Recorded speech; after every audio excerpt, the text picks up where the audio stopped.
Hello, ladies and gentlemen. Welcome back to Upsurge. And today, you've got something absolutely fantastic for your eye holes. We got only the hottest, the spiciest of UCL, or as I love to call them, my contendees. My name is Travis. I am joined here with the one and only, the true rebel out there in the world. Rebel Thoughts, how's it going, man? Doing great, man. Couldn't be more excited for a matchup this important, especially between two teams that already have some history here in the UCL. Yeah, one team has drawn first blood against the other, and ONECHANCE is looking like they're going to be trying to put in some work. By the way, I gotta love my name on here is Travis ? I'm a mystery, a man of mystery here. I gotta point out attention to that, okay? Nobody knows this man's last name. He's a mystery. Oh, Appreciate it. It also helps, by the way, that Twitter handle is not going to take you to my Twitter, so nobody's going to be able to find me. Nobody will ever know what my last name. I'm a man of mystery. Ooh. but Rebel, but let's get back into the big stuff here today. We have ONECHANCE versus First Blood Esports, and this is looking like it's going to be a very fun one as the Paladins are looking to come in here hot. Yeah, Paladins went pretty far in just the winners rounds, ended up losing, and then they're getting a chance back at ONECHANCE, who had taken them on earlier in the tournament. They lost their first game against them to start things off, and then came back in a 2-0 when they started rounding their draft out a bit more. But that third game was also really highly contested. I believe it was only 4,000 gold that separated the two teams, so very clearly they're both going to start throwing punches at each other very quickly, and in a best of 5, I'm certain we're going to get some fireworks between these teams. And listen, we can be like Katy Perry out here and we can see these fireworks going off. I'm ready to see them have an absolutely just a fantastic game. To me, is when the river changes colors because of all the bodies that are dropping down inside of the river. That's my favorite thing to be able to see, because that means just pure chaos is ensuing. That's where I feel most alive at, and I'm ready to see what these teams have, because there's a lot of spice that's inside of this patch. It's the playoff patch in the LCS, and also it does bring it brought a lot of champions up into prevalence, and I want to see what these teams are going to be able to pull out against each other. Especially comparative to the last time that they ran into each other, where there's a lot of selective bans, so now a fair amount of the stuff that's likely powerful in the meta might not get touched this time around, because again, they're very targeted bans. We already see draft kicking off here. Talia from First Blood Paladins, mainstay last time, all 3 games taken away. And the opposite side, the Olaf, another mainstay pick alongside, I believe it was the Shyvana, right there it is, that got taken away by ONECHANCE. They know what the other team is going to be playing here, and they're making sure to take it away. And I don't want Mike to be able to be on comfort champions, and I do respect that. And the Nico ban coming out as well, a champion that is very difficult to deal with in the hands of a master. We see the first pick, and it's Galio locked in. Not super shocked about that. Last time they played against one another, Jared pointed this out quite extensively. I don't think the mid lane matchup particularly has, or at least into the likes of Faraz, doesn't have a particularly great response in his champion pool, or at least immediate champion pool. I'm curious to see whether he put some work in to try to get another champion, or if they were expecting this, because this is what the answer was here for the Paladins coming into their last series they played against one another. Well, I do like this to go ahead and grab up. Senna is a champion that we've actually seen get a little bit more prevalence. We've seen her start coming back as a farming AD carry in some situations, and we have still seen, of course, the fasting Senna that gets paired together with so many crazy things, and it opens you up for so much flexibility, and Maokai is a champion that can flex around. Oh, and on this team especially, because now you've got double flexes of Senna to ADC and support, because both their bot laners play it, and Maokai between the support and the top role as well, because they play that as well, is actually banned out by Paladins as well, that Maokai pick. So there's quite a bit here that has not been given away, while securing themselves some really, really powerful picks for their champions here. First Blood, they have a chance, and it looks like they're going for the Xayah. I wonder if they go Xayah Rakan. It's been climbing in some priority as of late, especially, since Caitlyn's off the board, Ashe is off the board, Senna's already been taken. Maybe you opt for a little bit of an aggressive lane, try to get some pressure into the Senna. Yeah, there's a soup of AD carries that you select after the Caitlyn and Ashe are taken away. And the Xayah, like you said, risen in prevalence. And, who's better to pair with it than the Lovers duo down in the bot lane, get the Rakan and go along. But Xayah does pair along with some nice supports as well. And it is still going to just be Xayah Rakan. I like it. I like the fact they pick in order like this, so their portraits match. I appreciate you, First Blood Paladins. I appreciate you. Making sure they have that all together for themselves. Thankfully, helping you out a little bit with the aesthetic. Not so much of that coming through from One Chance. Now they have the opportunity, of course, they can get the mid lane counter pick here if they don't want to give away information. Would be pretty easy to do that since they're not flexing anything there. And up into the Galio, there's a number of champions that can sit there and wait, but instead, they're going to go for the jungler. They walk for the Nidalee, and they can ban out more junglers here to take that away from Mike here, who is a really important player for the side of the Paladins. Yeah, so they take away Nidalee. That's a very good thing, like you just said. Now we're going to expect a little bit of a jungle pinch to come out here from One Chance. See what they'll be able to pinch down and see what champions there are. But you see them actually going for some of these laners here, getting rid of Vladimir. That's off the table. Don't want to see that over in the top lane. I'm kind of curious if there will be anything that will be banned away that pairs together well with the Galio. That's what I'm kind of looking out for as we see the Lucian ban fly through. Camille would be the thought that comes to my mind immediately from One Chance. They went against it, it beat them, and then they banned it the next series and let the Vladimir through. That also beat them. So the other thing that they've been banning out of the top lane is the Darius, which, of course, is a very dominant champion for the laning phase, but it doesn't have that same kind of jump in potential that the Camille does to set up the Galio, because that's a very potent combination, and it's not quite the late-game super team fight carry champion that the Vladimir is, so maybe they're willing to let that one through. Okay, they're going to give the Camille, and they're going to take Graves away. That's been the most popular jungler for Mike all of this season, so not shocking to see that one. But again, now the Camille and the Graves both still available for the Paladins. Yeah, they have a good selection of things to actually pair together that goes well with Galio. I mean, they already have the Rakan. Rakan's perfect to have for Galio. You really want a delivery service for that heroic entrance, but they have more options available to them. Like you said, there's Camille, all these other different types of champions, and a KO ban actually would be very interesting as it does go on through. So One Chance not going to be playing KO today. That was the response that they had in Game 3 last time, so not shocking to see that one taken off, at least to some extent. Of course, though, there are options for it, so I'm a little confused about maybe their timing of that ban away. And that's a blind Renekton coming in here, which is pretty interesting. I know there's a lot of... there's at least a lot of strength in having the Renekton pick able to be flexed maybe to the mid lane, but obviously I would have to suspect it's going to the top side of the map here for One Chance. And now First Blood, they get a chance to counter that, and they get a chance to counter the jungler if Mike's pool is deep enough. I know Jarvan is something he's been at a couple of times, and we'll see what they're going to opt for here. Maybe they go for a team fight with the Rakan and the Galio combination. Good. I would love to see a Jarvan to get paired together with a Galio, but the Jats pick, that is a huge matchup. Renekton is going to suffer as the game goes on later, more so than normal, because Jats will actually punch him square in the face, and this is a champion that recently got buffed. That it is, and there's plenty to talk about with the Jax Renekton matchup. And again, I am curious if they're willing to flex the Renekton mid lane into the Galio, which is maybe a little bit better of a play. And we'll see what jungler they go for here. They needed AP damage, so I'm not shocked to see them shy away from the Jarvan. Go for the Gragas for some more immediate. It's not the same kind of dive champion the Jarvan would be with the Cataclysm combined with Galio. You still have a really good amount of dive potential with the Flash E. You've got really good burst coming out, full AP variant of that Gragas coming through, and it can gank pretty early for some of these lanes.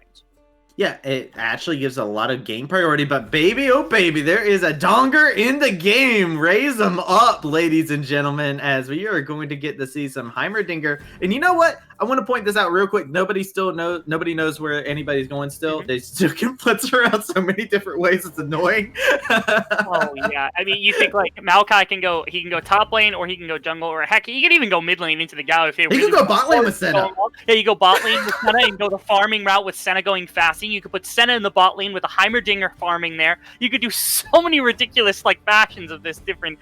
If I had to take a wild guess here, I am going to guess Renekton is actually going to be going into the mid lane, and Heimerdinger is going to be going up to the top side of the map, with Senna likely going into the ADC role. Whether or not she farms is kind of up in the air. I will take the wildest guess of my life and say the Nidalee's going to go jungle. Maybe a little controversial on that one, but I have to guess that that's going to be definitive here. I'm going to say right now, Donger, a champion that a lot of people sleep on. I will just say I'm undefeated on it in Clash. I would consider myself an expert. I'm 6-0 on the champion. Top lane especially, and I can confirm Jats, his life is going to be miserable if this is a Heimerdinger top lane, because it's just, you don't get the farm, you don't get to interact inside of the game. The only thing that we will have to watch, though, I feel like, from my personal perspective, is Heimerdinger's positioning and how he plays around his turrets, because that's very big, because you can make yourself very susceptible to junglers. And with a Gragas, it is a little bit worrying for me if this Donger is going to go up into the top side.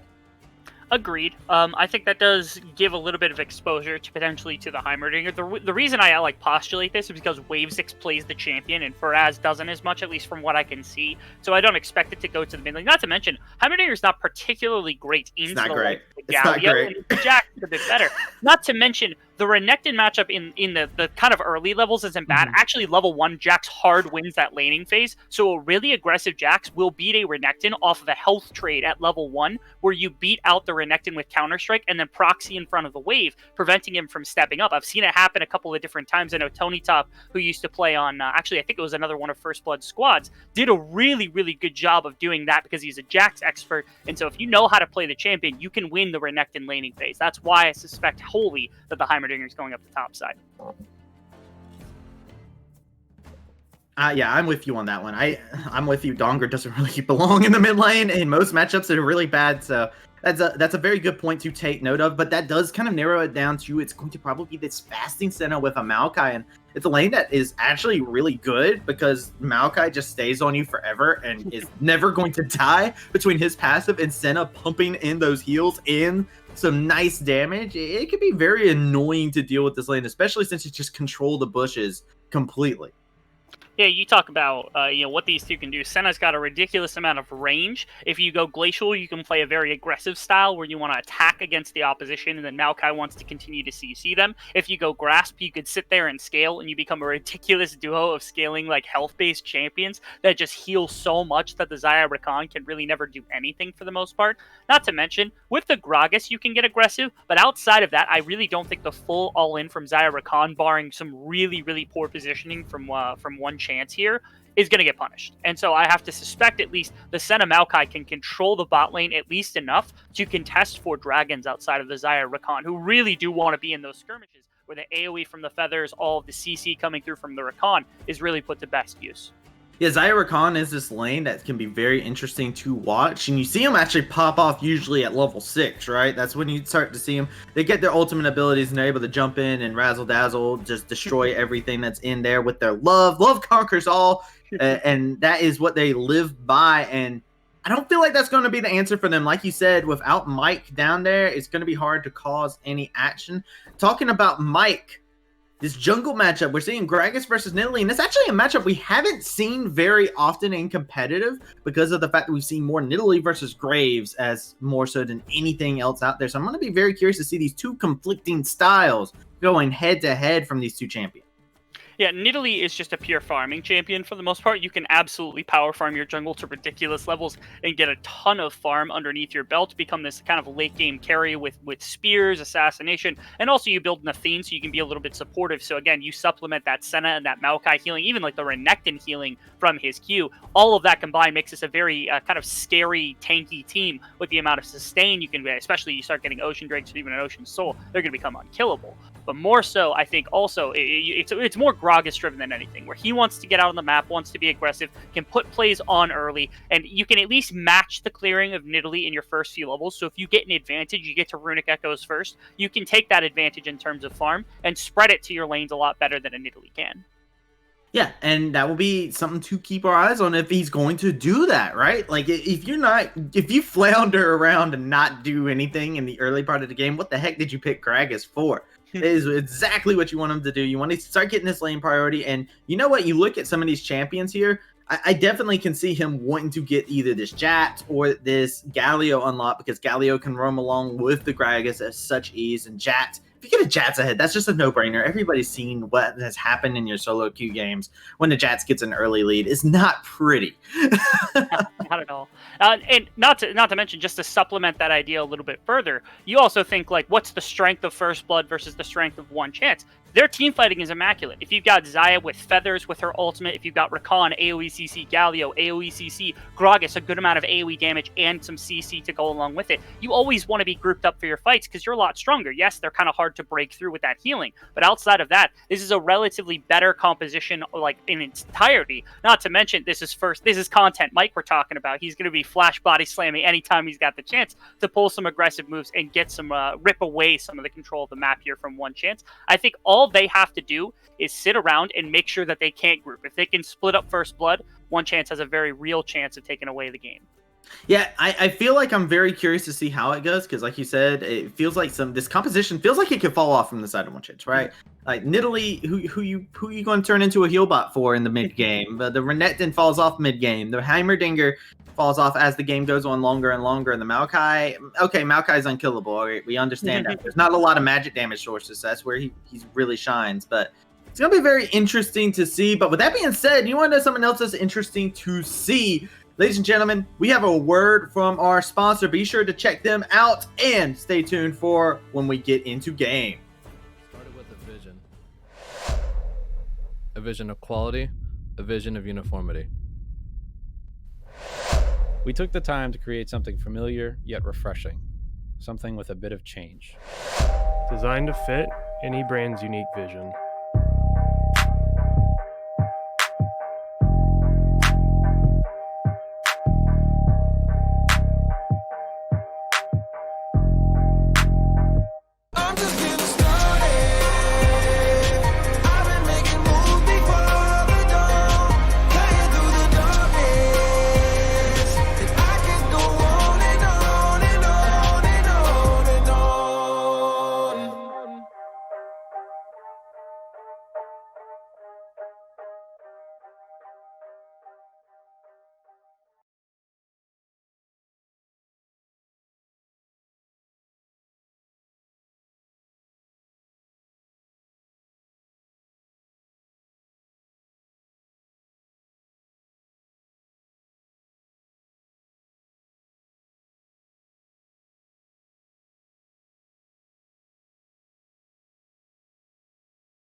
All right, ladies and gentlemen, welcome on back to the UCL. We are in game 1 here. I'm Travis D. I'm joined here with Rebel Fox. If you're just now joining us, we're getting into a spicy zinger of a game here between First Blood Paladins and One Chance. And let me tell you, they're staying true to the name. They're saying we got one chance, one moment to go. Let's go ahead and cheese these fools once in a lifetime.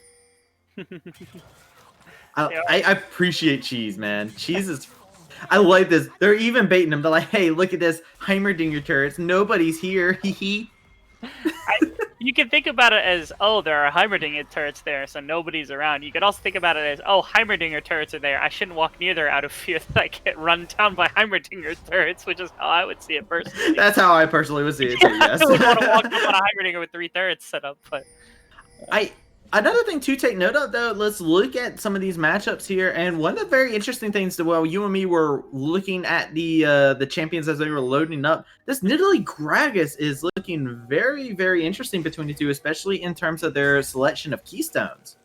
Correct. Yeah, you take a look at the Gragas and you go back to the Predator, which was really, really kind of standard way back when. But of course, when when the Predator got reworked a little bit, it kind of fell completely off the face of the map, and no one was really taking it. It got buffed recently, and it was very popular on the likes of Gragas because it's a good way for you to get in, get some extra movement speed. But fortunately, taking this one, it's relatively new, so I'm excited to see how the relatively new Predator is going to come about and act on the likes of this Gragas. And then the Conquer on Nidalee, something we both agreed, it's something you see quite often, but I don't agree with its usage specifically in this game because of the fact that the targets you're going to be really wanting to get onto will likely be burst out with a single combo, so Electrocute or something of the like would be a lot better.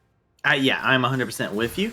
Another thing to take note of, you and me were very fascinated about the Senna in general, but it is not going to be a farming Senna here. Well, it's going to be a farming Senna. It is not going to be the fasting Senna, which I find actually very curious. I thought we were going to see fasting Senna with the Maokai, but it's just going to be support Maokai. Yeah, I think you get really good itemization early on in terms of lethality with the likes of the farming Senna, and especially when you go Glacial Augment and you've got a Maokai, you can get very aggressive, especially against the squishier bot lane like the Xayah Rakan. So I think the thought process here is if they really want to hard press their advantage, poke away at the bottom lane, and try to push them out as often as possible, try to take control of the map like that, that would be the way. Oh, no. Oh, top lane stud, you're not in a good spot here, buddy. You're going to get stunned up, pounced upon, First Blood goes over to the Nidalee. Yeah, notice specifically how the thought process was already here from the side of First Blood, knowing that the Jax was likely to be paired up against or better paired up against the Renekton. So they make that rotation, but in the smaller lane, it's a little bit rough. Now, actually, you're back. There is no slice and dice. There is no mercy to be had. Top lane stud comes back with a vengeance. He strikes back, and that's just... a very unfortunate. There was actually pings coming out like, please, he's teleporting back in. Almost comes back in as well, thankfully, but unfortunately, Pione's wasn't able to make anything work there. And both flashes and ignite burnt from the two members, and so it was just a 1-for-1 trade. First Blood, of course, going the way of the Nidalee, which is helpful for spreading gold around the map.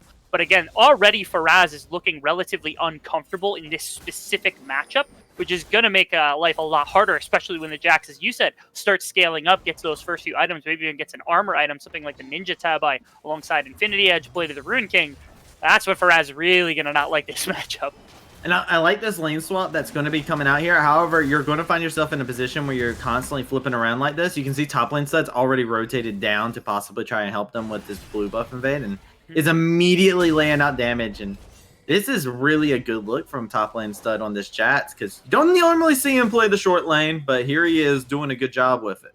And once again, they're continuing to protect the Jax, I think, by continuing with the lane swapping shenanigans here between Faraz and Wavenix. And then it's going to happen against, again, top lane stud gets a back off. He's going to head back towards top side potentially.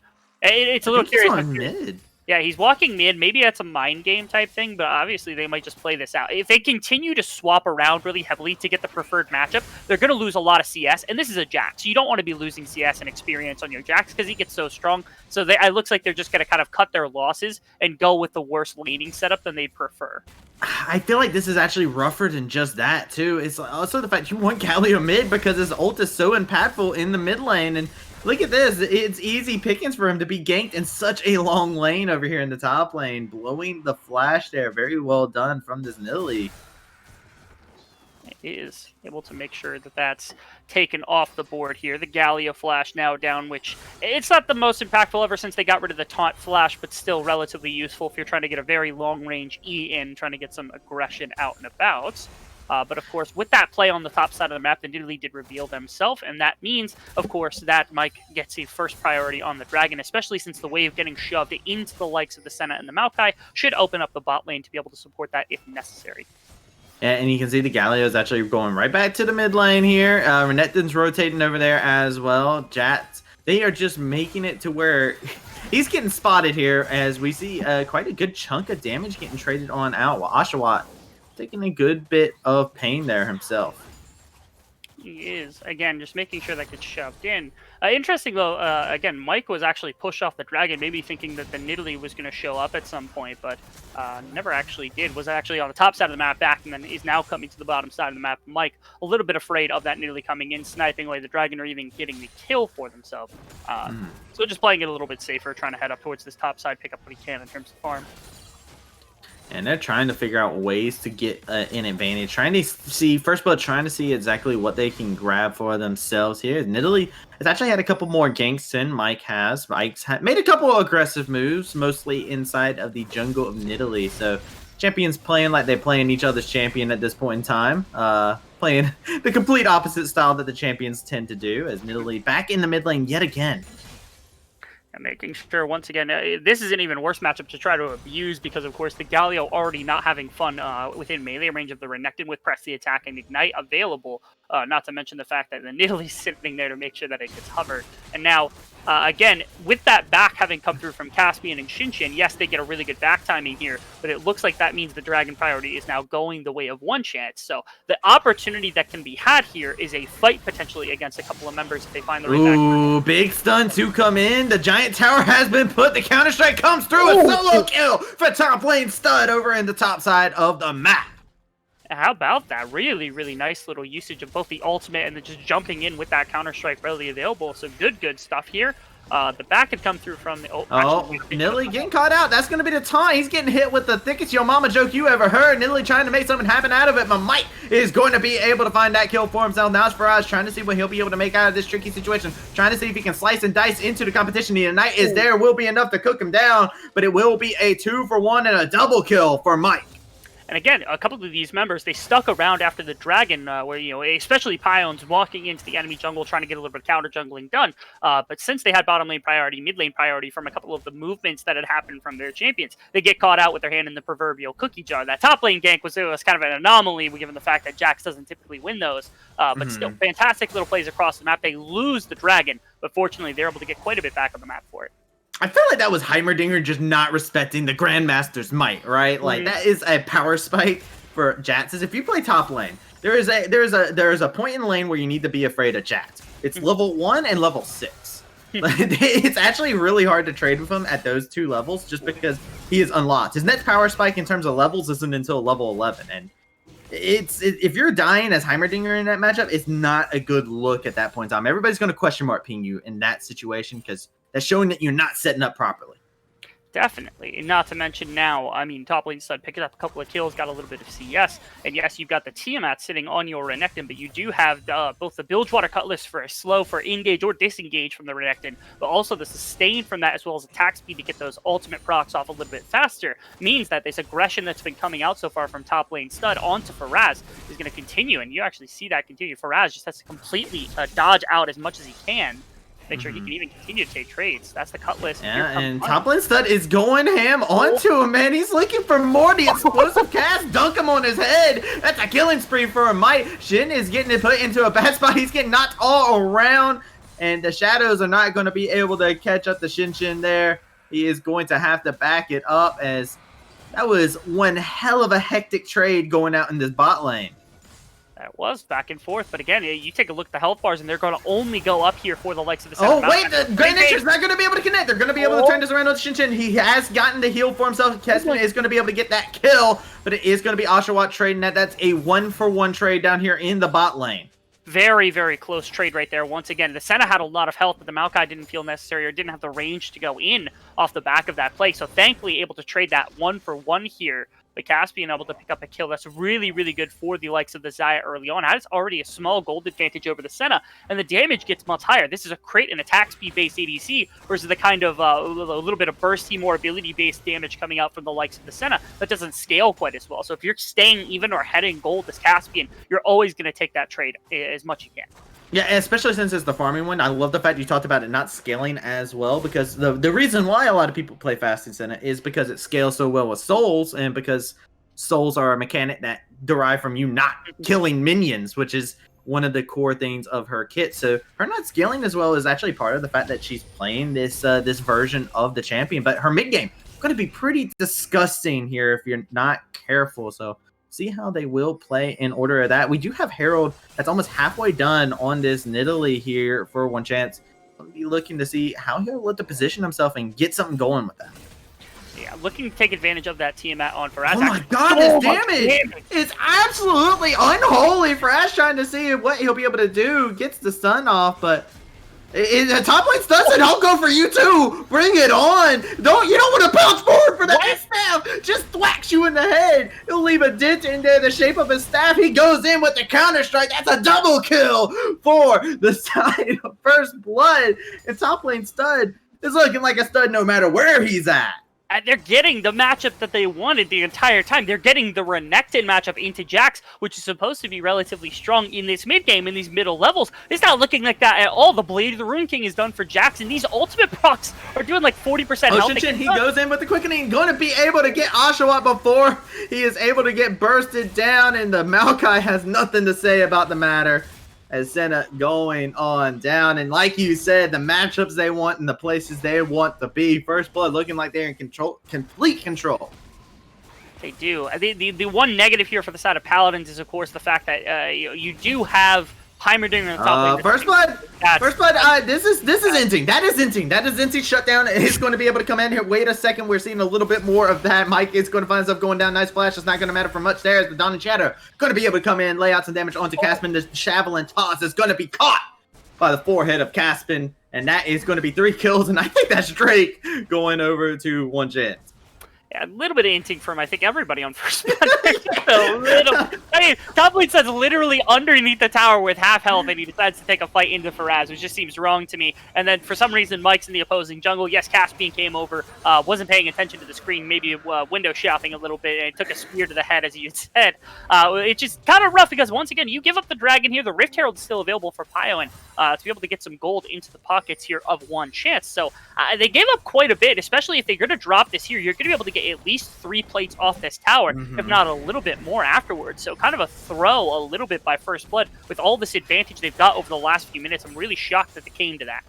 Yeah, this is that was a bit messy there. They're still pretty strong though. That is something to take note of. Blade of the Rune King completed it onto the Jazz. He has a Sheen now, so he's starting to build towards that Triforce. So he's going to look terrifying. Here comes Mike. He has the Predator popping. He's looking to see if he can hunt some ghosts. He's going to be able to find one. It's a cat ghost, as it's going to be Nidalee going on down. Shutdown goes the way of them as the explosive cat goes into the knockup. And that is going to be another kill to go down for them. And top lane stud is just going to take you apart, Faraz. You can't slice and dice the competition now. You're 2-5, and it's Jack is 5-2.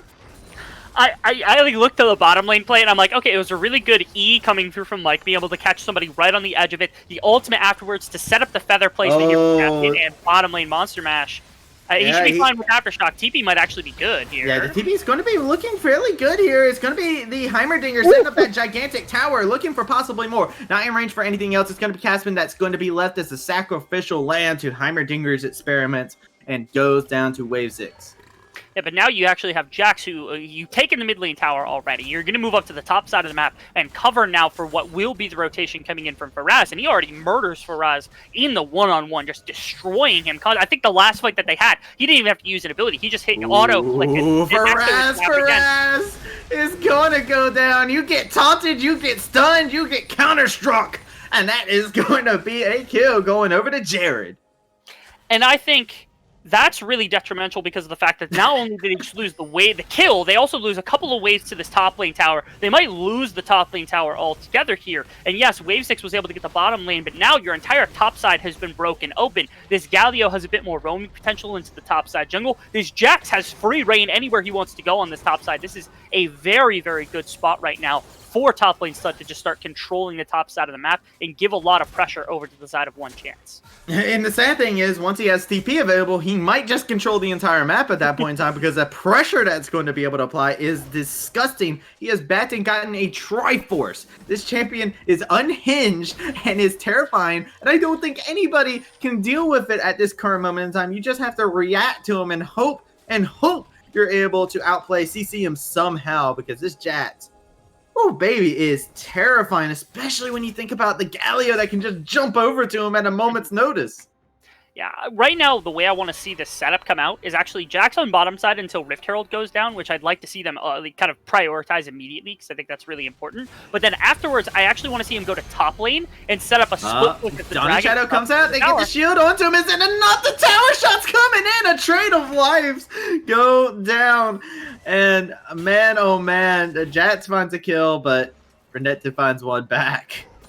And there's to and fro to this, because obviously giving more gold over to your opposition isn't bad. But at this point, Faraz is never going to kill this guy. He lost that opportunity a long time ago. Faraz is just running into him like sheep to fodder. If there's no tower there, there's no chance of Faraz ever even coming close to that kill. Even that fight was just fractions of being from just a flash out from top lane Stud, and that kill going over to the likes of the Maokai. I don't think he cares about trading with Faraz. It doesn't matter if Faraz gets gold, he's going to kill him anyway. I just love the fact you're like, hey man, yeah, if he runs into it, it was under his tower, man. Show the guys some mercy here. It is definitely really hard for this Renekton right here. And you know, you talked about it. It's one of those things, giving gold to your opposition is always a bad thing. It's not as bad when it's a Renekton and you're Jax. You're trading, you're getting gold back, you're resetting his gold value. He falls off in the mid game. He still hasn't completed a full item yet. You got 2 completed items. It's looking pretty good for him, man. That is. Now, I will say right now, I don't like the setup they got on the map, because Jax is bot lane, because the TP is up, so you should be on top side for TP. The more important thing is, you should be top side to pull pressure away by somebody on the map. If it's Faraz, there's no chance of him doing anything to stop you. You just take that tower and you kill him under it, and you do whatever you want, because you're Jax. If they actually know what to do, they put Wave 6 top lane, but he doesn't have TP, so that becomes a 4-on-5 potentially around the Dragon Pit, and they can start reclaiming some of that. Oh man, there's a little bit of damage coming on in. We got the engage coming in from Chin Chin. Faraz is over inside of the bat side, but he's not going to be able to do too much. That's going to be 2 kills that go over to first blood. You got Wave 6 over here onto the side trying to pop some grenades over onto the fools, but there's not going to be able to catch anybody with those. He's throwing Hail Marys. Monster Mash now finds himself his worst nightmare. It is a Jax that's been fed around. He's trying to see if he can play him under the tower, but he's just outside of range. Top lane Stud going to be able to find that kill, and this is going to be Drake for the side of first blood. Rift Herald got dropped also during the course of this process. This should just be a tower unless Nidalee is able to find a really good spear. Okay, yeah, definitely goes the way of first blood here. So nice. They reclaim. Shin, you don't take tower! You stop taking the tower! He's burning. Terrible. He is hurting. He is a Shadow taken out. I saw the cooldown come out. I was like, come on, let's see it. Let's see the snipe. And there it was. All right, and then they pick up a kill off the back end of that, but that was looking terrifying. It was like 3 kills of Dragon and bottom lane tower that all just went over the side of first man, but the action still doesn't stop. They're still looking for more. Top lane Stud trying to see if he can support Jared here. He's going to go golden as well. This gives him a time to set up some more hijinks to go on over. Nidalee's dropped down very low, but he's going to be fine. It's going to be Mike that goes on down over onto the bat side inside of the jungle. Top lane that Stud is now looking to just 1v3 as much as he can. Waves is doing what he can. He gets the tower shot off of his cannon. He's going to be able to get it, and now top lane Stud is going to find himself going down a shutdown to the Maokai. Oh baby, this is a insane game. A bit of back and forth here around a couple of objectives, but slowly it seems like they're still alive. They're both like taking little chunks out of each other, but it seems like there's some larger chunks getting taken out by first blood. Again, they get their first dragon, they get a couple of kills, even a couple of kills on that play where they were overextended after the play had already been expelled.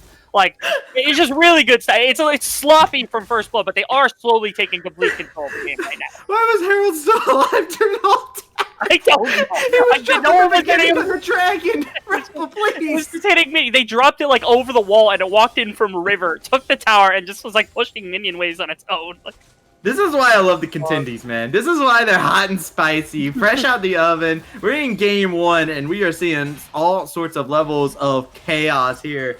And it's what I love to to see out of my Contenders here. Game now, we're just now, surprisingly enough, hitting the 20-minute mark, and the total amount of kills that we've had inside this game is 32 kills altogether. 20 kills for First Blood and ONECHANCE getting 12 kills themselves, and the gold lead is about 4K. This is very crazy for us. Actually looking for Jared over in the side lane. Is he going to be able to do it? There's a TP coming on in. You got to watch out. This is a Jats that's coming right at your face. He's going to be looking to spin that staff right round. Maokai's going to be able to lay out the CC to make sure they get all tangled up. But top lane Stud has had enough of that. They're still going to continue on forward. The shield is there, but it's not enough. Jared finds the kill and turns it on around with the help of his team.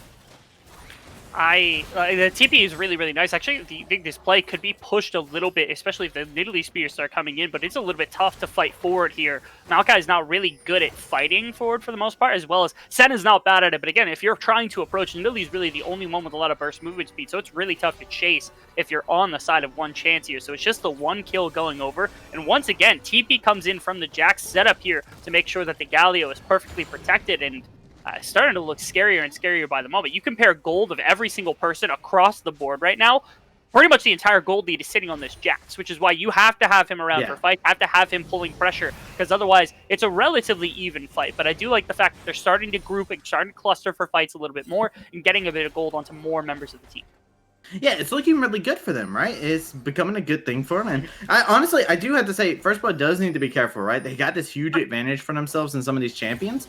But, you know, one mistake can lead to this. And look at this. This is a Baron play. They don't have any vision on this at all. And this is just so easy for them to be able to do. There's no TP on the Jats. No TP on the Jax. He doesn't have a wave either. He's able to get that top lane tower, one coming in. And at this point, he's just committing straight up to the split push. The question is, how much can they get and how much can they stall for? Because Jared's now here. Maybe getting to the pit. Shinchin looking for a huge heroic entrance to come on through. Shinchin's going to find himself getting sniped out by Hashawa over into the bat side. It is going to be a Baron still going on over, but it's going to be Jared going to be able to find a kill on the bat side. 2 kills going over. Hashawa in a terrible situation, but does have Monster Mash to keep him safe, as Mike is just trying to stall for a little bit of time here. Is not going to be able to get the body slam he needs. The Dawn Shadow not going to be enough, but he does have the Nidalee there to keep himself alive. Inhibitor goes down while this is all happening from top lane Stud, so they will grab something for themselves, but now it's up to ONECHANCE to get their first turret of the game with this Baron. Yeah, there's a lot of ground that you just lost on the side of First Blood in terms of gold, but in terms of map pressure, you actually did a really good job, because there's almost no chance outside of another really, really solid fight that the side of ONECHANCE is going to be able to get onto an inhibitor with the pushing power, and especially with the towers pretty much being up across the board. Yes, I think they get all 3 of the outer towers pretty easily, and then maybe even inner towers as well. But at the moment... Shinchin getting jumped onto? Not going to be enough. I was scared for a moment there. I also want to take note, I love the fact that a Heimerdinger walked away from the bush and was like, didn't walk back and was like, I know you're there, shot the missiles at him. Ruined top lane Stud's whole idea of backing there. They're really throwing a lot of javelin tosses over this area. Needs to be very careful. Drake is getting started up. This is Ocean. Not going to be Ocean Soul just yet. Nobody's in position for that. This is this could be very, very feisty. Top lane Stud is here, and Nidalee's getting jumped onto immediately. Is actually creating a little bit of a gap here. Jax is in the back with Galio in the front. Yeah, the CC's only going to be able to land on the 2 members. Mike takes a huge chunk of damage. They got the quickening go over to the bat side. It is going to be Pyro and pick up the kill onto Mike. There is no smite in favor of them, but they're going to be able to get the steal via the Jax. Top lane Stud is popping off. He's looking for more. He's got a counter strike. He's looking for Oshawa. He will choose him just as easy as can be. A triple kill. It's going to be the quadra kill to come out, and top lane Stud is completely dictating the pace of this match. Buffed champion, by the way. It was a champion that apparently was weak last match, and they just buffed it for some reason. Obviously, First Blood top lane Stud, he make it look really good. The setup here from the side of First Blood was immaculate, though. The other team was at the Dragon, and they almost need to be because they're a relatively low range, and you have the Heimerdinger, so you want to be attacked into. But the thing was, that 2-way collapse was huge. You lost Galio, yeah, you lose a couple of members, but that Jax was able to pop off on the backside. They're really overextended, though, my lord. They're looking for this. TPs are coming in. They're looking for more here. They're looking to see if they'll be able to end the game. Will they be able to? This is going to be the question. The Counter-Strike coming out. Top lane Stud is filling himself a little bit too much. He's going to find himself getting shut down. His Faraz is going to go down to the Zaya. Casman now has to run away. It can only be Jared trying to see what he'll be able to do. Use the heroic entrance to try and get a little bit away. But he can still follow you. You are absolutely killing your AD carry. This man is doing a Phoenix cosplay with that kind of play. And it's going to be just 2 kills coming over and ONECHANCE being able to just clean that up as they overextend. And Just 4 mistakes from first blood. What was that? That's got to be the biggest facepalm I think I've ever seen in my entire life. Just like the ultimate from Galio, instead of just walking out underneath the mid tower, you're probably not going to die either way. Said you ult to your ADC, get tagged with the W from Senna, and then root him, causing both of you to die. Yeah, you got the trade kill onto the likes of the Nidalee, but it's just not worth it. Not to mention, this is built on the premise that they were in the base pushing for Nexus for no reason with 3 members as the rest of the team was spot. Like, so much from First Blood looks so good, and then they just make these dumb decisions out of nowhere, and it's killing me right now. They look so bad until they look so good. And then they look so good until they look so bad. First Blood really living up to their name, at least for the bloody part of this. 29-22 here. We're 25 minutes in, man. And just look at the kill total that we're currently dealing with here. That is, what, 51 kills inside of a 26-minute game? Mm-hmm.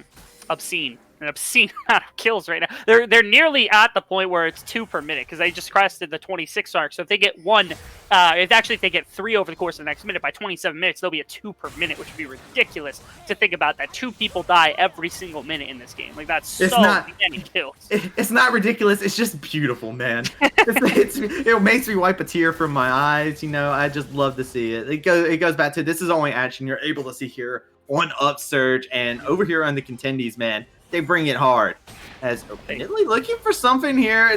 They might look for it. I don't. You guys remember what happened last time? You guys tried to, like, 2, 3, 4 man top lane stud. He's just going to jump on you. He's just going to kill you. There's no commentating to happen here. He's just taking lives. Somebody call somebody, as he is just wrecking everybody, while the rest of First Blood is just killing everybody inside of their base. People hit headshots in like FPS. Oh, there's the quickening. There's the explosive cast. A heroic entrance comes in. He puts his fist down. He's golden. Heimerdinger isn't going to be able to do anything about that. Top lane stud, I don't even know when he got there at the Nexus, but he's there. Hello. And that is going to be game for First Blood Paladins here. And just what a game to open up the series with. They finally, at the end, started to figure out how to play the macro sense of this, which is Jax in a side lane, your other 4 somewhere else. Because your 4 stack was really strong when you've got things like the Galio, like the Xayah, like the Rakan, even like the Gragas. You've got good AoE and CC and things to work with. You're very strong at team fighting even without the Jax. The problem was they kept clustering together, over-pushing objectives, over-pushing after succeeding, and that was costing a lot of shutdown gold, a lot of extra gold to go into the pockets of One Chance. But at the end, you finally got to see kind of the crux of their composition. You have 4 members. They burnt 2 on top side. That means immediately push with 4 members. And how do you even kill? Like, what 2 members on this team can kill Jax even underneath the tower? The answer is no one. The answer is maybe Heimer if he happens to burn enough, if the turret really starts to stack. But this was a ridiculous Jax game. He absolutely bodied the other team. And if that does not get banned for game number 2, I really don't know what One Chance is thinking. Let me tell you right now. My play-by-play brain needs graphs. I need pictures to be able to associate with things, okay? So I had to go look at the damage chart because I had to see how dumb the damage was. All right, so Jats inside of this game did 31.6k damage, okay? The next closest person to him was the Xayah at 16.6. I'm just going to put that out there. I'm going to say it out loud.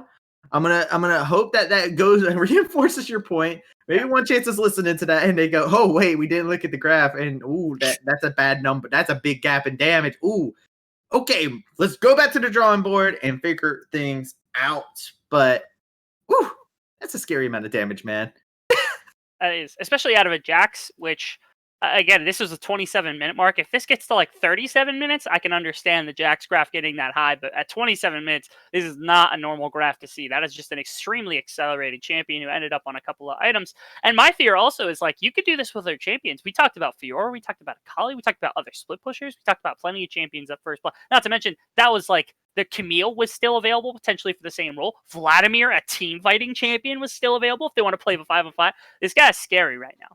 He is. We'll have to see if he is fully unlocked. If he's going to continue looking like a stud, or One Chance has a plan to make him into a dud. With that being said, ladies and gentlemen, we're going to take ourselves a short break. When we come back, we're going to be getting into game number 2, so be sure not to go anywhere.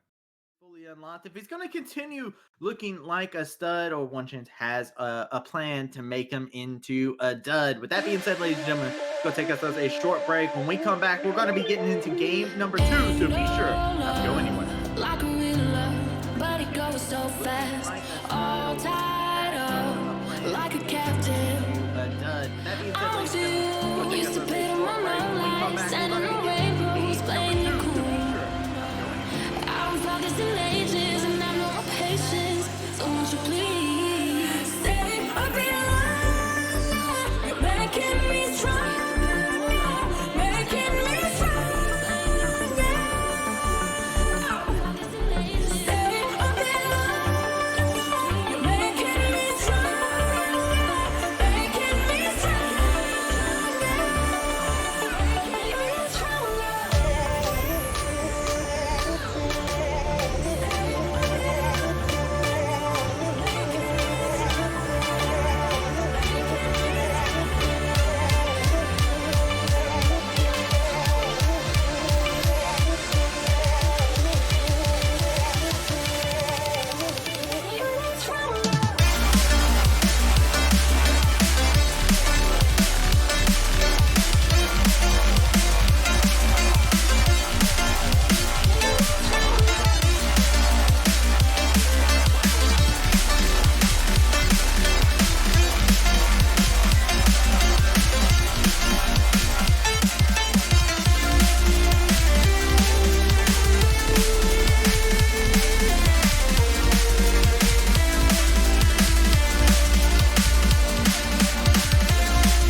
Hello, ladies and gentlemen. Welcome on back to the UCL. We are getting into what is already a spicy start to what I'm expecting to be an absolute spicy series. My name is Travis E. I am joined here by Rebel Fox. And man, oh man, after game 1, I'm going to be very curious to see what exactly ends up on the table in game 2. I am as well, especially with One Chance. They have the potential maybe, especially now that they are on the blue side, they don't have to give up the Ashe anymore. They don't have to worry about that. They can keep the Ashe up, first pick it, and then of course that means that they can ban out the Jax, which was just terrifying last time, and it was bodying everybody that is possible, and I don't want to see that one come through. Although they're hovering the Ashe right now. Okay, so maybe they think the Jax was not the problem. I'm concerned. Is the word I'm going to use here. To be fair, right? They did force a situation where it was like a constant rotation. Like you had to play Ring Around the Rosie with the Jax trying to dodge the Heimerdinger in the early part of the game. But they were, I feel like they didn't lose much in the way of that. And yet again, we're going to see a Galio first pick. I think Galio's a really strong blind flex. It's like when people were picking TF, so it makes perfect sense here. Yeah, it makes a lot of sense. Also, it's a takeaway from First Blood because they were running it in the last game and in the previous series as well, making sure they don't get that one. My curiosity now comes to what can First Blood use to counter pick it, because last game, what we saw was they went for the lane counter and something like the Renekton, trying to get that. It didn't work out perfectly. So then the question is, what else can you go to? The Karma's interesting. It did get recently nerfed, although it's not completely dead champion. I've seen it still pop up in a couple of different regions, and while it is a little bit weaker than it was before, it's still flexible between the support and mid lane role, especially with the Caitlyn on the board. It's a decent counter to Caitlyn and a great partner to Caitlyn if you want to go for something along those lines, even though that's taken off. So all of that is completely moot that I just said. the life of a cast, it's just melting in their mind. Everything I just said, just throw it out the window. We do see the Karma Graves coming on in. As you were talking about it earlier, Mike, this is his most played champion here in the Graves. Very, very powerful champion, especially in the right hand. So we're going to see if Mike's going to be able to have a little bit more of an impact, because he was actually probably one of the weakest performers actually in that last game. In the early game, you would expect him to be popping off, but didn't really get to do too terribly much. But Ezreal getting popped in, a Mumu. This is a sad mummy. All right, I like to see it. And now what you've got is a disgusting wombo combo already set up between the Amumu Bandage Toss with the ultimate as well as the Galio jumping in on top of it, which should lead to some very, very fun results if executed on perfectly. Of course, into the Graves, not only does it clear, I would say, a little bit slower than something like the Graves, but also the damage output in 1v1s is quite a bit slower. So there's opportunity here for Graves to get aggressive in the right laning setup. I'm still trying to think about Amumu. It does tell me that this is going to possibly be a very magic damage predominant team too. That's actually a very curious, because when you see Amumu, that's kind of like what you're thinking, because of the fact he kind of neutralizes magic resist and whatnot, makes it easier to do that. First Blood actually went ahead and took advantage of this to grab Lutz for themselves, a champion who's actually seen a lot of play, more so towards the bot side and professional, but is a champion that can work out very well, and I feel like is not a bad answer to a champion like Galio.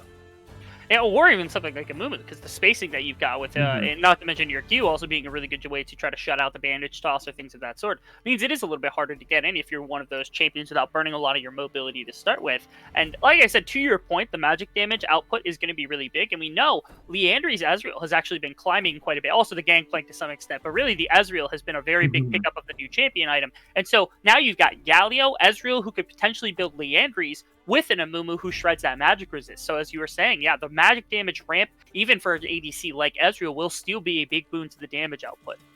Yeah, I love champions like this. I feel like having a champion that can actually kind of make it to where you can have a little bit more of a unique one-sided style of composition is so underrated. And I would love to see, because we see like champions that are able to negate the damage, but we don't see many champions that are able to enable said damage. The last ban was a Vladimir ban.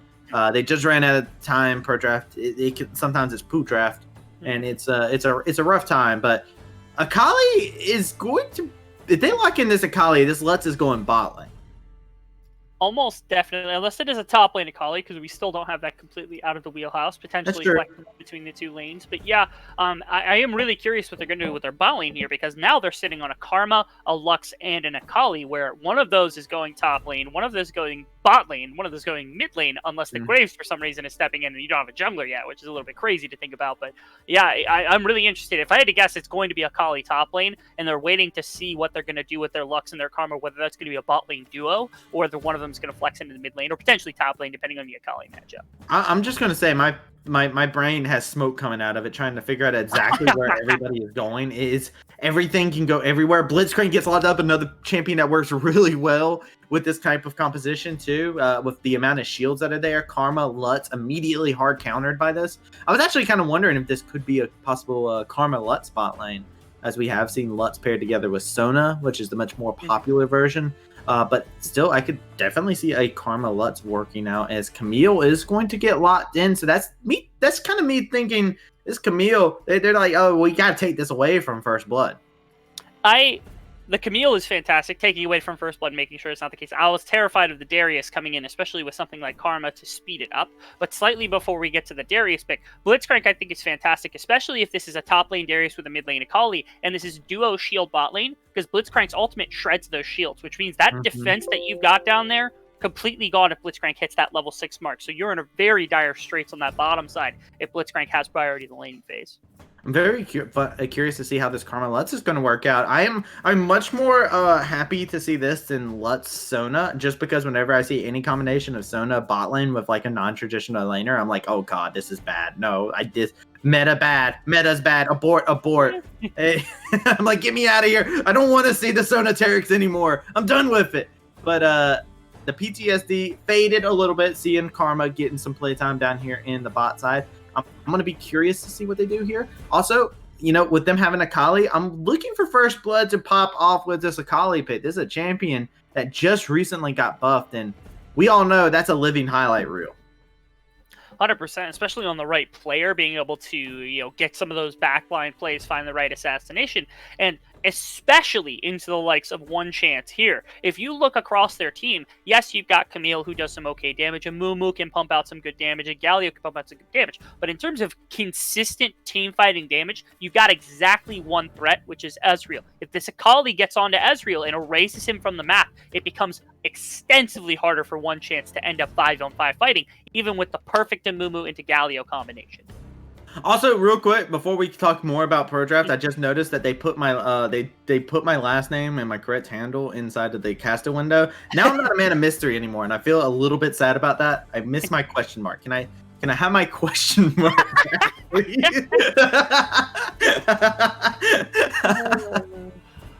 Is the question, so just to clear this up, was the question mark at the end of your tag or the end of your name?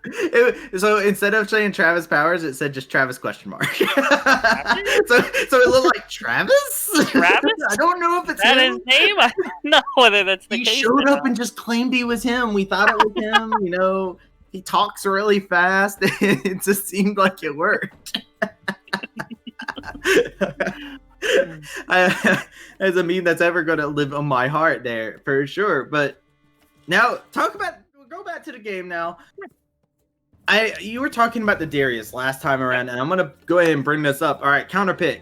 Camille, what do you counterpick it with? Darius. Wow, okay, this Camille's life is hell.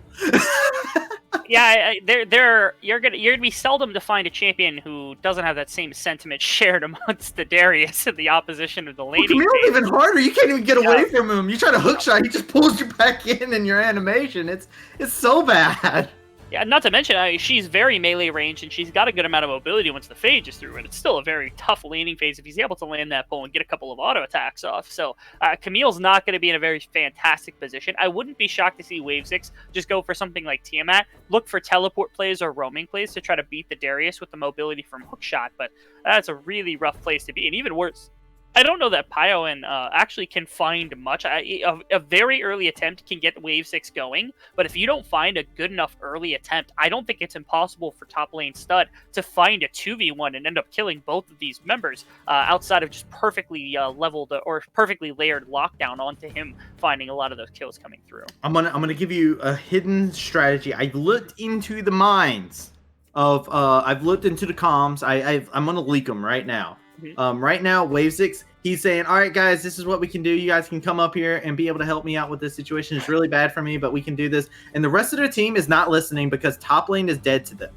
They are not thinking about top lane at all. They will die 2v1 to Darius 110%. If they go, they might even get 3v1 there. Galio's not a great answer to it either, especially if he gets his bleed going. I say they just cut their losses. They say, Camille, your job here, don't let Darius run away with the game. We're gonna win everywhere else. If they do that, sweet. If they don't, I can't imagine a world that that Darius does not take over if is not dealt with quickly and swiftly, or something's done on the other side of the map. And I think they honestly can play either to top side if they really want to try to get the Darius down, but they can play to bot side as well because it's the Karma Lux into the likes of Blitzcrank Ezreal who do quite a bit of damage. I will say I'm not in love with Ezreal in this one. I actually had a collection of all of the Chiefs and they were completely unanimous in the decision that ain't it. But unfortunately, I think it would have been better with a little bit more of a bursty champion, something like Caitlyn, Xayah, something that can capitalize on the hook coming in much better onto the likes of a very squishy support. But if you can get Ezreal rolling and you get the Iceborne Gauntlet and you get the rest of the kit, the Muramana going, he can do damage and he can be a little bit of utility to make sure Darius, Graves, they're slowed down before they can get away. Well, you want to hear something that's great about utility? Now that you mention it, man. You know, we've been talking about how utility can be the way, and the ultimate utility is the utility you get out of your real life gaming peripherals. And you know where the best place to be able to find that at, Rebel Thoughts, is? Why don't you tell me?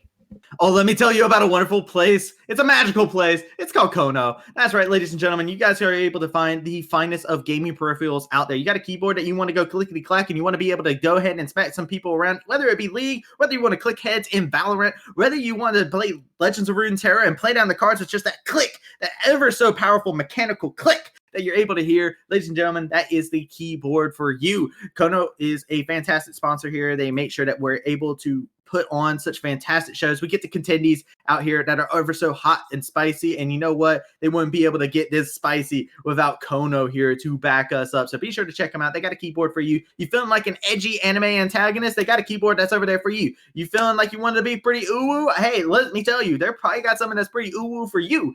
With that being said, ladies and gentlemen, check them out. That's KONO.store. Let me repeat that for you. If you had your ears clogged for some weird reason, that's Kono. That's KONO.store. Store. Make sure you go over there, check them out. You got a break. I don't know what you're looking at. Why are you still listening to me? Go and buy yourself something from Kono. We're going to take ourselves a short break so you guys have that time to yourselves. When we come back, we're going to be going into game 2 here for UCL. Make sure you go over there, check them out. You got a break. I don't know what you're looking at. Why are you still listening to me? Go and buy yourself something from Kono. We're going to take ourselves a short break so you guys have that time to yourselves. When we come back, we're going to be going into game 2 here for UCL.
Ladies and gentlemen, to the UCL. We got some hot and piping contendies here. We're still enjoying them. We hope you are too.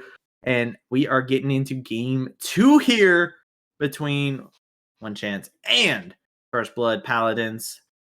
This is going to be a very interesting game. We're not seeing the same level of cheese that we saw attempted from ONECHANCE in the last time.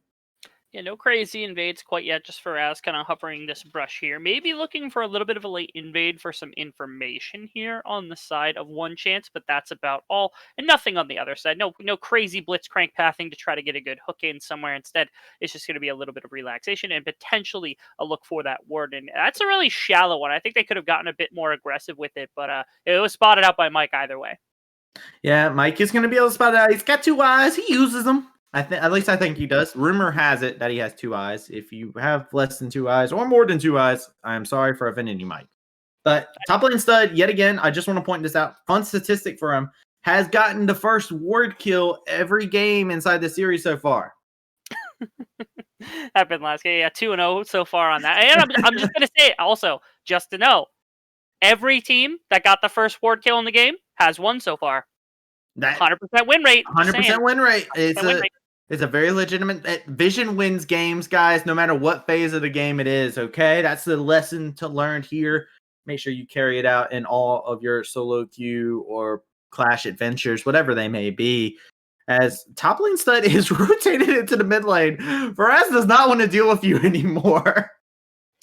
He does not really enjoying whatsoever for the most part.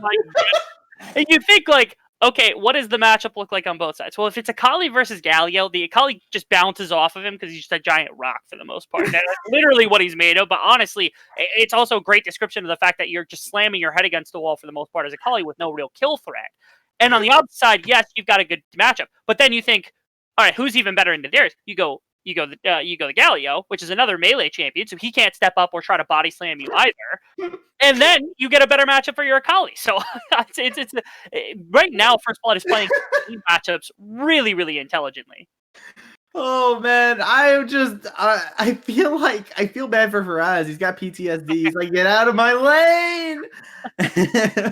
He's like, I played Renekton last game and you wouldn't leave me alone. Now you're playing Darius and you won't leave me alone. I don't appreciate anything to do with it. And like you said, getting the best matchups that they possibly can all around the board is a very curious decision because, like I was saying, Darius is still something that hard smashes Camille in lane too because Camille wants to do hit and run tactics, and Darius doesn't allow that. Not at all. I think this is a ploy not only to get a little bit better of a matchup for the Akali. I don't think it's as good for the Darius into the Galio, but it's still not bad. But more importantly, I think also like the Galio shouldn't have the most ridiculous amount of wave clear compared to the Darius, as long as he's still hitting Qs, things of that sort. And so you see it already on the map. If you look, top lane Sud already is out of mid lane, walking into the opposing jungle, looking for some invade pass, looking for some pressure in the jungle, where maybe you're able to put a lot more pressure onto a Mumu with both the Darius and the Grid. In the jungle, the mighty jungle, the Amumu sleeps tonight. He got a bandage toss there. He's gonna be fine. He's good. All right, he's out. They didn't get the collapse on him like I thought he might be able to. Unfortunately for them, Akali does not have a stun pack in at the moment, so not going to be able to do anything there. And not anymore, the stun pack. Then they got rid of that a little while back. Yeah, no, I'm saying at the moment just in case they rework her again. Oh yeah. They can rework or give it back for some reason. You know how Riot likes to work in that regard. Yes, but I'm doing this for my future reference. If somebody comes back to this VOD about 2 years later and they're like, "Oh, Akali has like 5 stuns now. What are you talking about?" Yeah, let it be known that Travis question mark on this day was the one who predicted that the stun would come back to Akali. Each shuriken has a moment of CC. If all 5 hit you, it's CC. You get locked up for 5 seconds. Easy. That'd be pretty great. That sounds fair and balanced. That sounds great. Right? Hire me. I'll be your balance team. Oh, but you're seeing here that the Camille is trying to still jump onto him, but this is what makes this Akali matchup, like you were talking about. It's a better matchup for Akali because Camille still can't hit and run versus this champion.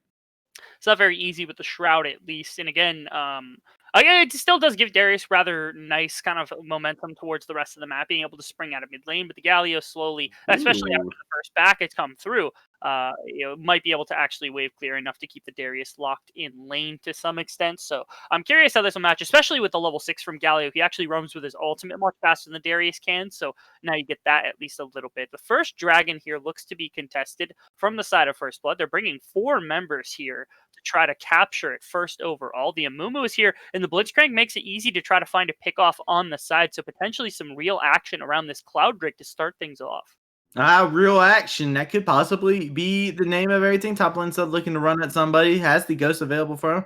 If he does want to run at someone, this Drake is going down. It's at about 1k HP. We're seeing the fight. It's time to tango. We're seeing them all spin around, and that's going to be the first Drake going over for this Amumu. He gets the kill onto the Graves. Akali is going to be able to find one for himself. Or those legs speak for days. Camille's going to be able to find another one for himself. Jared's going to find himself getting stuck inside the hexagon here. It's a double kill for Akali. The bleed has been stacked up, and it is going to be the Galio going down. They are getting absolutely ran over here. First Blood will lose to Darius, but a triple kill for the Akali.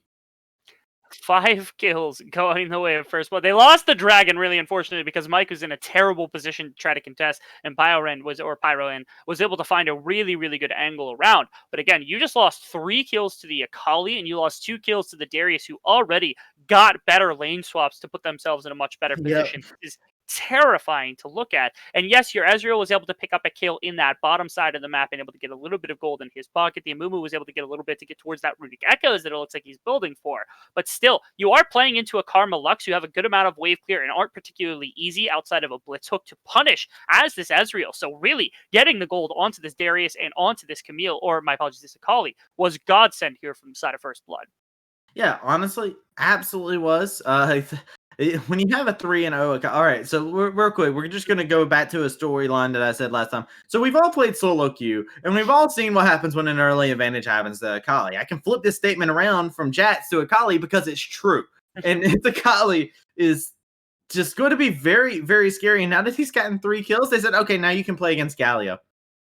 Yeah, you have a little bit better of an alternative to try to make things happen here. I still don't think it's particularly easy to solo kill, but certainly the Akali feels a lot better when you've got 3 kills compared to none. Not to mention, again, the roaming potential for the Akali is there potentially to look to help capitalize with somebody like Mike on this river Oh, match. good hook to connect onto the Karma. Monster Mash does not have ult, so he's not going to be able to do any kind of silencing to them as Wave almost getting taken out over there in the top side as top lane stud looking to drop down that guillotine of a dunk. Do want to make mention really quickly again, the Amumu going for Runic Echoes, I think, is an important caveat towards the later stages because if he's able to find the engagement, you find really, really good damage output with the initial ultimate coming through from the full AP Amumu, combined with a fair amount of damage coming in from Galio. So your burst potential's there, and then it's about Camille being able to pick up Ezreal. Oh, that was just unfortunate for Raz whiffs the Justice Punch, and Jared is now on a rampage. That is unfortunate. That feels bad. That it does. You get a little bit of more. Just the assist going over to Mike. I almost would have liked to see the kill go into Graves to get him sprung ahead a little bit in terms of this game, but certainly not doing poorly. And the Akali continuing to pick up kills. Again, you have that threat onto the Ezreal, that main damage dealer, so it's real.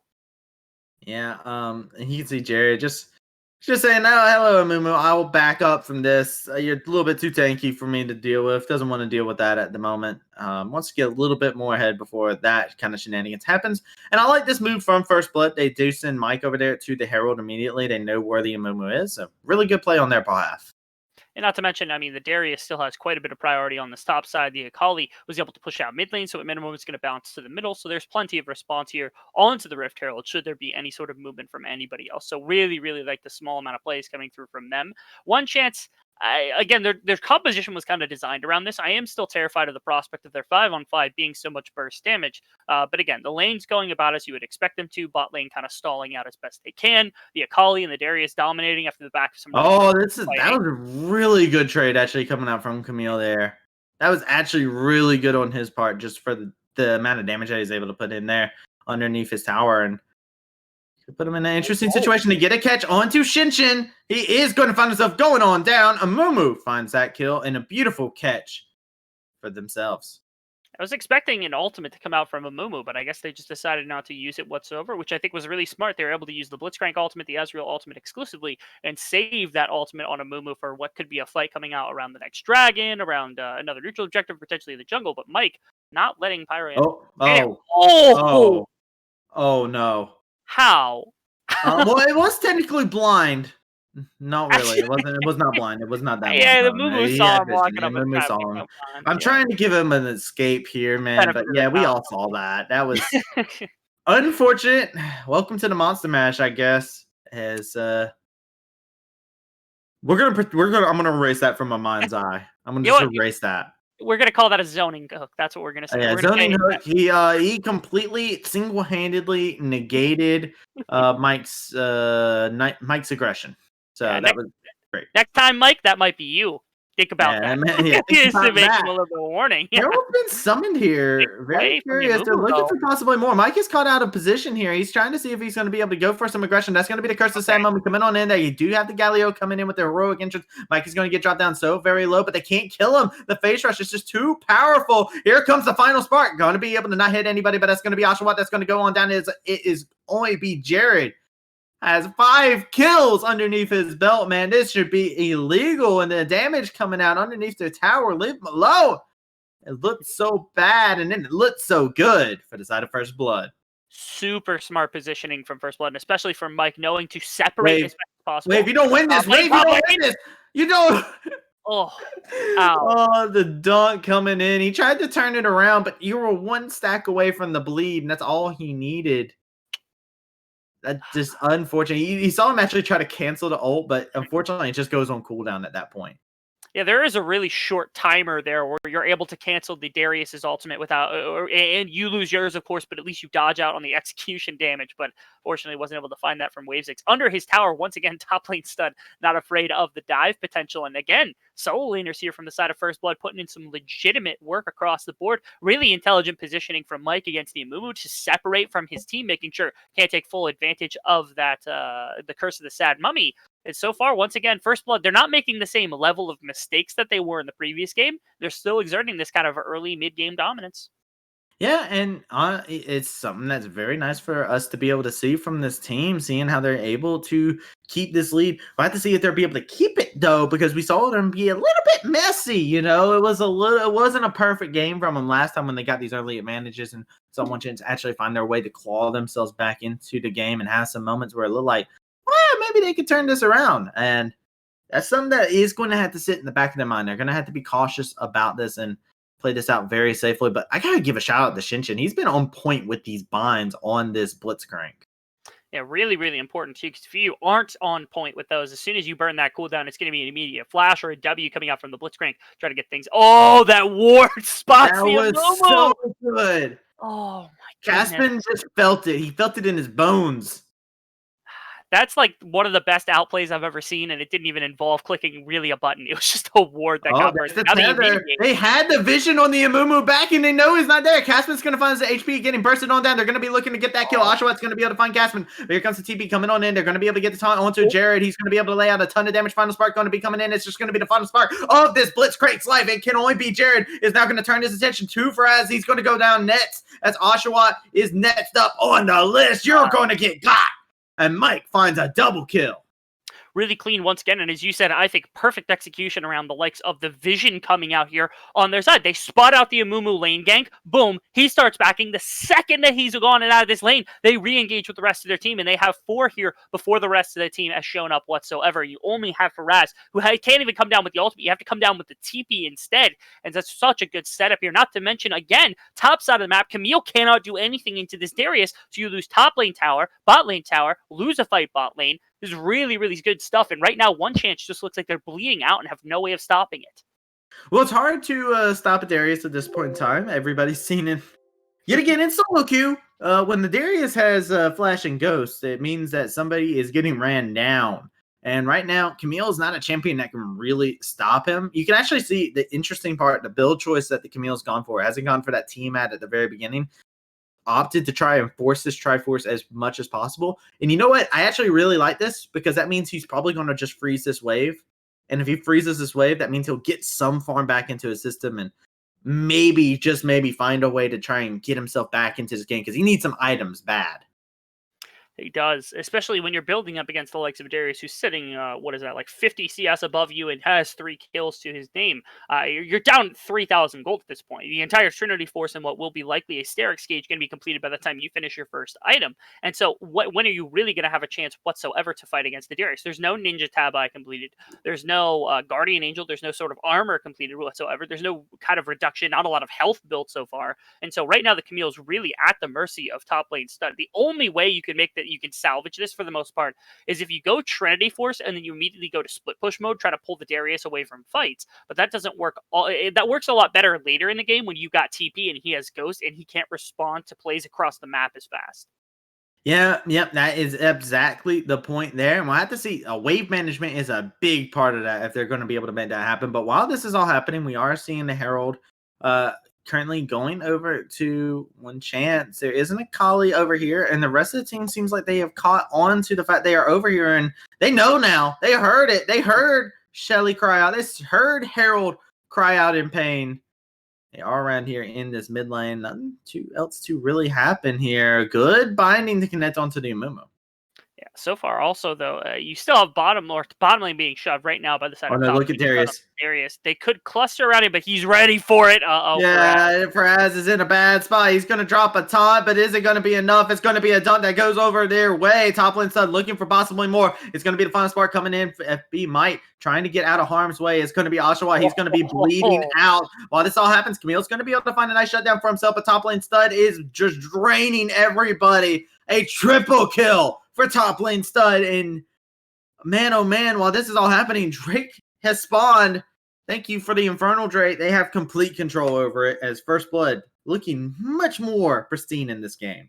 And they're trying to find the eclipse of the 10,000 gold mark here in the coming minutes pre-20. And getting to that point would just be absolutely unreal. Thinking about the amount of gold that they've got in this game, to have a 10,000 gold advantage at only 20 minutes is just obscene. And they've only got the one dragon to their name. But again, the rest of their composition is so ridiculously strong. The Akali has 6 kills. The Darius has 6 kills. Either one of them can pop off. Not to mention, you still have First Blood Mike, who's capable of doing more than enough work on this Graves, as well as 2 enchanters to try to help out everybody with shields and pick off potential. And so far, we haven't seen one really solid engagement from the side of ONECHANCE. They've got this Amumu into Galio dive composition, really good front to back team fighting with an Ezreal, great side lane push with a 4-1 if the Camille's able to get going. Camille got shut down. Ezreal doesn't have the one front to back capability, and they're not finding those 5-on-5s. Everything falling to pieces here.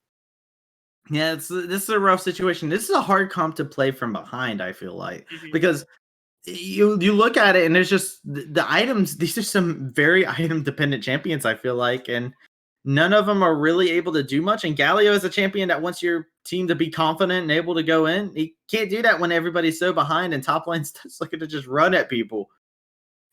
It's tough, at least. You have to think that they need to stop the Darius to some extent. And I think once Ezreal picks up the Iceborne, it'll be a little bit easier. But again, all it takes is Darius finding one decent angle, having the Ghost available, having the Flash available, and getting onto anybody. And if he gets one execution, immediately the fight starts to look very terrifying, because you have good burst damage. But once that's gone, or once the Ezreal's shoved out of the fight, it gets a lot scarier for the rest of the team. And now, they're looking for more, man. It's time. Let's go for him. Top lane stud, where can he go? Where is he going to be able to do? He's getting knocked up, taken out, and that is a shutdown to go over. They had to dump 4 people into it. They have to sacrifice a tower in order to take down top lane stud, but they will gladly take that trade, it seems. Yeah, I'm a little curious about that trade, just because, again, the Galio is the one that picked up the damage. If you're able to get onto the Ezreal, I think that's at least considerably more worth. But in this situation, losing mid tower is a lot of pressure you're going to lose, and a lot of rotation from the Akali and the Darius, and even Mike that can come out here, or even anybody alongside the Karma just rotating through mid is now a very viable option here for the side of First Blood. So yes, you get shut down gold for your Galio, get a little bit of itemization and potentially some fight back, but at what cost do you have in terms of this mid game where you're going to be struggling to control vision in the mid side now? Yeah, this is getting to be a little bit difficult, I think is the word of the day. We are going to see Herald be able to come down here in the bot lane, so this will be their first tower, I do believe, is Ezreal is being left alone with that tower, and Herald will get it. There he goes. Okay, I was about to say, if he doesn't get that, that's a shame. That's a crying shame, but they will not find themselves going towerless inside of this game. Baron is coming up. Fun fact, it's not 20 minutes yet. Yeah, that's a tough one to swallow, given the fact that they're almost 8,000, they're 7,500, and that's not even the biggest lead that they've had all game after that shutdown had come through and that turret has gone through. This composition's so accelerated, though. I think this is Warrior and Death Stance completed already on the Graves, with an Athene's, or my apologies, with an Ardent Sensor completed on your Karma, so you have more than enough ability to tank here for a little while. They're just doing it with both their Enchanters and keeping their side lanes pushed up here. They do spot it out, but they could easily pick all the Blitzcrank. Yeah, looking for Camille's looking for the catch onto the Karma. They're going to be able to find him. That's going to be ways. We're going to be able to find Caspian. But while this is all happening, Darius is eliminating people on the backside. He's joining the fray. And it's just him getting wiped out one by one. Oshawott going down. Mike's going to be able to give him a shotgun blast, kick him down. And that is just going to leave the Blitzcrank as the sole survivor. And this Baron is just free for First Blood.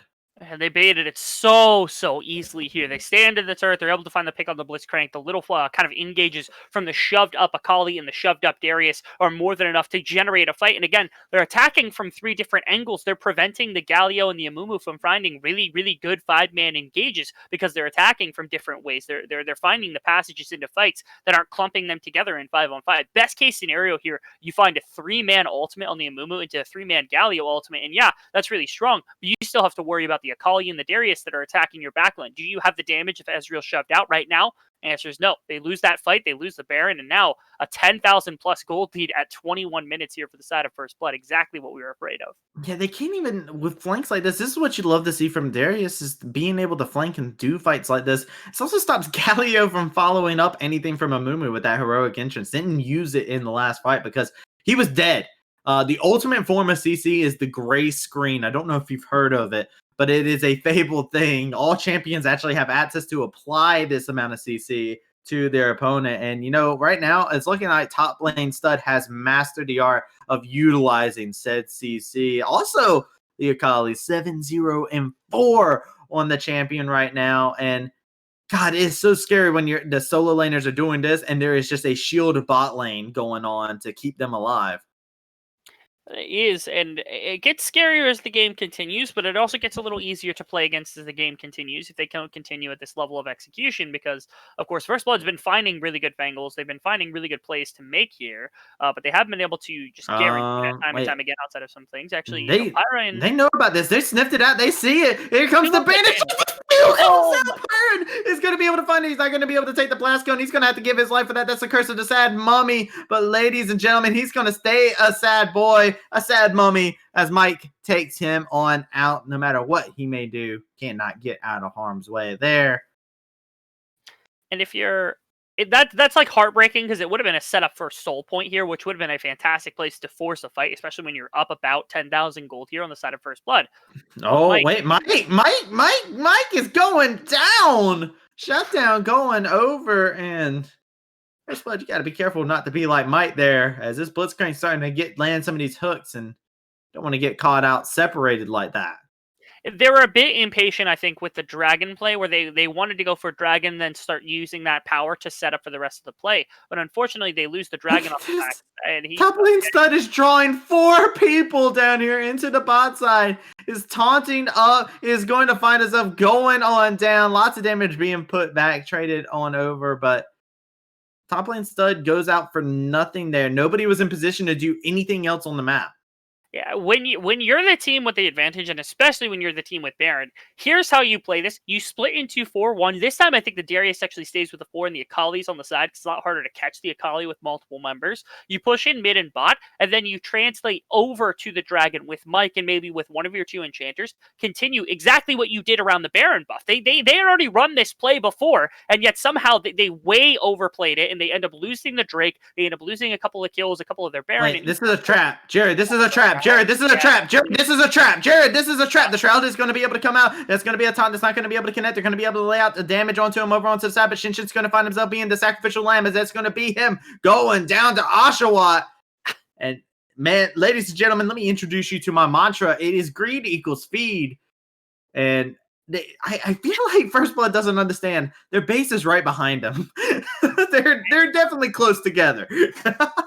They're like, somehow First Blood is beating First Blood at this game at this point. It's like it wasn't enough to beat the other team, so now they also have to throw the game so they can win it back at the end, because like they're 24 minutes and they still have a 10,000 gold lead. Like, are you kidding me? How are you not just completely commanding this map right now? I know it's not very simple the way to set up your execution, but you've done it a couple of times. You have to know the patience and the time that it takes to be able to set up proper plays here. I'm hoping what we've seen is a little bit more of an anomaly than consistent play, because of this last 2-3 minutes has been a lot more of what we saw in game 1 that we'd seen the rest of the game combined, and that's not a good look from First Blood, because they were very close to a couple of times throwing game 1 as well. So I'm hoping that they don't end up losing this one as well, especially sitting with a 10,000 gold advantage. That's very hard to do, but it's not impossible.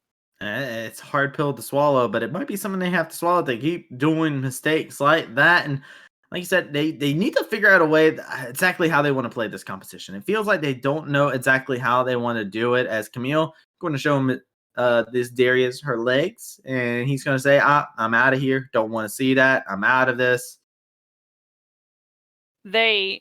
Right now, I feel like First Blood is just constantly rotating as like 4 members, which is perfectly fine. You Yes. can easily run a 1-3-1 with this, just because you've got double enchanter with the likes of Graves, who's relatively mobile. So how do you capitalize on that? All you need to do is use both of your supports and use your jungler, and you shove up vision in these jungles. So right now they've got a relatively shadow on the bottom side and then on the top side. You can push a little further than that kind of ward line, especially with the likes of the Akali being so mobile. And so I think that's their issue right now, is that they're not playing to that 1-3-1 type style, which would be the best in terms of lane setup, which also grants you a lot of time if you're able to execute with a ghost and then a TP coming in from the Akali to set up with those 2 champions to flank around the edge, which is, again, that's how they won their Baron buff, but they're not playing to that again if you're talking about where they're at with their lanes. Instead, they're just kind of grouping as 5, hoping to express this in terms of a 5-on-5 where they just out-gold their opponent. It's the meatball, and let me tell you, Darius has gotten pulled in. I don't know if that's the target that you want to be. He's in there. He's in there deep. He's going to be able to get stunned up. They're going to be looking for the kill. The Hexagon's going to be able to get dropped onto him, but that's going to be a kill that goes over. Top lane stud taken out. Is that the raid boss that they needed? Casman's going to be able to say no. That's going to be him taking out the kill onto Amumu. Graves is over here onto the side, popping off as Jared is looking to continue the chase. Mike's going to be able to get the kill onto Faraz, and now is Jared looking to continue hot pursuit. Binding coming in, going to be able to get a lot of damage back onto him. The Camille goes back in. It's going to be a double kill that goes over to Mike. And now is Oshawott trying to see if he'll be able to poke him on down. He does get hit by the bind, but it is going to be first blood coming out on top of that fight. I think if you're first blood, you take that all day. That Darius wasn't able to get the pop off that you really wanted or find the stacks necessary for the execute. I don't actually agree with the Baron take here. I would rather see them take vision around this, immediately go to bot side with their advantage, take Dragon, reset for Baron while they had the timers down, especially once Wave 6's timer was down, especially since the Darius will be up much faster. This is going to take longer. It's easier to poke in with the Blitzcrank, with the Ezreal, and I don't think they're going to be able to take it, so they're going to lose this objective, or at least the time they spent on this objective, giving more time. You see Pyroman, he's already going down to the bottom side. They're committing Galio teleport to this to shove them off so that they can get that dragon and force this to soul point. This might have been a really crucial mistake from the side of First Blood. Yeah, this could be, but Darius is running in here. Oh no, Mumu, get away! He has to flash out of harm's way. A scary thing to behold as Jared's looking to see if he'll be able to find this Mumu, looking to see if he'll be able to get some damage onto him. Not going to be able to hit him with no shurikens, no kunai knives. Nothing's going to be able to hit onto him as he is going to be able to stay safe. But now, see, this little hand grenade is going to be able to pop off the hook, not going to be able to connect. Do they concede this Drake? It has been pulled out slightly, not all the way. Just enough for it to matter, it seems, is the name of the game. No, not going to be able to get the steal, and this will be the disengage to come out. I'd be sweating a little bit there because, again, they got pushed off of that Baron buff, and I was really terrified. But thankfully, again, this Darius is so ridiculously strong that he could easily fight the Amumu and even probably another member if they were to show up to that bottom side. Plus the TP coming in from Jared, able to push them away. And this does finally give them a win condition to play around. The Baron is still up, and maybe they can keep it that way for the next 5 minutes, 4.5 minutes, whatever it is, till the next dragon comes up. Otherwise, they could potentially look to set up a fight for it. Instead, I'd rather them control the map, keep their waves pushed out as best as possible, and then go for either the Baron or the Drake, whichever they feel comfortable with, to end the game with. If it's Infernal Drake, then you force a fight. If it's Baron, then you just take that, you slowly creep in with the 1-3-1 in a better fashion than what you did with your first Baron, and you should be able to take the game off that. Yeah, honestly, I would love to just see this Darius just sit here bot lane and just like let the four of them just mash against them. You know, they could survive for so long that Darius could just take the entire base for himself if he really wants to. If they don't respond with multiple members. So I would love to see this Darius actually just turn his brain off and say, I hit towers now. But here he is. He's grouping yet again with his team. They're looking for that play. He's actually got that elixir of iron pop there. So he's looking, this is them looking for this to be the decisive fight around the Baron. Yeah, and again, this isn't super ideal because, again, you can get a Mumu engagement, you get Galio engagement, you get picked with Blitzcrank. There's plenty of places for Ezreal to put Qs. They are very high in gold, though, so without a perfect engagement... They got a good pull in. That's going to be the Curse of Salmon. We're going to be able to connect onto two members. Top lane set's going to find himself going down as Oshawot's going to be able to pick up that kill. Heroic entrance coming in. That's going to be the shutdown going over as well. That's the Akali taken off the board, but Mike is still alive with both the enchanters alive. The Hexagon doesn't connect onto him. They're not going to be able to connect any further. Mike's going to be able to jump over the wall. He's got that shotgun, and it's just laying out so much damage. He's got shields for days. He got heals for days. He's got a shotgun, and he's going to let it do the talking. Mike finds a triple kill. Can he find the quadra kill? He is going to be looking for it, and he succeeds, as that is going to be Mike finding a quadra kill for himself in this game. Oh, that fight gives me reminiscence of the old Ardent Mentor or Ardent Sensor meta with just an ADC with so many shields. Look at him, he's at Valve bar of shields. It's just ridiculous. And the immediate contributors in the beginning of the game were the Darius and the Akali, who were doing such good work. This was a fight where a lot of resources were expended. They actually played it almost perfectly on the side of ONECHANCE. You have to give them a ton of props, but they still can't win because they're down so much gold. If they were down 5,000 gold, they win that, get this Baron, swing the game back in their favor because of the fact that they're down so much ridiculous gold with two enchanters on this Graves. It's just too easy for them to take it. This is really slow, so it's going to end up being a while, but there should be no contention whatsoever. And Ace going the way with 4 kills on their Graves means a third threat now emerges as a really solid teamfight contributor. And First Blood, they reclaim complete control of the game. That was so difficult. Darius becomes the sacrificial lamb. You think, oh man, the 707 Akali about to pop off. No, she dies immediately at the beginning of the fight. But man, oh man, Rebel, how would you feel if I told you that I found a new thing that I'm terrified of at night? Something that makes it to where I can't sleep at night, and that's a Death Stance champion with double enchanter. I never want to see that ever again in my life. I take back what I said about being okay with Karma Lutz. I'm not okay. It's not okay. None of this is okay.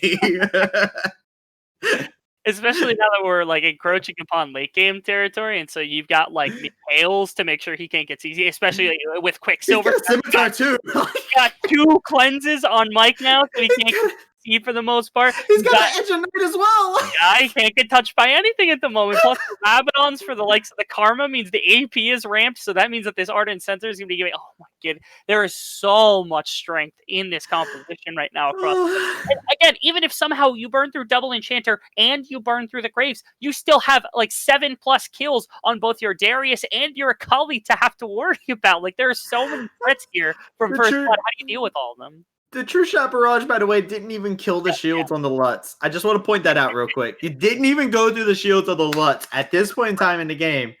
That is the very definition of rust. We see the Mastery Flashes coming on in, laying out a little bit of damage, trying to keep this and Mumu CC'd and nearsighted as can be.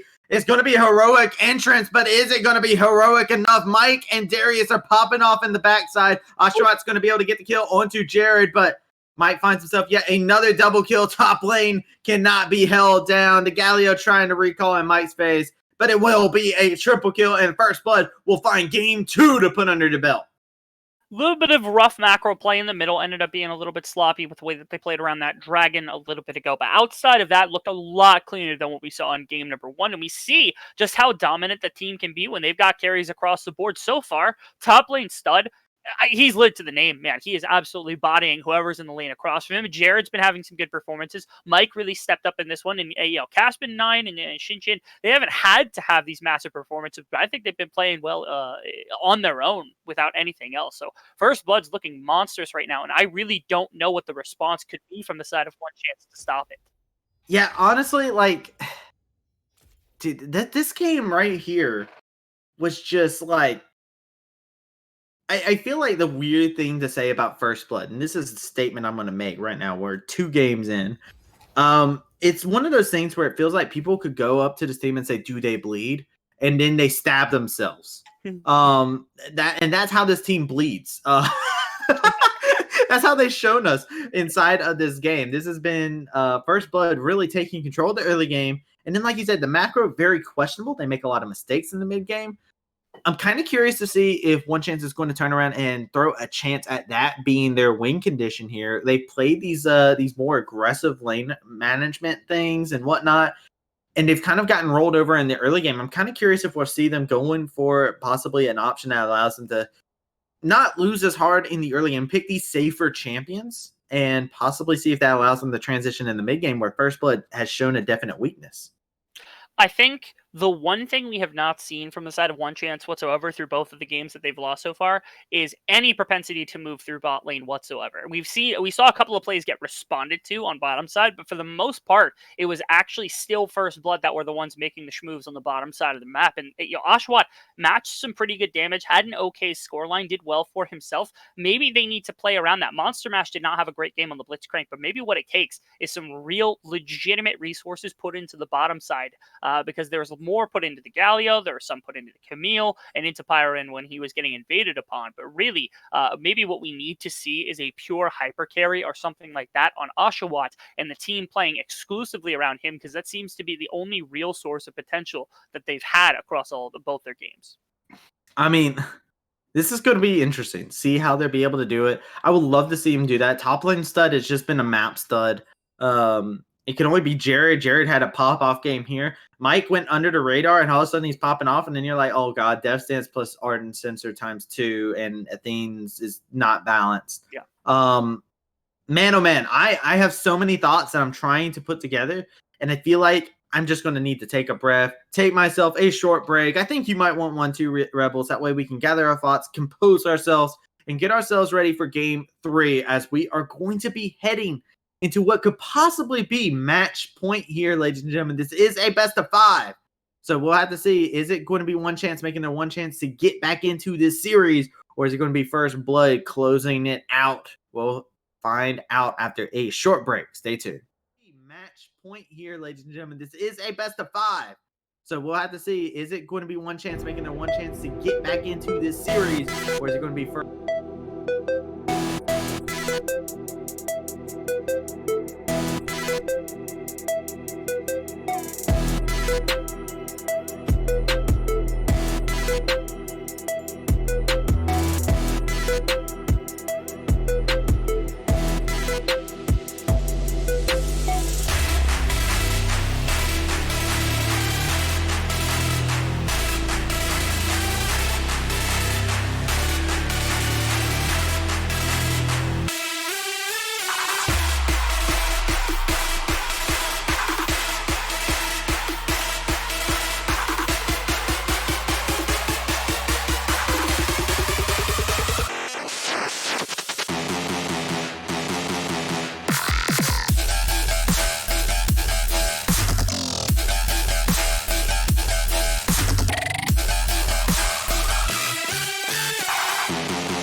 Hello, ladies and gentlemen. Not much of a break.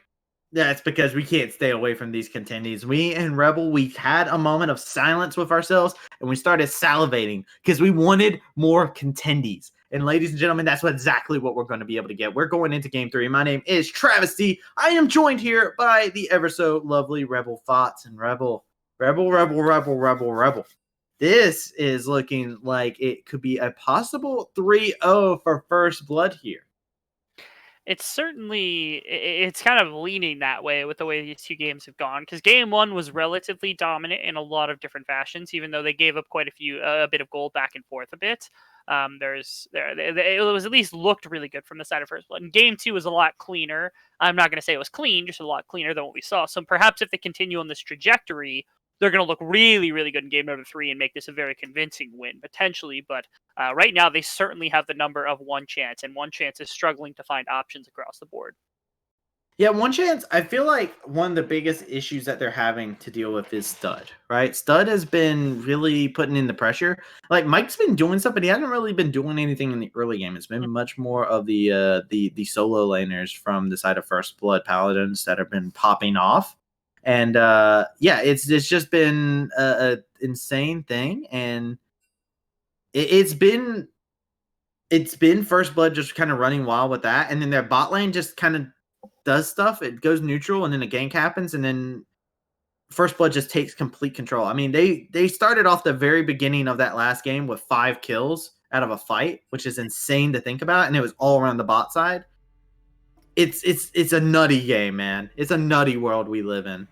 It really is. And like I said, game one, I think Mike had some good early game plays and has had a couple of ganks. But again, as you said, a lot of the advantage is actually just getting generated either in team fights, skirmishes, or just pure lane advantages from these two solo laners coming out. And then the bot lane has been mostly just a stonewall, but their late game proficiency on their champions has looked really, really good to shut out the aggression from Oshawott and Monster Mash. You saw that in last game. How many times did the Blitzcrank just get completely shut out by a Lux binding and not able to find a hook? I think actually you could probably count on one hand the number of total hooks that Monster Mash actually hit against enemy players, which is really, really rough to think about when you're playing against double Enchanter and relatively low range champions like Akali and like the Darius as well. That's rough. It's really, really rough. And again, that's kind of why I want to see them put a lot of investment into the likes of this bot lane to get them something they feel both comfortable on and can carry on, and then play around them specifically. Because right now, I don't think you're slowing down these solo laners anytime soon. Yeah, well, First Blood, they're going to go ahead and pick things up and grab their first pick here. Ezreal will be locked in. We do see for the first time inside of this series, we do see an adaptation to come out as Galio has been banned away but one chance. So they said, no Galio, not allowed in this. And if the Lucian gets locked in here, this is actually a champion that recently got buffed. And a lot of people are saying this is a 3-way Fletch champion technically, and is a very, very strong champion. A lot of mid laners actually practice this and playing this a lot in solo queue in high elo. So I'm very excited for this champion and seeing exactly what they do with it. I am also really excited, especially if they lock Akali, because again, you talked about the triple flex. Right before Lucian kind of fell out of meta, he was being used as a triple flex in top mid and ADC role, and then kind of fell off the face of the earth for a little bit. And these buffs have brought him back into the limelight, where people are like, okay, this champion's right back into being the powerhouse that we wanted him to be in all three lanes. It kind of depends on the matchup and where you'd like him. The Akali's in that same vein, where you go top lane or mid lane, depending on whatever you need for the composition. If it goes to the bottom lane, it can go with something like Braum very easily, but I think also Yumi is a very legitimate possibility here for one chance, because that's a champion their support likes to play quite a bit. Yeah, and here we go. We're seeing the Graves locked in immediately again. Olaf was left open. He said, no, I want Graves again. Give it to me. Now we're going to see them picking up the Thresh. They've gone for it. They played their one game of double Enchanter. Now they're like, please, no more. No more. We're playing Ezreal Thresh. We're playing something a little bit more interactive. So they're going to be able to grab that for themselves. Now we'll see what one chance decide they want to lock in. If they do want to go ahead and show their support here, or if they want to show one of their either their jungler or their laner, and it's going to be the Nidalee. They're going to go for the farm fest here against the likes of the Graves. So neither one of them have particularly strong ganks, especially without CC. They both do pretty good damage, scale all right into the late game, and they clear their camps ridiculously fast. So it's not shocking to see this. I know usually the winner of the 1v1 comes down to who gets the jump on the other, especially if Nidalee can hit a really good longer range spear. There's a lot of benefit to having that, but so far one chance. I haven't seen a lot of invading coming through from their jungler so far, especially into the likes of Mike, who's looked very, very good, especially on the Graves in that last game, carrying quite a few fights. Yeah, honestly, and I'm not opposed to one chance playing Nidalee right now, by the way, just because in the first game he had a pretty decent performance on it. They had a decent performance with the Nidalee, so they showed that the Nidalee could work out for him. I'm going to be curious to see what the last ban is going to be for them, if it's going to be the Jats, if it's going to be the Camille actually banned away. So Jats is left open, so they could run it on back, or there's another split pusher out there. And Alistair, champion that has seen some more play here as of recent. And the way currently that one, the reason I'm gonna allude back to this, the reason why I didn't like the Nidalee pick is because now if your Lucian is going to a solo lane, you have to CC with Akali and Lucian to work with the Nidalee. So you already gave away your hand that was going into the bottom lane. And now it gets to pick Alistar. Very aggressive lane. Not easy to play into Ezreal Thresh. If either one of them is standing back, like, the best you can do is try to hope that Thresh is forward and aggress against Thresh, but you're not going to get that often. Ooh. And now you've given Vladimir over as well, a team-fighting champion, exceptional in the hands of a guy who we've already seen. Stud has been an amazing player this series, and you're giving him a late-game champion to work with now. Has he even been a top? Like, has he even played top this game? Like, he ran mid by choice in game 2, and then game 1 he ran it mid to deal with the Renette then too. So I don't know what to call him. I'm just calling him Stud at this point because that's what he's been. Yeah, okay. Ooh, Rumble. So Stud the flex. Yeah, I would have to say that actually the champions can flex very directly, which we've seen time and time again. I'm not shocked about. But Mundo going into the top lane, again, not perfect because there's no hard CC for the Nidalee, but you at least get the soft CC and you potentially look to gank towards that lane with Cleaver spam. The thing about First Blood is they don't have a great front line, but having a Rumble That's better. Yeah, that's a lot better. Oh! Big over the Shen! So, fun fact, I think Shen's the strongest top laner in the game. I like this champion a lot. And with a team like this, where they do have one direction and that's in, they want to really just dash around into these fights. This kind of helps with the CC problem you were talking about. This gives them side lane pressure. This is, I like this pick. I was going to say, if they pick in Mundo, I was going to go on a tirade about how Maokai is a better champion for this. But Shen, pretty good. I'll give it that. That it is. And I wonder just how insane this build can get, because you could go very stock standard, and you could go into something like Bomby Cinder with the Shen just to go wave clear into the Vladimir, wait for ult opportunities onto a Kali or Nidalee or Alistar, whoever's diving. You could go Executioners, try to take a little bit more tradability into the Vladimir. You can go Hail of Blades with your Q with Executioners, and suddenly the Vladimir's losing half of his health bar every time you trade. You go Blade of the Rune King. That's a little too far, but to me, there's some options here for the Shen to maybe get aggressive in the laning phase and try to actually push back against Stud, because Vladimir, yes, you've got some potential for kills, but against the likes of a Shen, you shouldn't be solo killing Shen pretty much ever. This is the one lane where it feels like finally Wave 6 should have the pure advantage without much consideration across the board for the most part. Yeah, I think that's really the way that this thing goes. And if you're going to put your baskets into this, I like the fact that they're going with these champions from ONECHANCE, by the way, that get this early aggression going on. First Blood Paladin, I'm going to be curious to see what they do with this, because this composition, these are not, besides their Rumble in the Graves, I would say, this is not a composition that screams to me like, early aggression here. This is much more of like, we get into the mid game and then we're going to aggress on you, which is where you and me have both kind of said First Blood seems like they have these weird situations that just pop up where they're sticking a knife in their own gut, man. Correct. This actually feels a lot more to me like a pure 5-on-5 composition, which is nice, because you like the Vladimir, you like the Rumble, you like the Ezreal being able to slow people down. And on the side of 1C, yeah, you've got good divers. Nidalee can do it, Alistar can do it, Akali can do it, and Shen can follow up really, really well. But for the most part, it's not super easy to play ONECHANCE's composition into a composition like the side of First Blood Paladin. Ezreal can bounce backwards, Thresh can pull someone backwards, Graves has mobility, Vladimir's got his W, Rumble's the only real target, but again, if he throws out the ultimate onto the team that's not diving at the moment, so say like Akali goes forward with Shen, Alistar, Nidalee, Lucian are now zoned from the fight, and you're in a 2v5. That's really, really rough. So I really like the way they've designed the 5-on-5 composition. Now the question is, can ONECHANCE not 5? Can they play the First Blood game that they've been breaking apart the fights, not taking the 5-on-5s, not letting the other team take full advantage of their composition? Well, let me tell you something right now. First, I'm getting a little bit of a vision here. I'm seeing into the future, right? And I'm going to say that there's going to be a lot of big fights, a lot of ultimates used at the Dragon Pit. I don't know what's telling me about this, but you just talked about a team fighting composition. These neutral objectives are going to be bloody. Oh yeah. That neutral objectives, I was going to make mention of it. If you're looking for 5-on-5, especially with teams like this, Rumble's got wave clear. The Ezreal and the Thresh probably don't have the most ridiculous wave clear, but it's into Lucian Alistar, so they could probably keep the lane relatively go.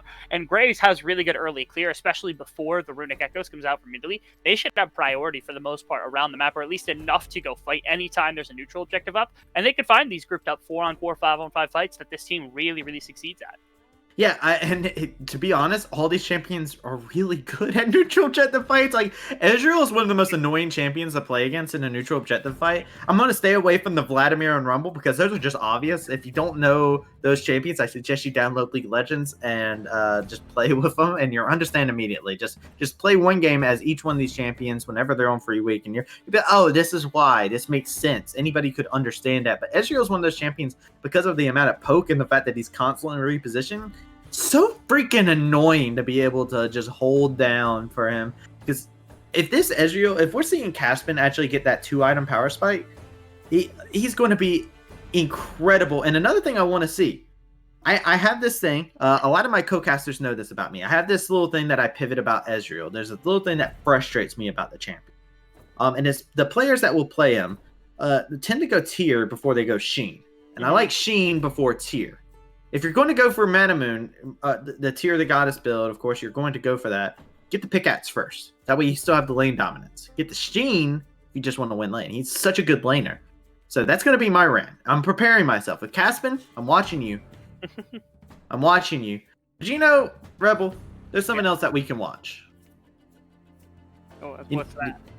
Well, it's something. Well, we're gonna watch this game first and foremost. But second of all, there's a group out there called Midwest that you should absolutely keep your eyes on too. Midwest is a fantastic group. They actually have provided us with so much here. And you know, in dark times here, like with COVID, there's a pandemic going loose. If you haven't known, if you've been asleep for the past 150 days, that might be it. I consider today being March 157th. It's been rough, and thankfully, a lot of people have been able to find a community with video games, and esports is one of the best communities out there. You can find some weird sticks in there. Sometimes you find toxicity, but you find that with every community out there. But Midwest has been a fantastic community through and through. It's a group started up by a bunch of college students, started over at Surprise up in the Midwest, and have really just been able to provide just some great tournaments. And during this time where COVID, pandemic, and mental health and emotional strain is so much and so rough, and people find themselves in these isolated situations, Midwest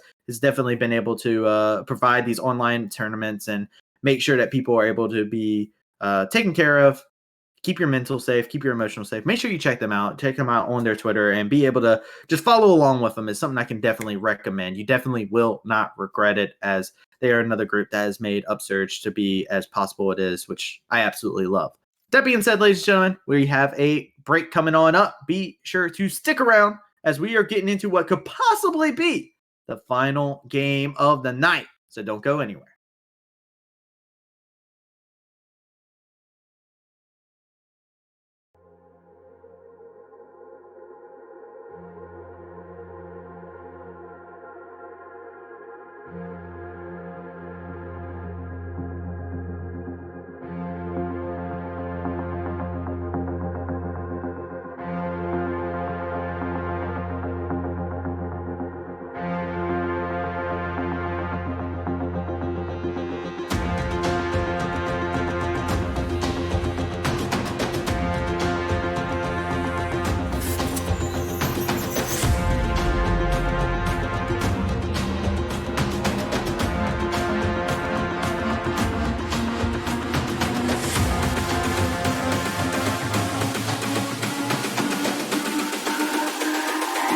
It's all about humanity. About humanity.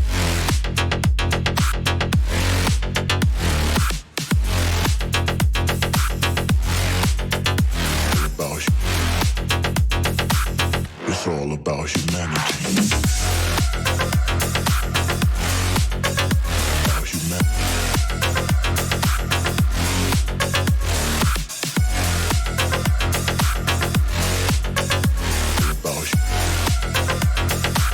It's all about humanity.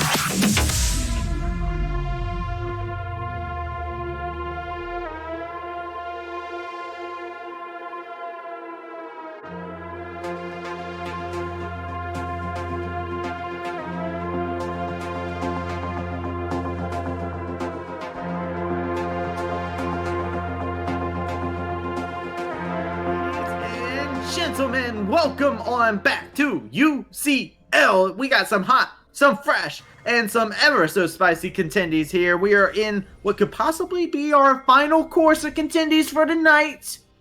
But don't fret, don't fret. I'm sure this is going to be the spiciest one of all night. I'm Travis C. If you're just now joining us here, I've been joined here by Rebel Thoughts.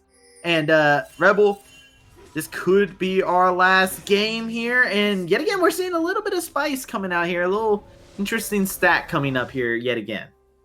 Yeah, just trying to prevent any sort of vision invade here from the side of First Blood is one chance. And as you made mention of course, the team looks like they're on at least a little bit more comfort from what we saw in the previous games. Thankfully, the need comes in from Pyriano, who is likely the best champion for them.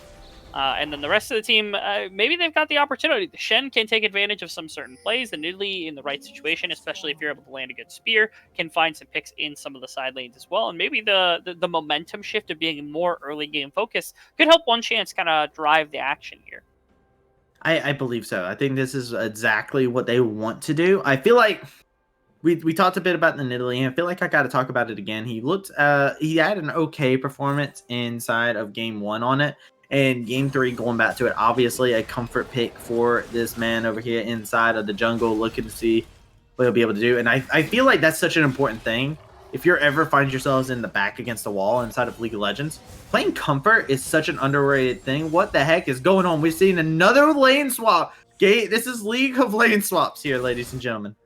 And this one actually was instituted here by the likes of ONECHANCE, or my apologies, of ONECHANCE, because they're the ones that had the Shen, and they're the ones with the Akali, and they choose the Akali matchup into the likes of Vladimir, which I am a little bit curious about in terms of what it does, especially maybe they feel like it needs to be protected for some reason. Maybe they feel like the Akali just getting shoved in by the Rumbles is something they want, but again, I feel like it's almost not. Shinchin looking for a little bit of aggression. He does hit level 2, gets the Death Sentence connection onto Alistar, and is going to be able to lay out a bit of damage. But yeah, to your point, I 100% agree. Rumble's good into just about every melee matchup, so I get it.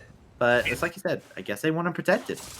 Maybe it's also possible they want to take advantage of the Rumble matchup as like the Nidalee, and so you've got your best option for CC in the Shen. So your taunt, especially when paired with the Flash, is going to be really easy, especially because Rumble will push this lane pretty much just automatically over the course of the entire action. And so that's a better spot here for Pyrian with this. Oh, beautiful from Monster Mash. Gets a great hook. There's going to be a beautiful flash to come on out. Shinchin's going to be able to flash into the arms of this Nidalee. First blood to come on out. That was absolutely so well played. Such good coordination coming out here between this bot and jungle. Gorgeous little play coming out from Monster Mash, having that flash and immediately going into the W animation with the Q to set it up, and really... That's hard to do. It is. It's very hard to do. I play a lot of Alistar, and it took a long time to perfect that. But even better, like, Shinchin saw it coming, had the flay ready, and almost nailed it too, but just a little bit off, ended up getting the knock-up. And if he had knocked away the Alistar during that little play, might have actually saved his life. Would have still been very close. But either way, nice little wraparound from Pyroian. And the first blood here going the way of ONECHANCE. So nice little play, already feeling a little bit more comfortable on the Alistar and the Nidalee than we saw in the previous game. I'm loving it too, because if you see an Alistar, and if I see a passive Alistar, I just hate it. I hate it with a passion. I want to rip my eyes out. They're talking about something that isn't going to be passive. Mike looking to not be passive here, showing some attention to this Akali and laying out some hurt, trying to get this Vladimir a little bit further ahead and put this Akali in a low HP status. Yeah, just trying to take away at least a little bit of the lane pressure, because obviously the Akali, when you jump in, you can trade quite a bit. Actually, nice little jump in from the Lucian there to trade on the Caspian. And you're terrified now, because now you don't have heal, you don't have the flash on the likes of the Thresh, so a little bit of play here, a little bit more kind of pizzazz coming out from the likes of Monster Mash, especially with the Hex Flash, could mean a very, very solid lane setup here for the Lucian and the Alistar over the Ezreal, which is already going to be late game enough. Also, I want to take note, Graves and Nidalee are just jungling each other's chickens over here, but Graves has finished sooner. Nidalee just started. Graves is probably walking towards that way. You can see actually the ping coming out. This could be a rough situation. They don't know that the Graves is there. They didn't have vision of him. The flash forward coming on in, laying out the damage. They're going to be able to show it's end of the line for you, Pyro, as he goes on down. Graves finds himself a kill, and Mike looking good with that.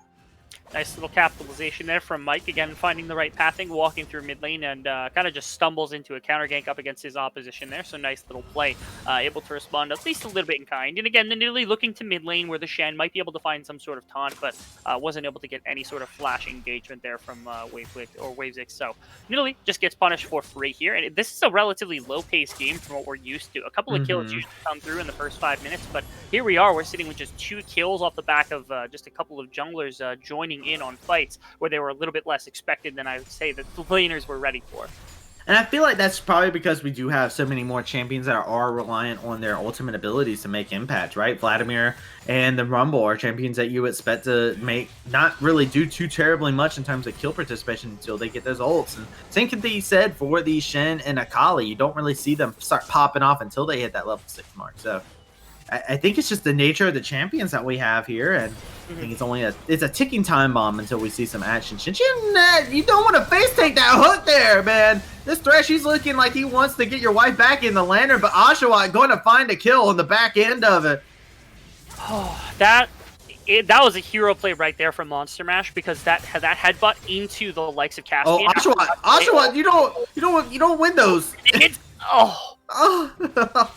Asha was just trying to throw away his life. He went under tower 2 times, and Monster Mash saved him last time, and then he's also able to body block some of the Qs this time. So, really, really nice plays. Very different from what we've seen before. And again, that headbutt pushed the Ezreal away, couldn't get him into auto range or Q range, and the Thresh just overextends, trying to push for the kill onto the likes of the Lucian. So, really well played. Gives them that bottom lane priority as well, so the Ocean Dragon going their way.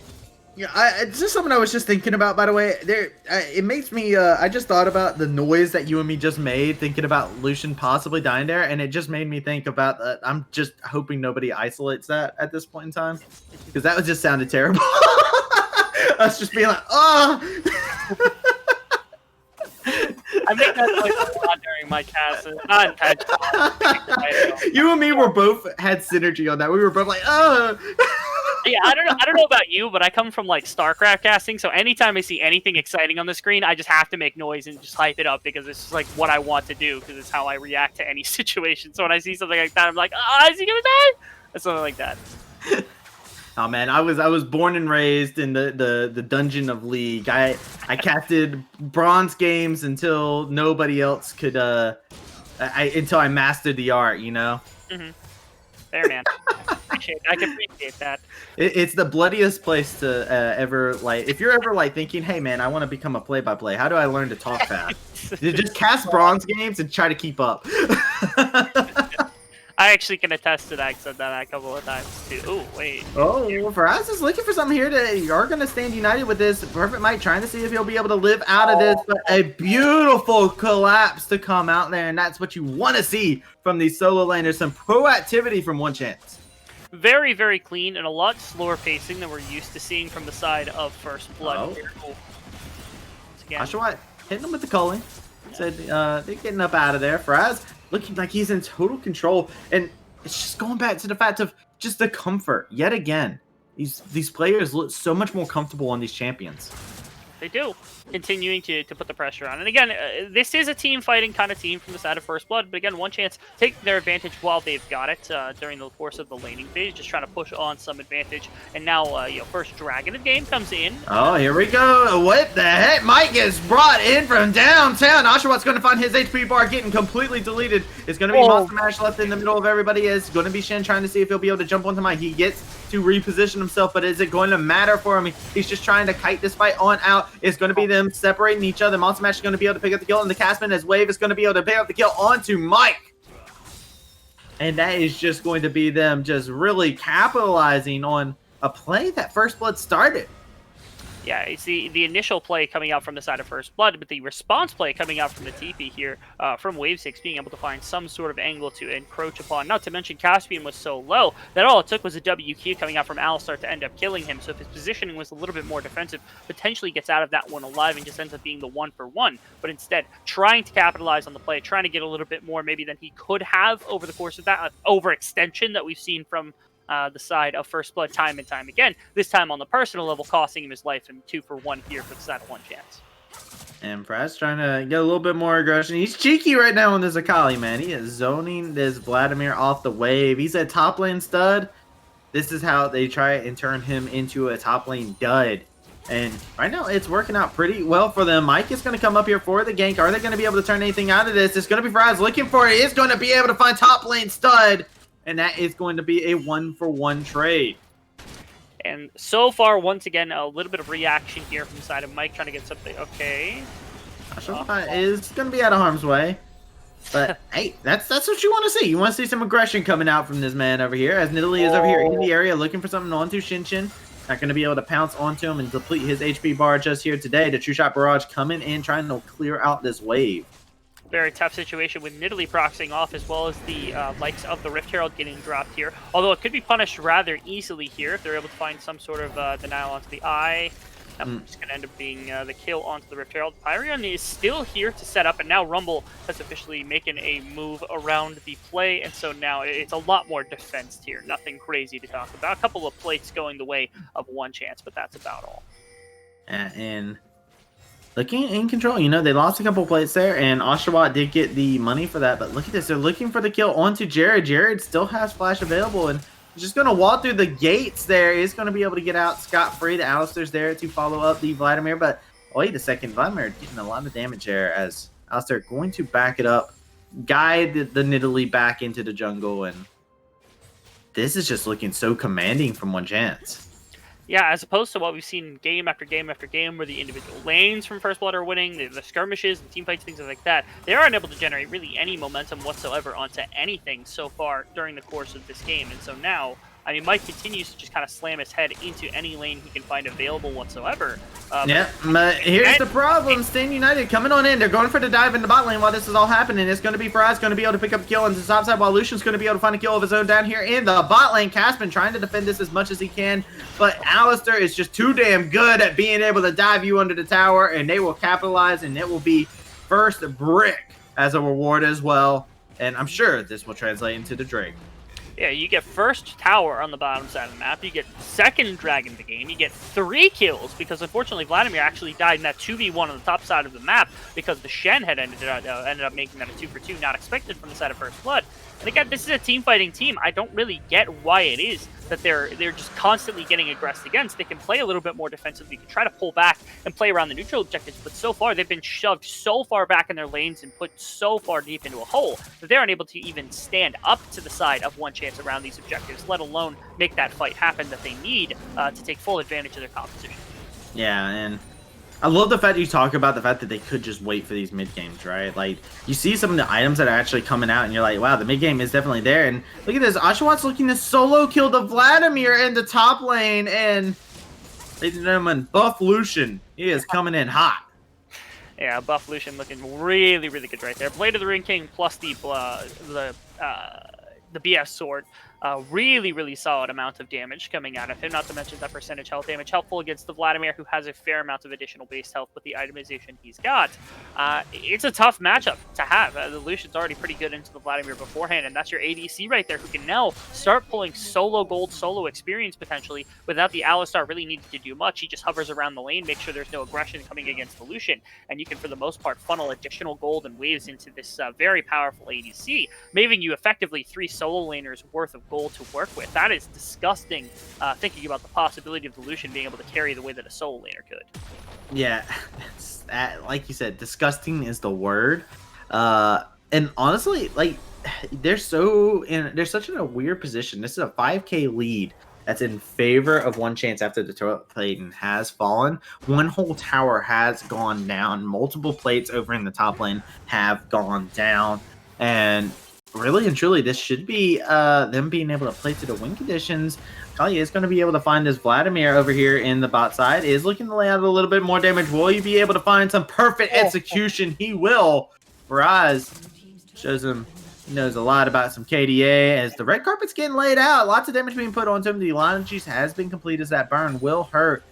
I don't know if it's going to be quite enough. The Graves is coming to wrap around, looking for possibly more, trying to make this end of the line. Shirkentoss is going to be going out, trying to see if she'll be able to do some fancy footwork, but it's just going to be her ending up as collateral damage. For us, wasted so much time there. And for the most part here, you burn quite a bit of time that should actually cost them the mid tower here with the likes of Nilly and then Wave 6 being able to come in as well and capitalize on that. Rift Herald is also being given up because that top side river has 0 wards in it, and there's plenty of defensive vision for the rest of your map here on the side of ONECHANCE. They are running table across the map. This is looking exactly reversed in terms of the way we've seen these games play out before, which is kind of crazy to think about just how easy it was for the side of ONECHANCE to turn this completely on its head and become the very dominant early AP. Yeah, and this is going to turn into Rift Herald. They're going to be able to translate this into possibly just break open some of these towers. There's all inner towers available, and I'm going to be honest right now, this is looking like a very, very clean game. They really toned down the tempo from the last 2 games, and it's just completely favored them, and you can tell that just by looking at the scoreline. 0-4-1 on the Vladimir, and then you look over on the other side, it's 0-3-1 Thresh. Jared is just dead. There's nothing else for him. He's CC'd, Shurikens, kunai knives. They're all getting thrown in him. Faraz is going to find that kill. And it's looking rough for them. And First Blood's got to find a way to get themselves back into this and find these team fights. Yeah, the Rumble matchup into the Akali is now becoming very obviously Akali favored. You see the Shen is still able to take pretty decent fights into the likes of Vladimir, but more so is looking for pickoffs, and now even top lane Stud might Yeah, that's the Colin coming out. It's getting cold. Oshawa is on a rampage. 5-1-2 on the champion here today. Has Rift Herald in his pocket as well, so he demands pressure wherever he may go. Mike gets over here into the side, looking to see if he might be able to get him. He's going to be caught out instead. Lots of damage being traded back to him. He's trying to see if he can drop the end of the line. She's just going to be able to lay out a good amount of damage. Got the play that's going to be able to go in, and Mike is going to be able to survive and be able to find a kill. He's chasing now. Monster Mash now. He's laying out some good damage, looking for possibly more. Trying to give it over to Caspin. I was about to say, they let him go free. I definitely regret that, but that is some gold getting put back into Caspin here. It's slowly the game has become very kind of Mike-centric, where he has 100% kill participation, which is shocking because there isn't much. It's just that he's finding these decent kind of positions in order to punish members of the jungle because they're not, taking every single possible precaution. This is kind of the overextent that we saw from First Blood, where you push into non-vision, you push too far for a play, things of that sort, and you get punished very hard. Caspin. Just a little bit short there. Unfortunate for him. And very fortunate for Caspin, as Caspin would have definitely been dead to rights there. But this does buy them pressure for an Infernal Drake, and if they get this is going to put them at some point. I don't think they can contest it at all. Yeah, I think they should just go the way of one chance, giving themselves one more opportunity. Of course, they can wait for the next Infernal Drake, try to contest that as best as possible. They are down 6,000 gold, but it's not obscenely, like at 17 minutes it's obscene, but of course it's not the most obscene. We saw it higher earlier before those kills came through. This Rift Herald might actually be a little bit of a nail in a coffin, though, because now Lucian's going to have so much gold, and no inner mid-tower means that the ward pressure around the remainder of the map is disgusting. And disgusting is the word we're going to use for this. Absolutely. Oshawott trying to see if he can back it up. Doesn't want to deal with anything too crazy here. Is going to retreat back to the rest of his team. He realized last time he got a little bit too out of there. Raz gunblading the Vladimir to just send a message. Say, hey, look at me. I got a mastery. Check it out. It's an assertion of dominance right there. Just knowing he doesn't even need it next time he wants to go for the solo kill. I mean, it's already halfway done. He'll walk back and do it again. He's just letting him know, It's poke damage. Just 100 damage here and there against the Vladimir. His composition's turned into a poke comp. You got a gunblade to go with. I suppose First Blood has not actually done an okay job trying to slow down the game from this point, because it's been a bit since they've given up a kill, and slowly, with their towers being shoved in little by little, they continue to catch waves as best as possible. The one real fear is, of course, that dragon. That dragon is terrifying and giving away an Infernal Soul, especially to the likes of an Akali, Illusion, things that do really well, especially with supplemental late-game damage, is going to be terrifying to play against. But if you can take 1 or 2 dragons before they're able to get that, maybe you have the possibility of taking fights again and again. The Vladimir is still very strong, especially if you get a really good Rumble ultimate on top of it. And Azriel's still very good front-to-back team fighter. They just need to try to set it up as best they can, rather they continue to get picked off in side lanes and individual skirmishes that they just haven't needed to take all game. Yeah, it's making it real rough for them. You gotta look at like the itemization that's coming out here. The Athenes have already been picked up from the Nidalee. I like the change from the Lucian. You see a lot of Lucians go Blade of Ruin King into Black Cleaver. No real purpose to build Black Cleaver inside of this game. So he actually just says, all right, I'm getting Essence Reaver. I'm going for it. And you know what? I like it. He's large, he's in charge, and he's laying out the damage just like he is. So it's working out very well for them. I feel like they have to kind of figure out a way to deal with this 1-3-1 that's been currently going on. And I don't know if there's a fantastic way to slow it down, aside from just catching waves little by little. Again, Mike looking for something, looking to see if he can get a K onto the Nidalee. Not going to be able to. I was about to say, if that is possible to have happen while there's an Alistar sitting beside of him, I don't know what is going on anymore. It would have been a little shocking to see that monster match, especially after all the plays he's made on the Alistar so far, to be able to kind of flub a very simple one, just knocking somebody away. But again, slowly, Mike is rather strong. In fact, actually, he's the strongest in the game outside of the Lucian, who currently sits on 10,000 gold, about 1,500, 2,000 above everybody else on the current power curve. Mike's does have the Death Stance completed, so in certain circumstances, you're going to be very, very powerful. But the rest of your team is kind of lagging behind in terms of gold. The Rumble is only sitting on 1 item and just the 1 penetration item as well. The Vladimir is still a ways out from being this very terrifying late game threat. The Ezreal finally finished 2 items, so maybe the damage is going to start to get pumped out. But again, it's not until that next one really comes in that he starts to become this massive, massive threat in terms of the DPS against the other team. And Shen trying to assert a little bit of pressure over here in the top side. Said, hey, look at me. I'm over here. And just saying, hey, I'm over here. I will kill this Rumble if he pushes up at all. And Rumble doing a good job of freezing the wave, knowing that if he pushes the wave up too far, he is in kill range.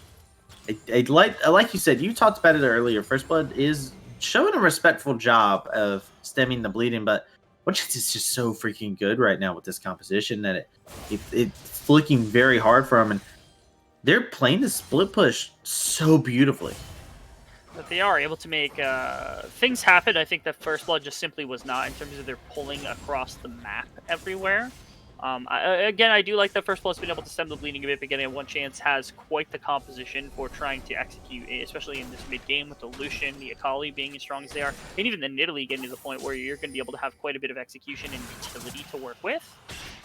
Playing stud. Yeah, and taking a good bit of damage here. He needs to be careful! Why?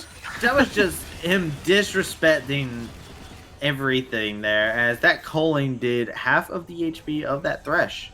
I mean, you can go disrespect from like our point of view. You're like, oh yeah, he shouldn't have been there because the Lucian was like, with what vision would he have seen the Lucian and the Alistar just hanging out there ready to come over the wall? Like all he did was tank like 1 Q and 1 E from the Akali, and he's like, all right, I'm like a quarter dead. This is fine. Lucian jumps over the wall, hits him with like a Q auto attack, and then he's immediately down to like 5% health. Yeah, it's a really rough situation for Vladimir. Like he didn't even have a chance to fool. That was so quick. In my defense, I'm going to say they were clearing vision in the bot side, so he knew. Somebody was clearing vision. They were last seen in the mid lane. They're not seen anymore. They're on their way. That is the lesson I've learned from playing any game of League of Legends. If they're not on the map, they're here. That's the old Evelyn adage, right? She's always like you just got to treat her like she's always sitting right next to you at any point. And you should be. That would explain a lot because I have PTSD from that champion from back when she was perma invisible. As top lane is having a bit of PTSD, this Shen is going to come up here. This Infernal Soul is going to make it so easy for him just to cleave through the HP. Faraz has gotten a double kill.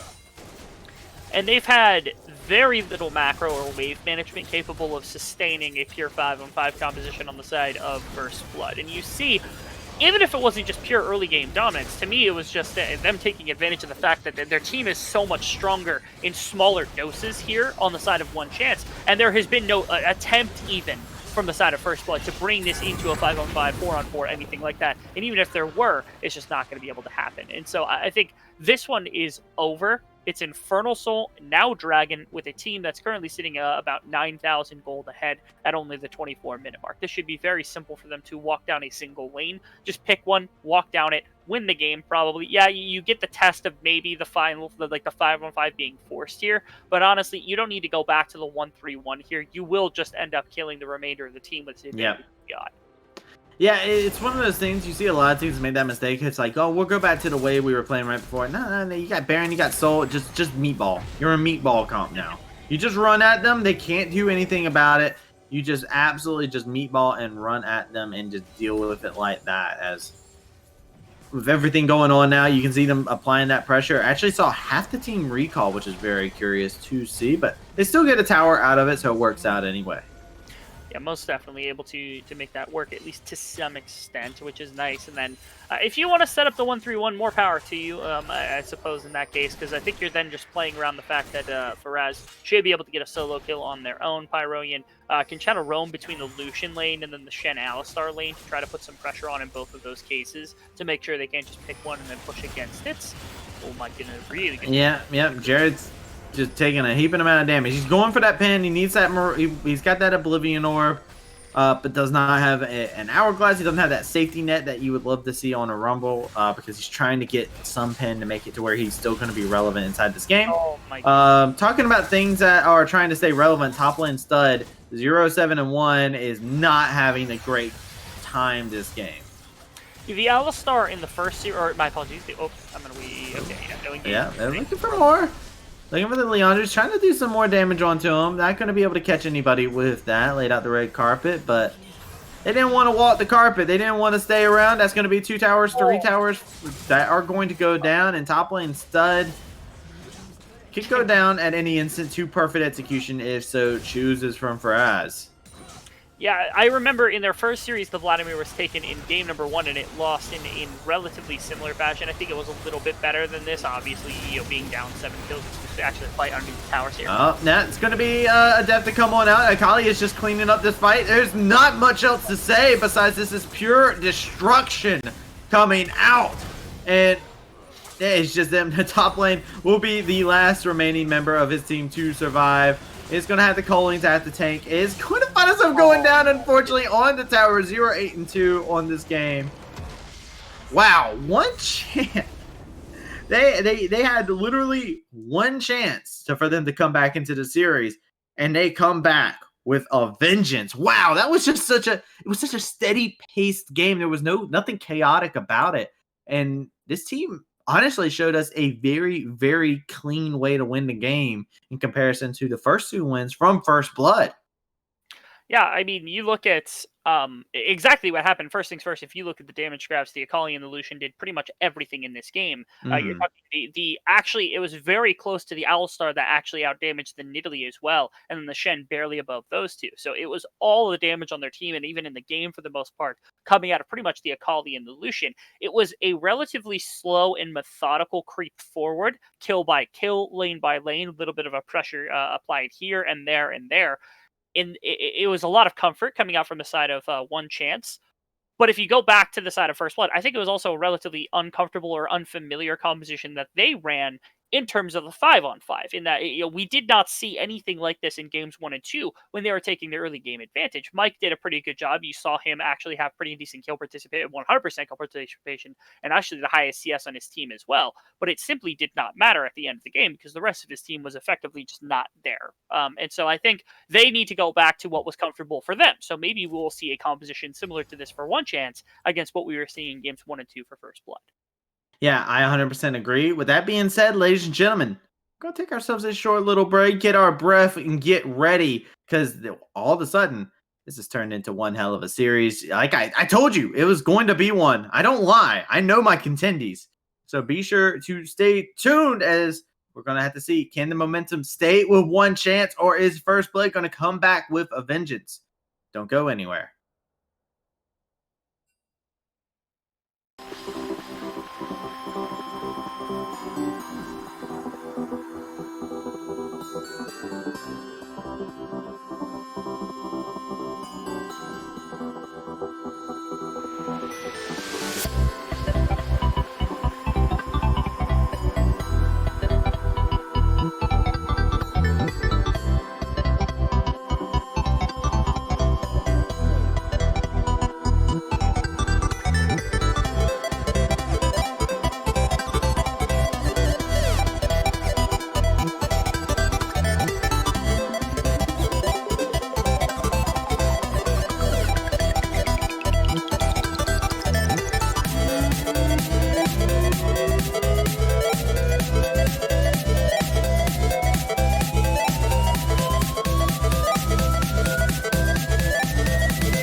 Ladies and gentlemen, welcome back to the UCL, and we got Contenders here. And let me tell you thought that the last game was going to be the last one, didn't you? You thought it was. You thought First Blood was going to be able to win, but no. It's going to be one chance, making it to where they say they got one chance. They got one opportunity to go. It's once in a lifetime. They're going to be able to pull it back and take into this series and find their way back in. I'm Travis D. I am joined here by Rebel Thoughts. And Rebel Thoughts, this is looking good. I'm ready to see exactly what they're able to pull out in Pro Draft, because there's some spice that was coming out in that last bit, and I loved it.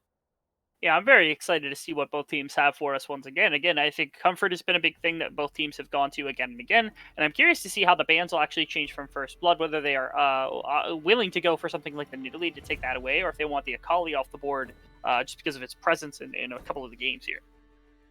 I mean, it's one of those things where I feel like Akali definitely needs to find its way onto either somebody's list or on the ban list. But hey, it's first picked immediately. One chance is going to grab that as quick as possible. And now it's going to be interesting to see what First Blood is going to look at. They're hovering to Renekton right now. They're saying, maybe, just maybe, we might do it. You don't know. Like into the Akali, I don't know that the matchup is fantastic for Renekton. Although if your ultimate's on, your Q is on, maybe there's enough AoE damage to work that. You get pretty bulky, especially with Black Cleaver or something of the sort against the likes of Akali. But I don't think that's what it's for. I think it's a little bit more of a flex pick here to throw between the two solo lanes. Once again, going back to the idea that they can kind of shift and play the matchup that they want. Yeah, and I think that's a very important thing to take note of. I think when you get into competitive League of Legends, flexing is such a big part here. And the Xayah getting locked in here immediately draws pressure. Because this means you're taking away the Rakan. This is an old school strategy. You either take away the Rakan or you leave it up and say, I ain't worried about it. And I think... Like personally, I think that there's plenty of ADCs that work really well with Rakan, and then a lot of supports that work well with Xayah. Specifically, actually, for me, Thresh is the one that comes to mind with Xayah. I have actually always been under the impression that Thresh has been a better aid or a support for Xayah than Rakan has ever been, just because of the way that the kit manages with the likes of Xayah. And I think Lucian and Rakan are actually a really good lane as well if they want to go to something like that to cancel it. But instead, the Nidalee is the hover once again. Not shockingly, the Lucian looked really good in the last game. And the Nidalee, very, very heavy comfort here for the side of 1C and obviously for Pyro, and who did a really good job last game despite not doing much damage. And Thresh is just taking everybody's girls. First it was Senna, then it was the Xayah, and then it was just one of those things where the Spirit Blossom event happened, and everybody's like, "Oh yes, I'll click that lantern. I'll click that lantern so hard." Rakan is going to be hovered here, so and not going to be able to steal that girl today as Thresh gets banned away. And it said, "No, get away from me." No, not going to be dealing with that, as Team Wife Steal will not be a lane that we'll be seeing if they do lock in that ban. Yeah, I mean, the Rakan is countered pretty heavily by the likes of the Thresh, and then, of course, the Rakan also, it worked well with the Lucian, but they're able to get it with the Xayah, which it's never been a terrible pairing. It's always been a really good pairing between the two with the advantages that they bring with one another. Not to mention, you've got really good AoE damage with Xayah and really good AoE CC with the Rakan. Not to mention, they ran this in game number 1, where they found a little bit of success on the side of First Blood, so it's not shocking to see they go back to this. I'm curious if they banned a second support here, something like Braum that could be a little bit aggressive, or maybe something like... I don't know, stuff. Maokai could also be another thorn in their side, potentially, or even... Yeah, Shen. I like that. Yeah, that's good. That's good. That's a good champion into Renekton, too, right? Like, that's good. I like it. Yeah, that's creative. That's a little bit better. It's a top lane ban, and actually, it can be flexed a little to support if you really, really want it to be, but honestly, making sure there's not something that can stonewall top lane seems very important, given the fact that's what happened last game into the likes of Vladimir, and it was more than enough to keep Stud at bay. Yeah, and I do feel like that they have to kind of keep in mind that this Akali will switch lanes. We are our 4th game in, and every single game has had a swap. There has been a lane swap from the first 2 games was initiated by First Blood, and the 3rd game it was initiated by ONECHANCE, and it's just these guys. They're just like, we're picking our champions, but we're not going into the lane that you think we're going. The champion, let's go. Give me the least. No. Olaf, hello.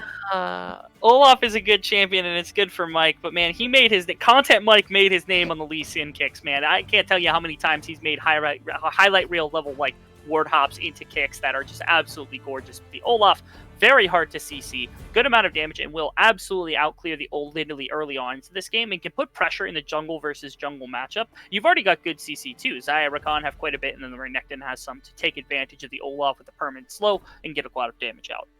So what's getting locked in here is this Maokai and Lutz. This is still Flex. However, it does make me think that there's a higher possibility of the Maokai going top lane. And the Lutz being the support. We've seen her actually go back to the support role actually a decent bit. She's had decent success. So yeah, seeing that and a Zoe to get grabbed up. Is this the last pick that you want to see? Is this the champion that changes it all? No. At least in my opinion, I don't think that Zoe is pretty good just because, of course, if you're able to land a Q onto something like Nidalee, Lux, Lucian, or Akali, none of them are really stacking a lot of magic resist. The best you can hope for is like a Banshee's Veil or something that protects you against the spell to get rid of a Paddle Star. But into the Maokai, if you're not able to actually get through this Maokai, it's going to be a little bit rough. And Xayah can't do that for at least a little bit. So you're relying more on the damage of Olaf and the more of the pick potential from Zoe than you are more towards the team fighting. But potentially, that's what they're looking for here. Into the Akali matchup in the mid lane, the Zoe is perfectly fine, should be able to wave clear a little bit more than the Akali can, and now can roam around a bit and try to use the bubbles as a way to generate some of the early game skirmishing, the pick off potential, and help the invades from Olaf a little bit more. This is a bit more high tempo from Fire First Blood. It looks a lot more reminiscent of their first few drafts. Yeah, it really does. It looks a lot more reminiscent. I do like that. And, you know, you look at what this composition is going to be able to do. Olaf was banned away, was not banned last game. They opted to get rid of that ban and put the Galio ban inserted in, and he decided not to take it. And, you know, Olaf is one of those champions you were talking about. You get in there, you do your do. And honestly, against this kind of a composition, I like it. Lutz can't stop you. Maokai can't stop you. You just run in there, and nobody can stop you. You are completely unhinged, and you can make like it's Vinland Saga and just annihilate everybody. It is great. Yeah, the real weakness to Olaf is if you're able to actually burst him once the Ragnarok is down, because he loses quite a few stats. The good part about the side of First Blood is, like with Rakan, you've got double shields, a heal with his Q, and then a lot of CC to pair alongside him. So if you put too much into Olaf, you get run through by Rakan, and if you put too much kind of stopping Rakan, you don't remember the Olaf in front of you. Second is, of course, the pick potential with things like the Xayah and the Zoe, having the feather pull from the likes of Xayah, and then Zoe with any of the Paddle Stars, any of the bubbles whatsoever, is really, really good. So there's a lot of focus being pulled either towards Olaf that neglects, it gives Xayah and Zoe space, or attention put to everything else that gives Olaf space potentially to do damage. But I do want to say, like, we've talked a lot about First Blood and whatnot, and there's something that's simple that needs to be said. I feel like One Chance, this is a comment that needs to be said and needs to be said out loud. We have seen very big gold leads throughout the night. However, One Chance showed us what it's supposed to look like when you win with a 10k gold lead. And it was very tempered. There was nothing insane about it. They just played it slow. They played it to their pace. They didn't let anybody dictate the pace of it. And they just slowly but surely accrued this lead and just annihilated the side of First Blood in the last game. And, you know, they're riding off this wave of momentum. They got the Nidalee again. They got the Lucian again. They got the Akali again. They got all the core members of Comfort that they wanted. And I feel like that's very important for us to talk about. Yet again, comfort is such a good thing whenever you find yourself with your back up against the wall, and they're really finding their way in this. I will say on the side of One Chance, they are comfortable. I think it's a little harder to execute on some of the potential they had from last game. Where like last game you had, I believe it was the Thresh or the Alistar. My apologies. They had Alistar, yes. Fantastic for Monster Mash, but he set up that early gank for Pyrorin, which kind of destroyed the entire bot lane here for Caspian and Shinshin, being able to shut them out and get them behind in the game. And Pyrorin was able to get his solo lanes ahead. Faraz was absolutely insane on the likes of this Akali. But I think it's a little harder to play that into either the Zoe, who's got good wave clear, or even the Renekton, who, again, once you hit level 6, you have good AoE with the Q and his ultimate, even when you're in that shroud, and then if he gets you with a stun, it's very, very hard for you to survive with relatively low base armor. And so I'm a little more concerned with the side of First Blood's composition into this comfort. But when they were able to make it work, this looked very, very good. I still think it's about getting Faraz ahead and getting Oshawott some good gold. If you get those two ahead, they look ridiculously strong into what should be a squishy composition on the side of First Blood.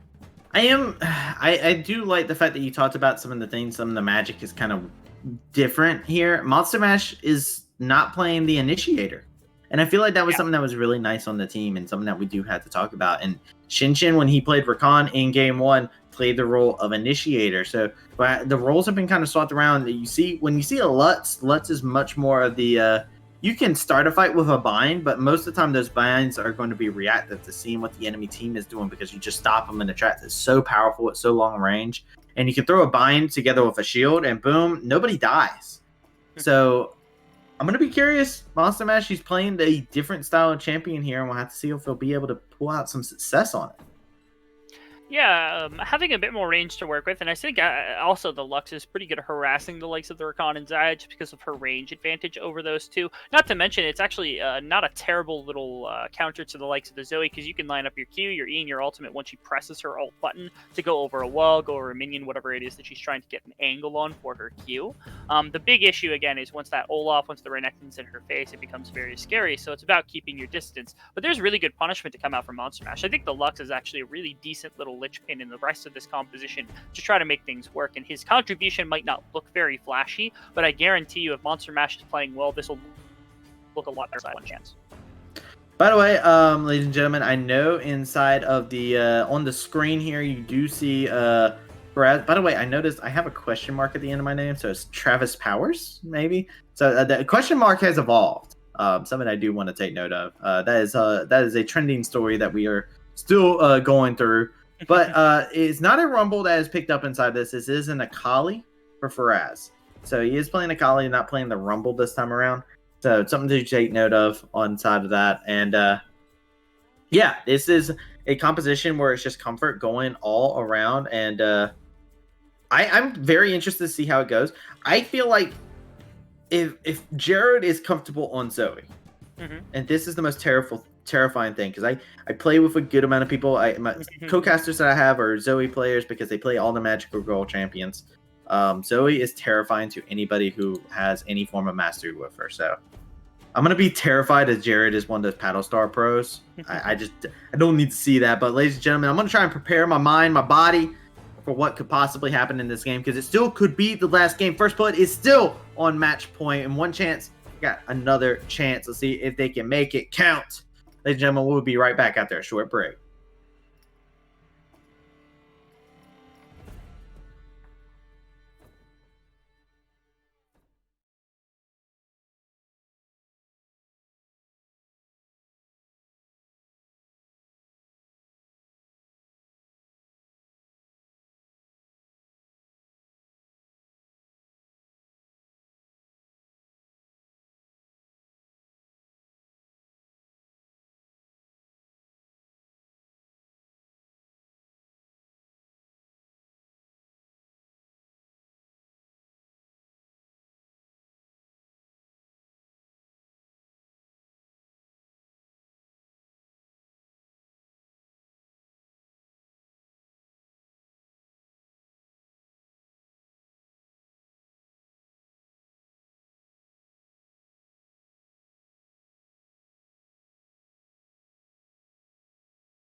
Hello, ladies and gentlemen. Remember me? We're back for another game. We're in the 4th game here inside. That's right, I said 4th. This is a best of 5. Match point still in favor of First Blood, but One Chance is finding their way to fight on back, and have turned this into a series. I'm Travis C. I'm joined here by Rebel Fox, and not seeing anything too terribly cheeky here this time around. We've seen a couple of some cheeky 5 stacks, but not this time around. You want to see something cheeky right now? Take a look at First Blood and Mike. Okay, let's go. Okay, so what he did was he starts with the refillable pot, and he walks out in order to get information about the starting potential for either team. They understand where Pyroen is going to start here, or at least tries to get aggressive with some sort of ward, and decides to go for either the Talisman, which is standard, or for the Hunter's Machete. The Talisman keeps your mana high. Usually it's okay if you're waiting till the end of your pathing to get a gank. Usually it means that you can go for your blue start, and then you go into red, something along those lines, to duel against a jungler. But with this Hunter's Machete, you actually have a lot more sustain to work with. You go red into blue, and you use it to gank almost immediately in the game. It's super aggressive style Olaf that potentially could be looking for an invade or a very early gank into one of these lanes. I don't have any way to follow that up. That was so big brain. I feel like I'm a smarter person just by listening to you. I feel like I just got better at League of Legends. What the heck just happened? I just had so much information downloaded. I'm still processing it. You gotta take it easy on my play-by-play brain, man. I apologize. Just get excited. The last time I saw this, actually, it was like Jarvan used to do this back in the day, but almost always I would like see this and people wouldn't understand why they were doing it. So I'd see every jungler at like Plat and Diamond like go out without like a jungle item, and they're like, "Oh, I'm cool," and then they always went for like Hunter's Machete. Like they never even switched for the opposite one. I was like, what are you doing? Why would you even do that if you're just gonna always go Hunter's Machete? But finally, First Blood Mike decides to switch it up and go for the opposite jungling arm. I love that. The amount of joy that Rebel Fox got out of that's something that I hope every color caster ever achieves whenever they get that see that moment. But man, Rebel, you talked about it. It's big brain, right? Have to see if it's going to pay off for him, right? If you're able to find that strategy and you're able to make it work for you, that's great. But you gotta still put it to the theory to practice and see if he'll be able to apply that the way you were just talking about. Would be absolutely fantastic to see. He went for an invade, but they had it warded in the river. He got spotted out. He can't go any further. No, that's so sad. Poor Rebel. That's all right. Don't worry. It's not a big deal. He's gonna turn his pathing around immediately and head up back towards his top side. Actually, he might be in luck here because Pyroen was able to spot him on the bot side looking for an invade, and so he might get caught with his hand in the cookie jar here in Mike's jungle, potentially looking at his raptors. But we gotta see. Trying to get them juicy chickens, and there's tantalizing. They're very, very much so nice to see, but that's going to be a point-blank sleepy bubble. That's going to be spelling some trouble. That's the Ignite popping off. Going to be able to lay a lot of damage onto him. It's going to be able to burn him away, and that's going to be First Blood that comes on over. Jared picks up the flash, and now it's just Mike. He's unleashed. He's unhinged, and he finds himself another kill over inside of the mid lane here. Man, oh man, that is just the chaos that you can expect, and this is what we were talking about. Jared find himself on some comfort himself, and Zoe looking very comfortable for him. Very much like that. And again, Pyroen, they read that relatively well. I do like the fact that they were able to take that information about the ward being placed in the river bot side, and he translated that into Mike switching up his pathing to make sure he, A, didn't get counter jungled, or at least he didn't lose too much on the counter jungle, and B, were able to secure a kill onto both himself and his mid laner here, which is really, really nice. Not to mention, he gets his crab, he's going to get his krugs, he'll be down one camp, but it's absolutely worth it for the play that you just made off the back of what should have been a really, really good play here from Pyroen had they not actually had that communicative skill on the bot side. And something to take note of is the HP advantage that is actually coming out here in the top side, in the bot side. Oshawott actually has gotten chunked down actually a pretty good bit. There's not a lot of mana onto the Xayah, so that's a bit unfortunate for him. But here we go. We have the gank coming into the mid lane. It can only be Jared is going to find himself getting chunked on down. He's looking to find this, and no! It can't happen! You missed the javelin toss. That's a double kill! That goes over to the Zoe. That is not the start you want. And even worse is like the gold reset hadn't happened yet from the first kill, and so the shutdown gold doesn't even go into the pocket of Pyroen at minimum. Like, that wouldn't have been worth it in the first place, giving 2 kills over for 1 in shutdown gold, but either way would have been better. doesn't even get that off the back end of it. Instead, now Zoe gets to come out with a Dark Seal, an Amplifying Tome, and Sword Shoes up against just the Amplifying Tome and some boots for Faraz. Very, very good start. Just about picture perfect here for Jared. Outside of maybe just like surviving that for some reason, but I think you take what you can get if you're Jared here. Yeah, no, I think that's great. If you don't have summoners up and you're able to get a double kill out of that, that's fantastic. Here comes the exhaust that's going to be put onto Mike, laying out the damage onto him. He's going to be able to get these at-stars. They're just constantly going out. He's just going to keep throwing them over and over. Beautiful prediction from Shinshin. Mike's going to have to flash on out of there. He is going to be able to get out, but Shinshin with a beautiful prediction on that. That was just gorgeous. Yeah, pretty flashing grand entrance into the likes of Lucian. Predicting the flash coming out from him after the exhaust had already been burned. Just absolutely amazing coming out from this team. And this is what First Blood looked like in the first few games. They've got a little bit more comfort. They're working with champions they know how to play. And now they're going to be able to get the first dragon of the game, which is rather nice to see. Because last game, they weren't able to even come close to a dragon most of the time. And they're going to grab the Cloud Soul for themselves, which for their ultimates, again, the Zoe's not really going to be using that all that much. But the Ragnarok, and especially the Xayah ultimate, is going to be very, very helpful. Yeah, it's going to be very good. These are some pivotal ultimates. Having Ragnarok up a little bit sooner, the Quickening, the Featherstorm, all this stuff is great for them as we're looking at what could possibly be a tricky situation. You got the 2v1 pressure here, looking to try and see what they'll be able to do. It's going to be able to catch out the Renekton there. Top lane stud, I don't have words for what just happened there.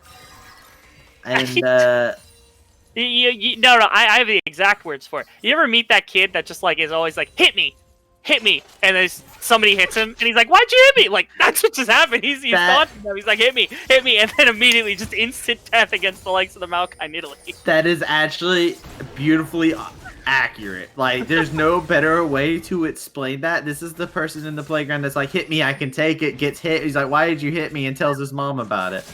This is... Now we just gotta wait for his mom to come in, which in this case I think is Mike. It might be Jared too. I don't know. Maybe it's it both. might be. That's his parents right there. Yeah, Mike and Jared are the parents right there, being able to try to help him out at least a little bit. But he's a problem child. He is a problem child to some extent. Although the problem child currently sitting 20 CS ahead with the nearly completed Blade of the Rune King, albeit into a Bramble Vest Maokai, but still looking like a terrifying threat from the opposition of the Maokai's standpoint. You don't want to be a tree in this scenario for the most part. No. All he's missing is a lumberjack skin because he's looking to cut down this Maokai, and lane's in a good position for him too. So this Maokai is in a tricky spot. Unfortunately, top lane did decide that he wanted to just hard shove. I thought he may have wanted to look to freeze since it did look like the wave was pushing towards him, but decided against it this time around. And Italy looking to make some moves around the map. Not going to be able to catch anybody out in any weird kind of positions just here.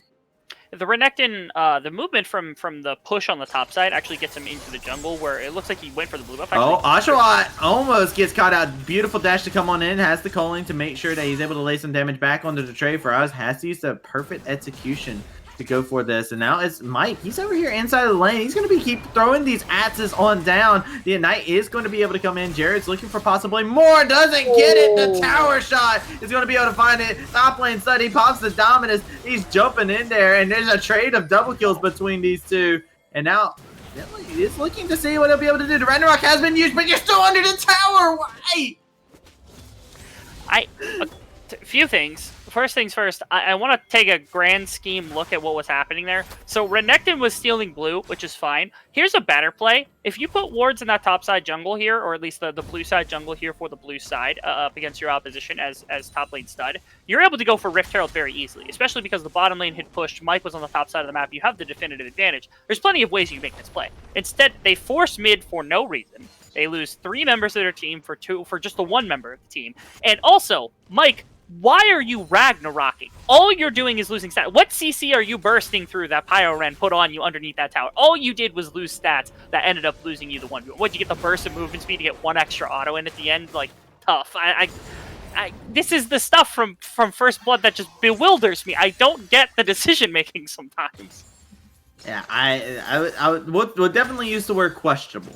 Is what we're going to use. That's going to be the word of the day here. As Faraz is going to look to try and lay some damage out onto Zoe, going to be able to dodge that Sleepy Trouble bubble. Top lane stud is still going to be able to keep this lead up, even though he left that lane for so long. 30 CS over his opponent and has been able to grab 3 plates for himself. So if that Herald does go over to the side of First Blood, that tower is as good as gone.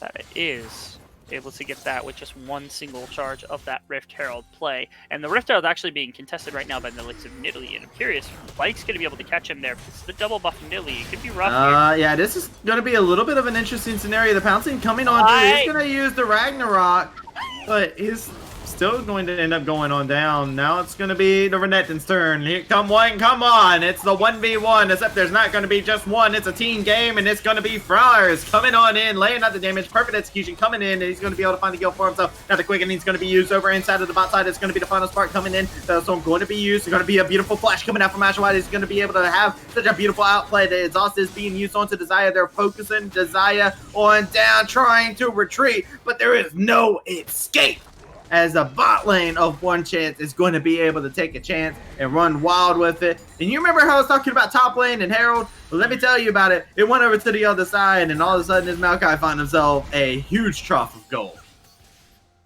Okay, more kind of questionable decision making. Another weird Ragnarok from Mike to lose a 1v1. At minimum, that bot lane play, like, it was warranted from the side of First Blood. They were trying to get some aggression. They have the Xayah Rakan with level 6s. They looked like a pretty decent situation. A fantastic Q from Monster Mash, I think, put them into a really good situation where Kaplan, his feathers weren't in a perfect position. And somehow Oshawott, he burns the flash in order to get behind the flash E from Caspian that would have got the feathers into him and probably absolutely won them the 2v2. But outside of that play, you had quite a bit going across the map against the side of First Blood. I'm just astonished seeing them take an advantage in this early game and then just burn it on what just seems like very, very strange macro decisions pretty much across the map. And now, 2 dragons to their name. They're down 2,000 gold at this point in this game. And now Shinshin. Yeah, Shinshin is in a troublesome spot. Doesn't get hit by the Javelin Toss. Is going to just get out of harm's way. So we'll survive. That's good. Good. He didn't die. But some questionable decisions coming in. And now Mike is getting jumped onto. Redemption is going to be used, but it's also going to be Jared that's going to be jumped onto as well as the perfect execution comes on in. Mike looking for another kill, but yet again goes on down. Top lane stud not able to do anything to this Maokai right now, actually. And Maokai is able to ward off the Renekton. And I'm really terrified now for the prospect of what's happening in First Blood because we're seeing a little bit of... Oh, Caspian's also getting run down. Yeah, and that is a full culling. And will go down. Oshawott will give his life for it. We'll run them down for that, but this is going to be still some plates that are going over, and they're going to be able to secure, I think, just at least one more plate here. Yeah, probably, especially with the wave coming in, although Rakan is in the area who can hover there for at least a little bit. Right now, ONECHANCE is just doing an excellent job of kind of recovering from the early onslaught that was First Blood, in that you got plenty of armor on your Maokai top, so now the Renekton has a much harder time in terms of the solo one-on-one. Faraz is slowly picking up additional kills and a little bit of gold after being aggressed against in the early game by Mike and by Jared. I don't know how it is, but BioRim has picked up every single kill all across the map, finding individual one-on-one plays that I didn't think was possible into the likes of the Olaf this early into the game as the Nidalee, but somehow is absolutely making it work. And then even your bot lane, you're not doing a great job. Of course, the Lucian Lux has quite a bit of power in the early game, and you're waiting to scale on the Xayah Rakan, but still, First Blood, they don't have a team fighting composition. They were a little bit more situated for the early pressure, and they're starting to bleed quite a bit. Yeah, it's been bad. They're bleeding all over the place. It's starting to get a little profuse. They need to be careful about how they continue to play about this, because the further and further that they play into the hands of ONECHANCE, First Blood are going to find this lead diminish further and further, and that's not what their competition really wants. They do not want to fall behind in this early game to a high degree, and I do like the fact they're making moves like this around the map, but gotta be careful about how they move around because Renekton is in a bad spot.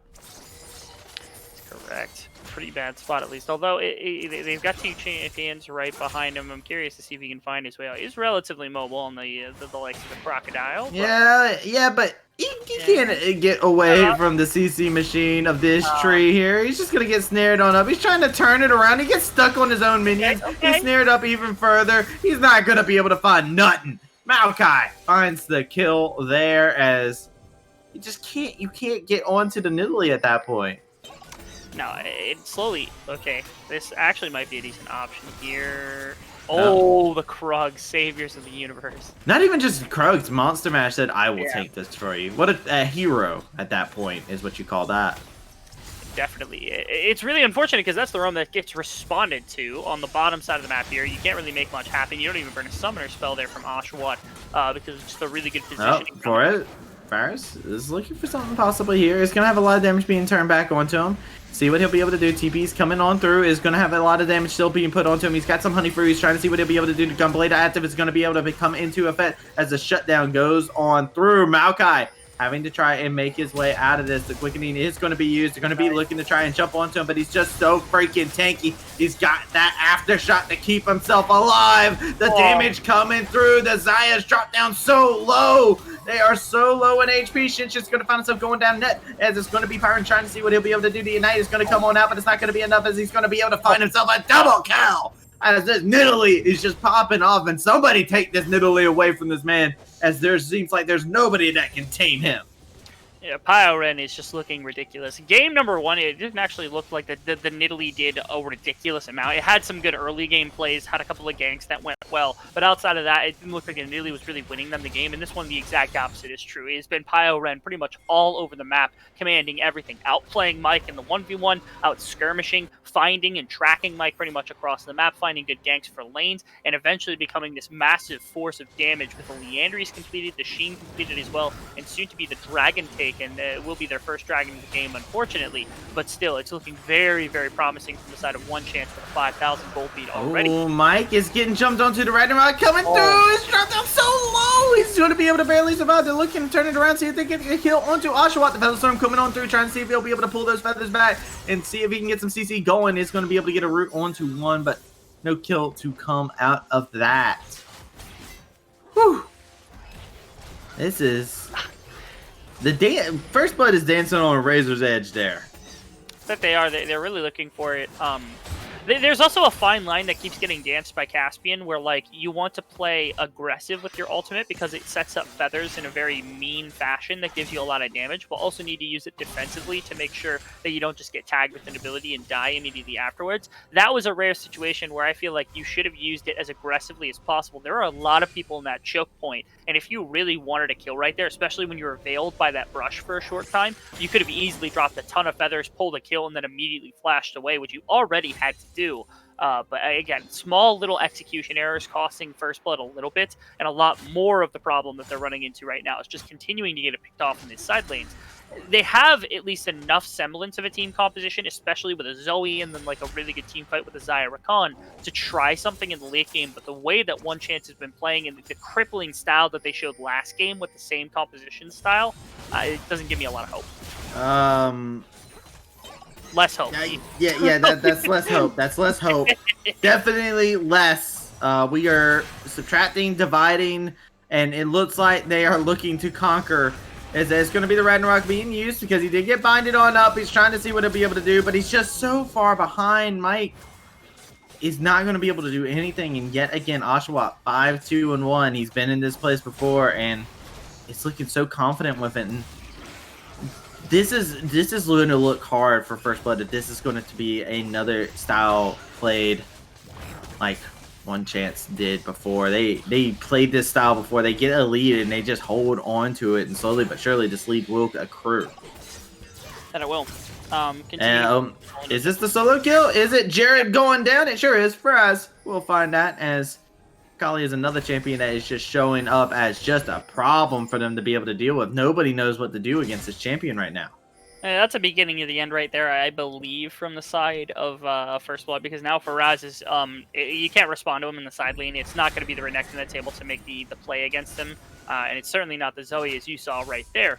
And the rest of their team composition is slowly just going to get choked off. It's a 7,000 gold lead now. Soon enough, mid lane tower is going to get taken. That means Vision continues to get creeped up. There's going to be a Baron spawning in 20 minutes, or 20 seconds, my apologies, with a very powerful Nidalee and a very powerful Lucian ready to grab a moment's notice. My apologies as well about that. And right now, just looks like there's no momentum currently sitting on the side of First Blood. Dude, It's rough. We're just going to put it as that. The momentum is 0. It's actually negative with this. It's top lane. Wait a second. Can he turn this around? He's looking for the paddle star to come on in. They're looking for more. This could be the overstep they were looking for. Can they get this onto the Akali? The final spark not going to be able to connect. They're looking for possibly more to Quickening. It is going to be something that Shinshin used to try and get a little bit closer. They're not going to be able to find it just now, but they knew where that final spark come through, and they're about to extinguish this once. Beautiful from Shinshin to force him to just take his licks and just accept that Mike will be there, but Baron will execute him. It can only be Jared for that kill. Really, really well played right there from the side of First Blood. They finally find a little bit of semblance or a little bit of reprieve on the map with, of course, Stud being able to find the top lane kill, and that right there, huge knock-up from Shinshin to deny that Velasco as best as possible. That means you burn the flash and you get the kill anyway, really, really nice. And they pick up a mid tower as well. It's at least a start. I don't think it's much. It doesn't change a lot of what's going right here for the side of ONECHANCE, but at minimum, you feel like a little bit of a shift into this game, going back into the pocket of First Blood. I do think the next dragon will be rather important. In fact, the next 2 even could be important for the side of First Blood, because if they take either, especially with a convincing team fight, it could be a very, very good way to try to force a soul fight, or at least force them to operate better around the dragon more respectfully, to make sure that they can't just like lose the Ocean Soul. Yeah, and I love that these two teams, they're going at it so much here, and this is a best of 5 that has just been putting out, both teams pulling out all the stops, neither team saying nay, and you can see them trying to group around this Ocean Drake, because like you said, you don't want to give up that soul point. You don't want to have that happen as Mike just getting chunked down immediately. His build, it leaves him so squishy, and it's just looking very rough. Their HP bars are dropped to half. The final spark comes through, laying out a good amount of damage onto the back line. Now it's going to be Olaf trying to see what he'd be able to do. He might be unstoppable. He isn't unkillable. Shutdown goes over, but Nidalee going to be able to pick up that one, as it's now going to be one chance seeing what they can do. They're fighting inside of the pit. They're going to find one member going down. There's going to be another one, as it's going to be top lane Stud falling victim. Faraz finds a kill onto him, and now it is just Shinshin. He's been cut off. He is taken out. And the only member left alive is Jared. And with that, the Baron will be going over to this team. That's the second dragon that they've picked up, but more importantly, it's a denial of the Ocean Soul, or the Soul Point coming through on the side of First Blood. They show that their proficiency in team fighting, at least they're taking advantage of the sloppiness a little bit from the side of First Blood, which is a very unfocused and kind of shoved back team fight from the Maokai ultimate. And just across the board, they're looking so clean when it comes to pushing an advantage compared to what First Blood had. First Blood operates on the principle of, we have a lot of gold, let's just press it in terms of any kills or advantages we can find across the map. This is slow, this is methodical, and it's very clean in the way that they're actually executing on this. I gotta love the way that ONECHANCE has come back, not just in this game where they were down a bit of gold, but also in this series where it's looking like they're going to take us to 5 games. Man, it's cue the silver scrapes is all I got to say, man. It's looking like it could possibly be just that. It's not over until the Nexus explodes, though. We've seen games that have been lost with higher gold leads, that is for sure. And that could be a very, very scary reality to take note of. And you can't get overconfident or let yourself fall victim to such. See what they'll be able to do currently, right now. Trying to find a way to secure some vision, which I think is a good step to take to try and make sure that you don't bleed out. Agreed. Making sure at least that this Baron buff could be a little bit better spotted out in terms of the rotation through the jungle to try to move between lanes to push it what they can. This is a 24-minute Baron push, so it doesn't need to do crippling damage. But Mike, Mike is caught out. Nobody saw that. Nobody saw that. He don't look at the flash. Producer, could you please censor his flash icon? Thank you. Did you know? Okay, so actually, really important tech right here. Mike actually flashed in place to make them think that he went over the wall, and they almost bit. I saw a couple of them really almost look for a couple of half of micro tenth seconds towards the opposite direction. It was really close. He almost got away with it. Gotta appreciate that level play right there. I tell the producer to censor it, and you're like, no, I'm gonna giga brain. I try to give him the benefit of the doubt. Oh, Caspian.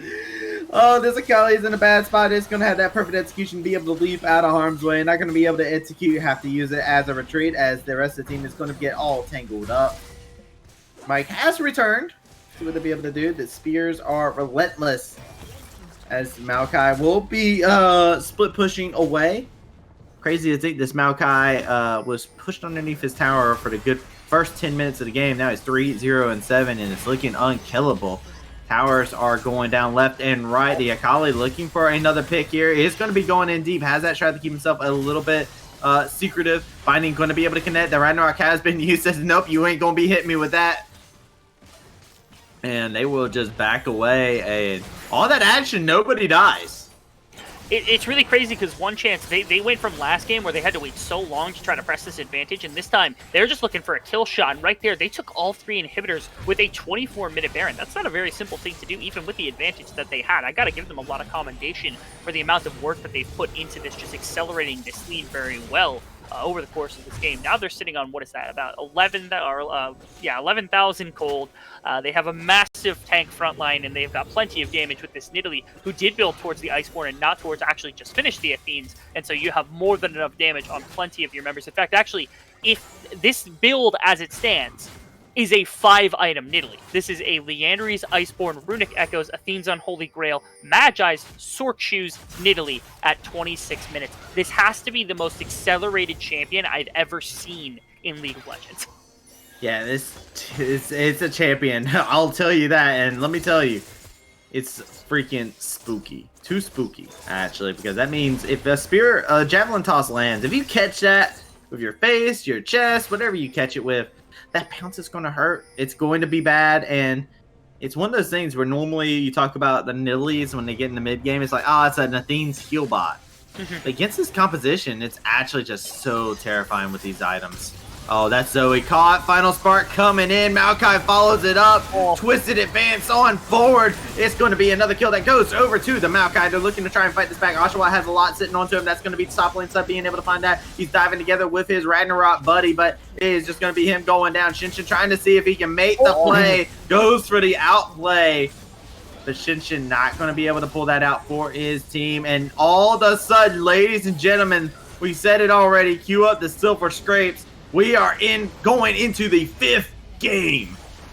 This is a really tough series to come back in if you're the First Blood Paladins. You had the first 2 games in a very dominant fashion, or at least you claimed that gold lead very quickly. You looked really good in game 2, where it looked like you had an even better grasp of the game. And out of nowhere, your draft looked really weird in game number 3, where you ended up losing. And this game looked a bit more comfortable, but you weren't able to capitalize on a lot of the early lead you had because of some kind of individual mistakes, a little bit of kind of micro mistakes, and especially your macro getting completely throttled here from the side of ONECHANCE. This has looked like a team evolved in the series as they've developed, and I gotta love the way that they've turned around, especially specifically for Raz, who in the first 2 games did not really make much of a peep at all, and in these last 2 Akali games has looked immaculate.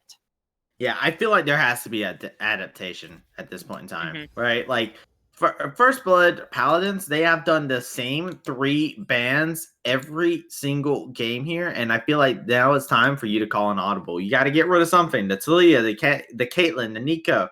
Got to find something, or you got to take away something from this team because they have found all the momentum that they need. And right now, we are going to be going into Game 5. So, ladies and gentlemen, we're going to take ourselves a short break. When we come back, Game 5 will be starting.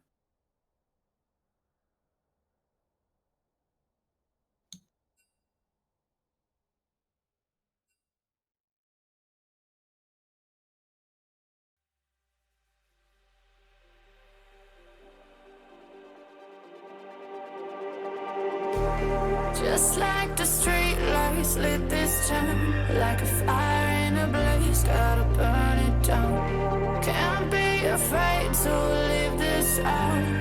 We got this far, don't know how. I see danger in your eyes. They know we'll burn down the night. Coming just like the sunrise. You know that we gonna light it up tonight. We gonna light it up, babe. Tonight we gonna light it up just like the sunrise. We gonna light it up.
YouTube Premium removes interruptions from your favorite music. Start a free trial now.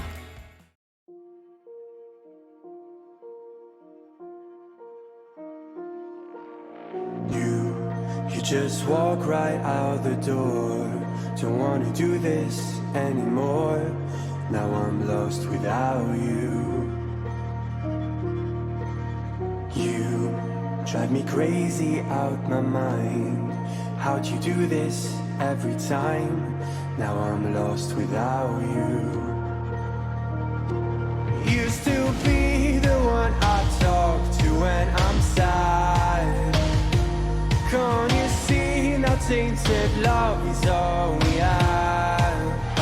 Our issues run so deep. Now when I try to sleep I feel so bad. Hello, ladies and gentlemen. Welcome on back to the UCL. And let me tell you, it's not just any other game. It is the spiciest possible game that can happen inside of the UCL when the contenders meet to meet.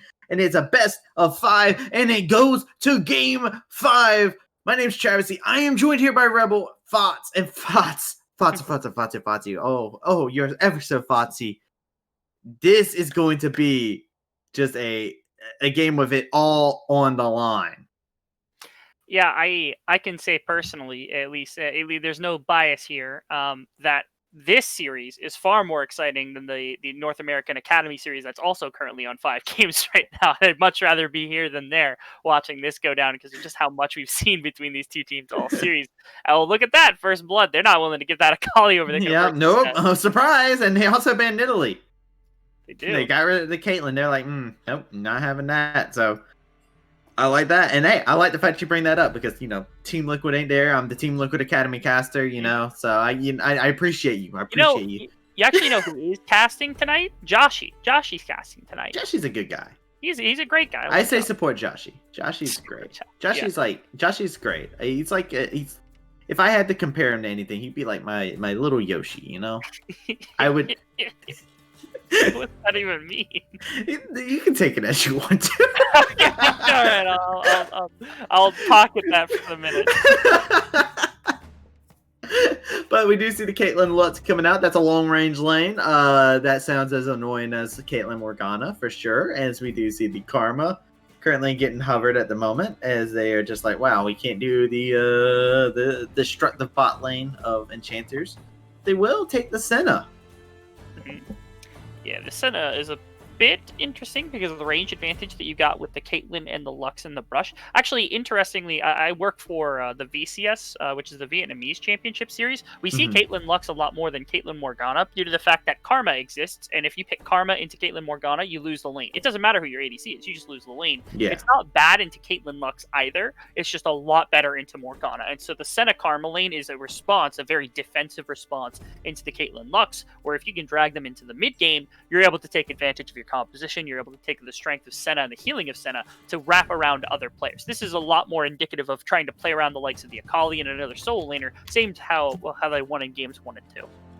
Yeah, and I do like this too. You look over at the side of ONECHANCE, they end up locking in the Maokai. I think the Maokai was a steady rot that they absolutely needed. And I think that is a big thing to take note of, is that's what they needed. They needed a steady rock, and now we get to see the bans coming out. They can focus down some of the bans. You know what, man? I'll be honest. At this point in time, we've seen where First Blood looks their best when they're playing solo queue as champions, right? Yeah.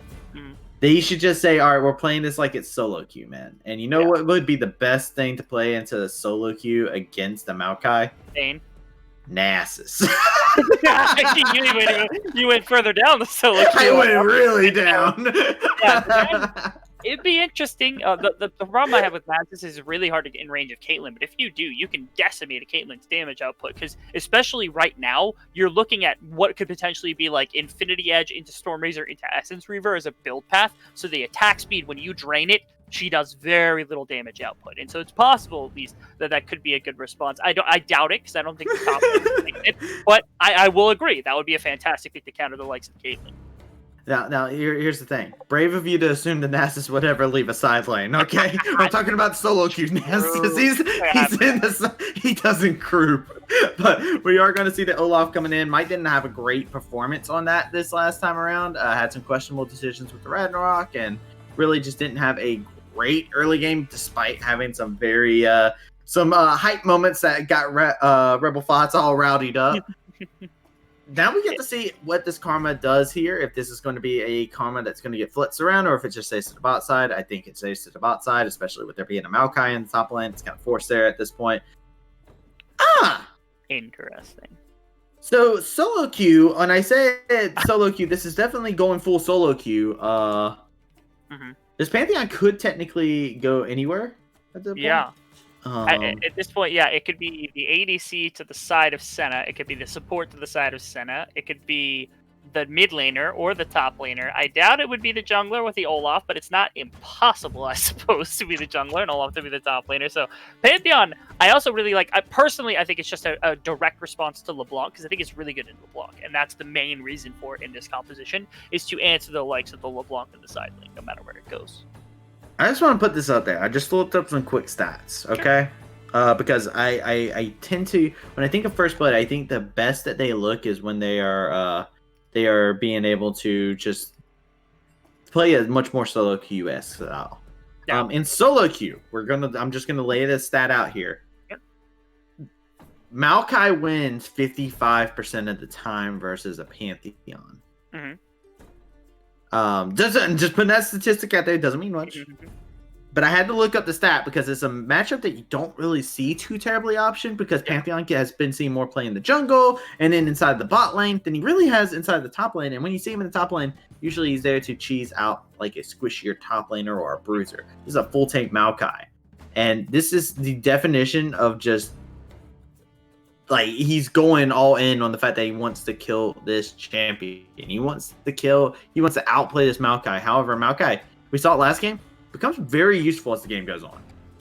Yeah, like I said, I think if they're going to go for the Pantheon in the top lane, it's because they want to try to generate some play with the Akali into the likes of the LeBlanc. But again, personally, the Akali into Maokai means both of them scale, but Akali does quite a bit of damage and has good mobility for late game fights to get onto Caitlyn, who's going to be the main primary source of damage here for the side of ONECHANCE. And Pantheon is a good damage source into LeBlanc early, and that shield wall is humongous to deny the damage from LeBlanc. If you've got the double Q coming out from LeBlanc, if you throw your shield up, you block both of those, that's most of her damage output already spent right then and right there, and Pantheon has taken none from it. So really, really important stuff that the Pantheon can utilize that E properly, so it's a bit of a skill matchup, but it should be rather simple for Pantheon to simply build maybe Tiamat or some sort of lethality item, push out the wave constantly, keep LeBlanc locked there, never let her get a solo kill, and use that ultimate to roam around. That's what I want to see. I want to see them be able to do such. And, if they're able to utilize that, oh my God, it will be beautiful to be able to see. I also, looking at how everything goes, like I said, this is very much so, yet again, a composition that is feast or famine. You're either going to do really good and close out the game cleanly into the mid game from First Blood, or you're going to suffer, because look at ONECHANCE's composition. Despite their name, they will only give you that one chance in the early game. After that, there are no more chances. There's nothing else that you're going to be able to do against this team composition as the game goes on further. I don't see the way that this composition does anything in the mid game if they go, even if it's an even matchup. I don't think it favors First Blood. I do think if we get to the point of the mid-game where we're getting to 1-2 items, the Caitlyn falls into a mild power trough, the LeBlanc falls into a mild power trough, and then the Trundle starts to lose his damage output, the Lux doesn't have much to work with, and the Maokai isn't quite tanky enough. There's a portion of this game in which the Karma, the Senna, and the Akali will not be online, but the Pantheon and Olaf's damage will be spiking around the time that we're hitting power deficits for things like Caitlyn and LeBlanc, depending on your timing. So especially if Pantheon gets a bit of an early advantage, can keep LeBlanc down in terms of farm, or at least respectful in terms of farm. And if Olaf can you can take advantage of the way that he did in the last game, get a couple of kills early, get some good farm advantage over the likes of the Trundle, definitely possible. Then there's a slim chance that if the Karma and the Senna are more supportive during the course of the fight, a Pantheon and an Olaf can kind of take advantage. And then you kind of snowball that idea into a later game where Akali starts to become the damage dealer, and Senna and Karma pick up a lot more of the slack that the Olaf and Pantheon leave behind in the mid game. So what you just told me, and the first thing I thought of, and I hate that I thought about it, is Athene's rush on Senna. You go double Athene's again, Death Dance on the Olaf. You recreate what happened in game 2. Just really quick, if they're going for fasting Senna, which actually Shinshin is the one taking the champion, so I'm not shocked. One of the best items you can build in terms of efficiency is Ardent Sensor, because she's an ADC. She takes advantage of the attack speed. You take advantage of the on-hit damage, and it helps out your Olaf. It helps out your Pantheon, your Akali, whoever it is that you're hitting with your Q. Now, into this team, I think it is rather tough to get on top of them. Again, Caitlyn Lux, really long-range composition. Maokai, ultimate Trundle pillar, and then LeBlanc with the distortions. So hard to get on top of them. If you've got a Karma Shield, if you've got Senna throwing in heals, and you've got Olaf with the Ragnarok, Pantheon with the ultimate getting into their backline, just saying, it's not the worst idea in the world. Yeah, I mean, it's not. Hey, listen, there's been games where I've gone my my Umbral Glaive and I'm like, I'm a supportive champion this game. I'm not really doing the hard carry, and it's time for an Athenes. Let's go. Would be fun. But hey, we'll have to see if that will be the game plan. I mean, there is a good amount of magic damage in the fact that the LeBlanc Lutz, so could be a possibility to be able to see. By the way, top lane stud is taking the Akali, so it is going to be a Pantheon inside the mid lane, and I do love the fact that we're seeing this because of the fact that I think Pantheon can beat up a LeBlanc a lot more so, and Akali can deal with a Maokai a lot more so. Yeah. But it's also, I love the fact of a champion who has an ult that is like a semi-global. Mm-hmm. It just feels so much better in the mid lane. Oh yeah, 100%. When you've got that ultimate in the mid lane, it's like putting a Galio in the mid lane versus the top lane. Like in the top lane, it feels like you never use it. In the mid lane, it feels like you're using it off cooldown. It's fantastic. Really, really do appreciate that went there. I think it is the optimal position. We will be curious though to see if ONECHANCE wants to play this kind of shenanigans that they have been throughout most of the series, where they mix around their lanes to see if they can get a better lane matchup for the LeBlanc and for the Maokai. And I wouldn't be shocked to see them pull that, because again, the Pantheon is a very hard counter to the likes of what LeBlanc wants to do early. Yeah, oh man, I am ready to see exactly what these two are going to be able to pull up, man. The anticipation is building inside of me, and it's just ready to explode. That being said, we're going into game 5. We need to build the tension. So with that being said, we're going to take ourselves a short break, let the music play for a little bit, and when we come back, we will decide who is going to be the winner in this best of 5, and whoever does win this game, they definitely deserve it after both the effort that both these teams have put in. So, ladies and gentlemen, make sure you stay tuned and don't touch that browser.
ladies and gentlemen, it is game 5 of this best of 5. Who knew 2 hours, 3 hours ago, maybe even 4, that we would be here? But here we are with the spiciest, the hottest, the finest, the Contenders here, as it is First Blood and One Chance looking to just pop off against each other. And whoever wins this, like I said, before we went to the break, they absolutely deserve it. Rebel Fox, this is looking like it's going to be just a classic of a series. And this last game is going to definitely feels like it could be the nail in the coffin for that. 100%. I mean, the way we've seen both teams kind of take games and adapt to the series has been just immaculate. And so the winning team, be it First Blood, who took the first 2 games and get to breathe a sigh of relief that they don't get reverse swept, or if the reverse sweep comes to fruition from the side of One Chance, I think both teams can. There's plenty to both work on and plenty to be proud of in the games that you both won and lost the entire time. Another thing to take note of, by the way, is the fact of champion diversity is something I want to bring up. There's been a ton of champion diversity inside of this series here. People to take note of, Faraz has played 3 different champions, I believe, inside of this. Then you look over, Top Lane Sled has played 5 different champions inside of this series. Mike has played 3 different. It can only be Jared has played... Has he played 5 too? Actually, I think he might have played 5 different ones over the course of the series. Yeah. Yeah, and Caspian's played 5 different. I mean, everybody's playing so many different champions. It's crazy. They oh are. My God, Monster Mash! You getting mashed? That was a rough one. That's just kind of a sucker punch coming out with the ult Q coming from the Karma, and then just like the auto and immediate Q cancel coming out as well. I want to talk a little bit about kind of context as well, which is that these 2 teams, they're both really, really good, and this is a competition for second place, or at least the chance to go on for first place at this point. And it's all come down to one game. Like I said, these 2 teams, they've shown that they both absolutely are deserving of being in the finals at this point. Only one of them gets to move on, and it's a huge game for them. You gotta expect that the pressure's now been mounting, especially against First Blood, given the fact that they started off so hot and have cooled completely to a kind of a not even a boil at this point. It's just like standing still water at this point after the last 2 games they've had to endure. And I mean, that kind of comes with the fact that you got to talk about mentality. And when I honestly thought at the very beginning of the last game, wow, is this the First Blood that was dominating in the beginning of game 1 and game 2 coming back? And even when it felt like that resurgence was coming in, they immediately took back control. And One Chance, they only give you one chance. What exactly they do, they stay true to their name, and they are making it very hard for them to be able to take any advantage of that. They are. Things a little bit more passive. Again, usually we see some action early on into the game, or at least a little bit earlier on. Ganks into the bottom side, and Trundle's sitting here, but not going to find all too much at the moment. Instead, it's going to be both junglers just taking their respective scuttle grabs, but both heading towards this mid lane where there is quite a bit of CC between the 2. In fact, actually, here's Jared getting a little bit. Yeah, Jared has gone ahead and used the ghost. He's looking for more. The pillar has been used. Mike is still looking for more possibly here. The bot lane is going to be able to find the rotations here. They're going to be able to get the root onto 2 members, and it's going to be First Blood going over to the Pantheon, as it is a trade for 1-for-1, but it's not over yet. The Maokai's looking to go further beyond. The cleanse has been used by Shinshin. They're looking to continue forward. The binding's only going to be able to connect onto the Pantheon, dropping him down very low. See what he'll be able to do. He does have that shield available for him if he's going to want to use it to neutralize some of this damage. Flash has to be forced by the Maokai. And you're talking about action? Let me tell you about some action. The pillar coming in. It's not even over yet. These teams, they don't know when to stop. The gas pedal is to the metal. You think that the second that I started talking about the fact that it felt like maybe we had some calmer waters on the horizon, immediately look at the number of summoner spells burnt. What do we have? I think I'm trying to sum total this. We have 2 remaining plus the smite, so that's 3 remaining on the side of One Chance, and on the opposite side we have 3 remaining. They literally burnt 7 summoners. Oh no, Fraz, you used your distortion. You're gone. You're dead. It's Jared jumping onto you. The stun is going to be there. He's going to be looking for more, and Mike will find it. And that is just them beautiful punish on the LeBlanc, distorting forward, and a great bait coming out from Jared. Really, really impressive stuff. And now both teams, I think, putting a little bit more pressure towards the mid side, especially here on First Blood, because of the way that Faraz has taken over the last 2 games. Yes, it was on the Akali pick, which looked a lot better, at least so far, than LeBlanc has looked. But still, just making sure, I think Mike knows that this is a matchup that needs to be taken advantage of, that needs to be put ahead here for Jared. And especially if he gets the gold advantage, has the wave clear advantage, he can start to put pressure on the rest of the map, and they can snowball from there. So the thought process from First Blood, at least their game plan early here, is very transparent. Yeah, and I love this too because of the fact they did that. He actually gets it back and get a serrated Dirk. So that's going to be huge for that early advantage that you were talking about. Give him a little bit more going his way, and something that you love to see if you're a fan of First Blood here. But ONECHANCE, they are going to be looking to scale themselves on up. This Maokai, yet again, though, is down in CS. So something to be worried about if they don't find a way to get him into a salvageable spot, because Kali is going to be hard for him to be able to outscale to the same length as the Renekton was. Agreed. And even crazier is that right now he had the back and came back with a Ruby Crystal. And there's about 1,400 gold sitting in the inventory. Here we go. They're looking for it, but I don't know if you wanted to go for that. It's still there. Not going to end up with anybody's lives being lost here. Mike is low on mana, so he can't continue throwing these axes 4 days. Top lane stud is looking to try and prove true to his name, show that he is not a dud. The root is going to be able to come on out as Maokai dies over into the top lane. They're going to be able to secure the kill as the Trundle is going to find itself going on down this LeBlanc, trying to navigate this fight. The Might, he has all these heals, these shields, and he's going ham. He's got the axes, he's catching them in the undertone, and it's just going to be Oshawa picking up the kill at the very end there, lays out the Peacemaker, but it will be a kill to go over the Shin. And wow, oh wow, what the heck did our eyes just behold? There was action going on all across the map. And how about just the immediate pressure coming out from the side of First Blood? They've got the Olaf pretty good in the pure one-on-one against the Trundle. The Trundle can do okay, but Mike has been clearing very well, finding the advantages necessary, and has the advantage over top of him when he comes in. And the level 5 is available as well. Not to mention, again, the Pantheon versus LeBlanc is, Pantheon favorite, at least for the earlier stages of the game. Combine that with the support of the Senna and the Karma, and it's very easy to win a fight around the likes of this Dragon. Not to mention, topside, you get a free kill for the Akali as well off the back end of a really kind of overextended play from Wave 6. This is looking like Game 1 and Game 2 First Blood, at least from what I've seen so far. Yeah, and man, this is going to be interesting. We're seeing the first backs coming in here.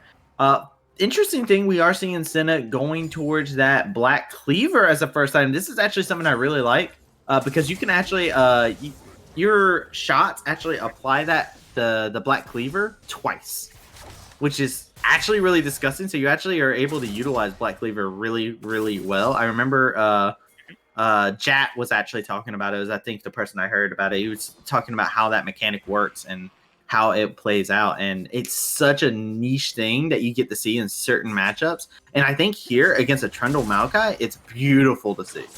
Oh yeah, especially like if you talk about like Lux, if you talk about Storm Razor on the Caitlyn, things that have soft CC as well. Not only is the Black Cleaver useful for getting those double stacks and shredding armor for the likes of the Pantheon and the Olaf to get more damage, but it's also useful because you already steal intrinsically movement speed from your target with that auto attack, and the Black Cleaver only adds additional movement speed to that, making it very easy to reposition the Senna time and time again, getting those cues to better positions for your teammates, and getting in positions where you're not going to be taken advantage of by the likes of the LeBlanc or something like the Caitlyn with their positioning. So I do really like the Black Cleaver Rush as well. Yeah, Black Cleaver Rush is looking like the move here, and I'm loving to see it. The action has calmed on down. Nothing too crazy has happened. Everybody's gone to their respective lanes, except for Monster Mash. He is over in the top side, looking to roam alongside with this Trundle. Not the typical champion that you get to see to roam around, but he's doing it. He's certainly trying to move around the map at least a little bit, get a bit of pressure alongside the Trundle, because you have some soft CC, especially if the pillar lands onto somebody. It's very easy to try to land the late binding afterwards, so long as the flash isn't available. They saw Monster Mash there. It's a good ward there, but it's one of those things. It's still very weird for me to see a Lutz roaming around. At least if it had like tier 2 boots, I'd be like, oh, okay, that makes more sense. But Lutz doesn't even have tier 2 boots, and I don't think her natural move speed is actually that incredible. So actually, that was terrifying because the Lux actually moved in a really inopportune time, because now you see right here the reason is that Mike take a very quick Rift Herald and now translate it to bot side, where now Trundle's going to be moving down as fast as possible, but at minimum, you get a couple of plates here very quickly for the likes of your Olaf, your Senna, and your Karma on the bottom side of the map. Really, really good stuff here. Taking advantage of the fact that Lux, as you said, which shouldn't be roaming for the most part without tier 2 boots, it isn't fast enough to get back to lane to stop something like this. So just free gold here in the pocket. It's not perfect, doesn't get a tower, but at minimum, a lot more gold influx here for the income of first play. Hey, I'll take more money on my plate any day of the week if I'm in the bot lane. It's like, jungler, yes, please come down bot and use Herald here. Don't use it top lane, please. It's a hard knock life sometimes when Herald's taken, because the easiest lane to go for right after Herald is top, because it's right there. Why not? Go for it. But taking it all the way down the bot side is a nice little transition. As Jared looking to lay out some aggression onto Faraz here as he's trying to distort on forward. Yeah, I feel like Jared has not been fantastic at utilizing the full passive of that, like the 5-stack marks here. And outside of that, has been playing the matchup pretty well. Like, he's playing a very defensive version of this matchup. There's ways that you can get very aggressive, especially if you use the 5-stack passive on your W, because your W can restack it very quickly, and then immediately wait and bait out the damage from the LeBlanc, and then use your E that's already re-empowered from your W, having been done that. Especially if you're able to cancel your first auto with it. So if you cancel an auto attack with your W, you immediately get a W stun, and then 3 auto attacks off the back of the empowered version of it, giving you a fully stacked second passive that you can use to deny LeBlanc's return damage. So hasn't been able to see that mechanic come out yet, which might just be, again, I don't know how often Jared plays into the likes of the LeBlanc, but playing this gives them mid priority. They get Dragon on bottom side, and that's an Ocean map coming out as well. So if you get Ocean Soul on a Karma Senna team, you want to take this one? Yeah, it's all right. Remember the Graves from the game 2? Times that by 10. Yeah. It's like ascending to a level beyond, as Hushawat taking a level beyond to poke out of that one. And I think that's the best way to talk about it. You're ascending to a new level, and Olaf is going to be in heaven.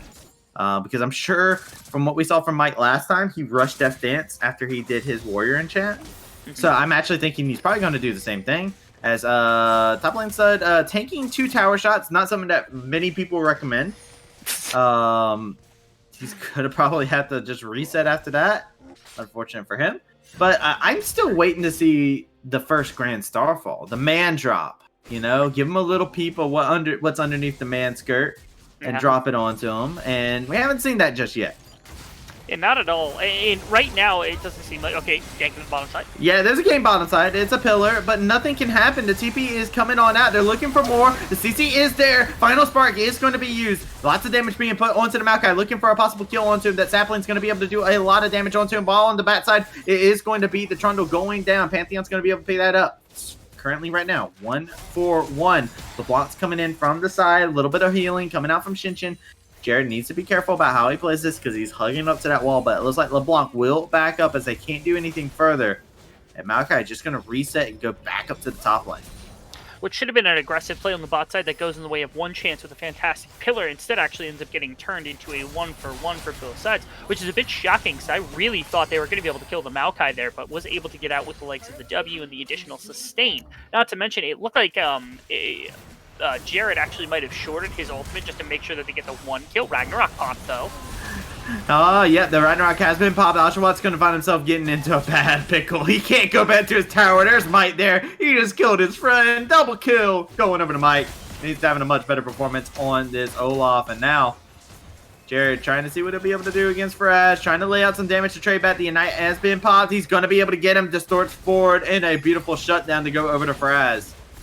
Now, I don't want to say that that's entirely Jared's fault, but on a completely unrelated note, that was entirely Jared's fault because there are different variations of that abilities that you can use in order to make sure LeBlanc doesn't just completely one-combo you. And unfortunately, it looked like he used the Q empowered, which is a lot of damage, but it's much better as an execute, and he led with it, which meant that he had to stack his passive entirely off the back end of that Q coming out, and that was very difficult to do. So the E went down quite quickly. You get the chains back up as LeBlanc, and there's no response from Pantheon. He ends up going down. Yeah, and man, oh man, this is looking like it's a very interesting scenario. By the way, Jared used the Star 4 down in the bot lane. I was trying to see, when did he use it actually? And then I was just like, wait a second, he doesn't have TP. Big brain. He just jumped on down there, showed him what's underneath there, and Trundle was like, please no. Please no. As Oshawa is begging for his own life and sanity. He's got 2 people hounding him down. Nothing going to be able to connect, and will be able to stay safe. It looks like Jared's going to look for the target that is this LeBlanc. There's going to be an ace in the hole to come on through. Not going to be able to lay out any damage for them. And man, it's just a series of they looked for Oshawa, and Oshawa just had to run away for his life. If he didn't have shield and barrier there, I mean flash and barrier, pretty sure he was over.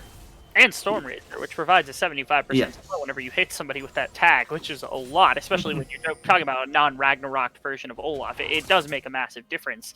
And thankfully, you walk out of that situation. Not to say, previous situation, Mike was able to finally take advantage of this bot lane where he gets so much healing and shielding that it was really, really nice for him to be able to cap that bottom tower as fast as they did. Not to mention, their bot lane control has led to 2 Drakes and will likely lead to more in the coming moments. An even more terrifying prospect is while your LeBlanc is doing pretty well into the Pantheon, about 200 gold ahead in a bad matchup, your Akali on the side of First Blood is currently sitting 1,000 gold ahead of their opposing Maokai. At some point, especially now with the Gunblade and Sword Shoes completed, Stud's going to be a monster. And I think this might be the fight where they break him loose and let him go wild on the back line. And I am not liking the prospect of one chance, because I don't think they're going to get that one chance if he's able to get onto the back line. Yeah, it's going to be scary. We are seeing some grouping around this Drake. It is the Ocean Drake. Not Soul Point just yet, but they want to get priority onto this from the side of One Chance. They're setting up the delicious cupcake line. It's deceitful. Don't step into it.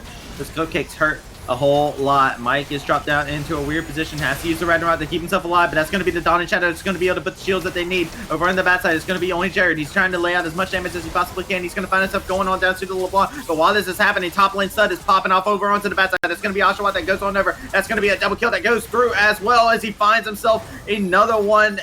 Maokai having to run away. LeBlanc is going to be able to stay alive for as long as possible. Shinshin finds the kill onto the Maokai.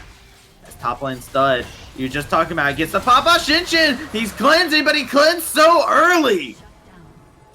Yeah, ends up leaving the chain on himself and the ignite as well, so ends up going down to Faraz, who finds a fantastic pick somehow at the end of all of that and gets a little bit of gold back for his team. But yeah, again, right? Oh no, top lane is top lane Stud. He's looking okay.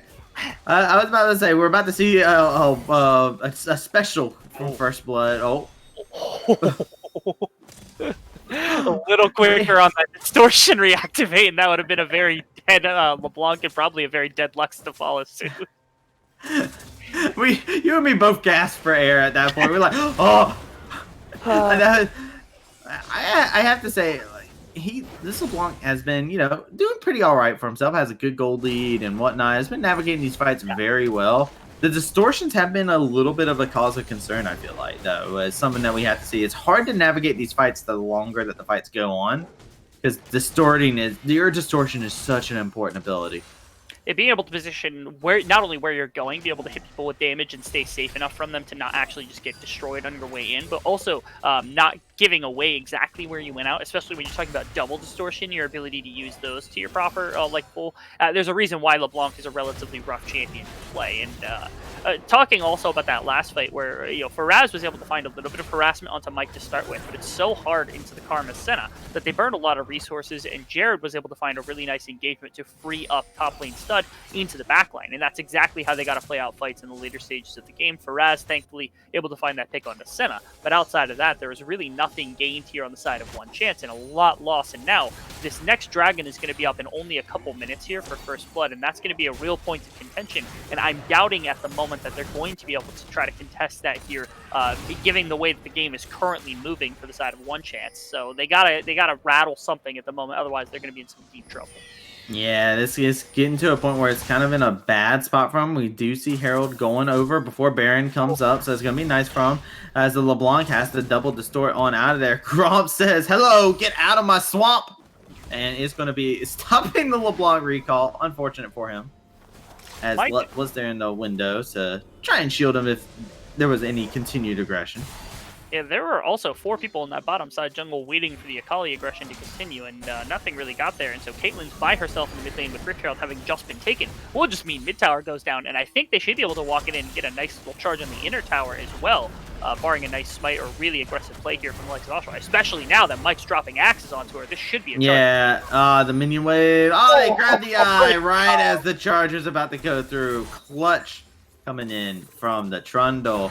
Now the LeBlanc trying to see if he'll be able to lay out some damage. It's going to be an ace in the hole dropped onto top lane stud. 3 people dedicated down here to the bot side to try and deal with this Akali, and just not able to carry it out.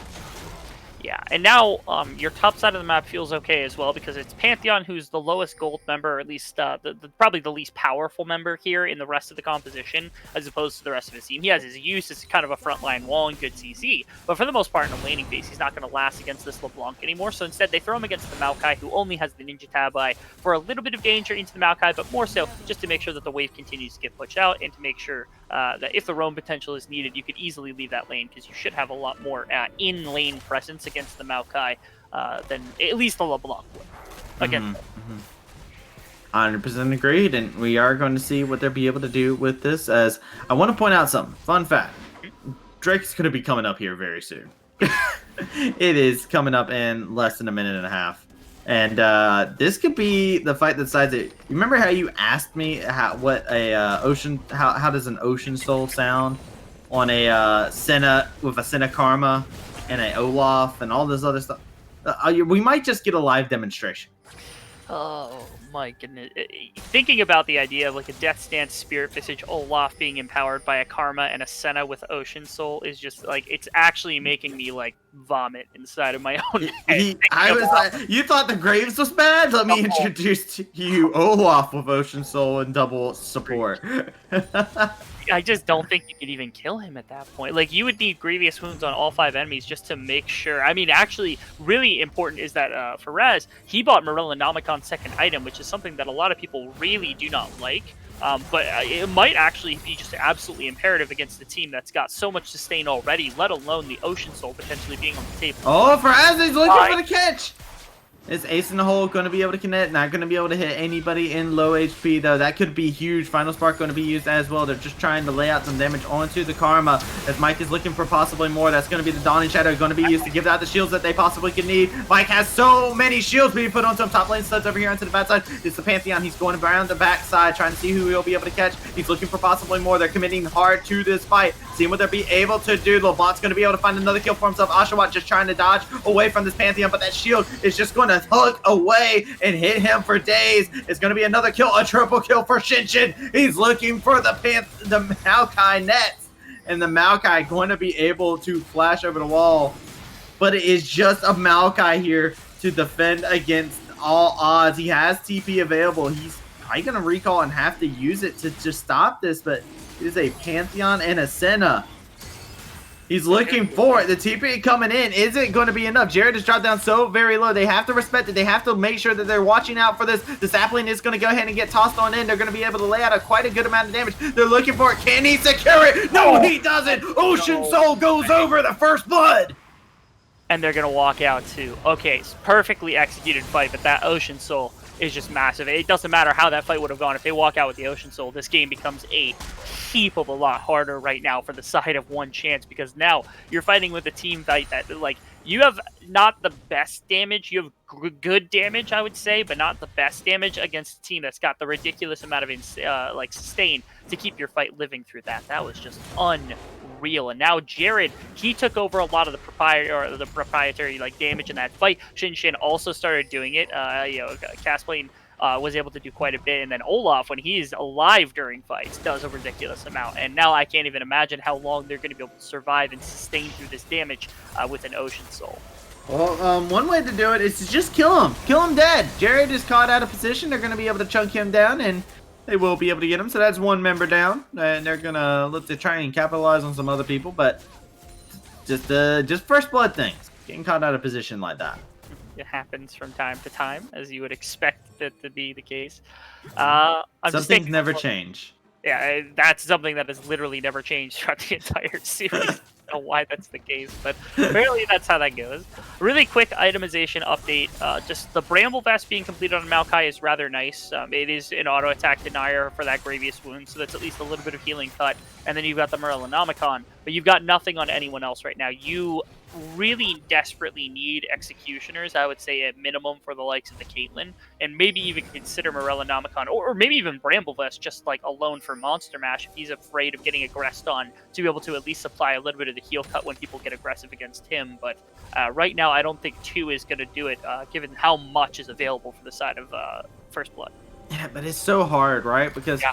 you know, when you're playing support, one of the interesting things about it, the support item gives you actually so much gold in the early to game to mid game in the transition, but as it transforms, your gold actually gets cut so hard. Like that's why you see a lot of supports very rarely. Like you don't see a support go like 6 items. It's much easier for you to just go for just getting your 3 items, and that's the if you're good with 3 items, you can make it as a support in most cases, just because of the fact of like if you pat the CC and of course you bring the things that are desired. But it's tough. He just finished the Athenes. He has Ardent Sensor for Monster Mash, but like you said, Net's item, he doesn't even have tier 2 boots, and I think that's so important for a support. Agreed. Minimum for Lucidity boots, just get some extra cooldown reduction, but even like just Moby boots, Swifty boots, something to get them around the map a little bit faster, especially into the likes of like Pantheon, Olaf with a Karma Shield behind it. You need a little bit of mobility to reposition. Now, we're in a relatively kind of small like lull state, which as I say that, I'm guessing there's going to be a 5-on-5 team fight 3 or 4 times in the next 10 minutes or 5 minutes.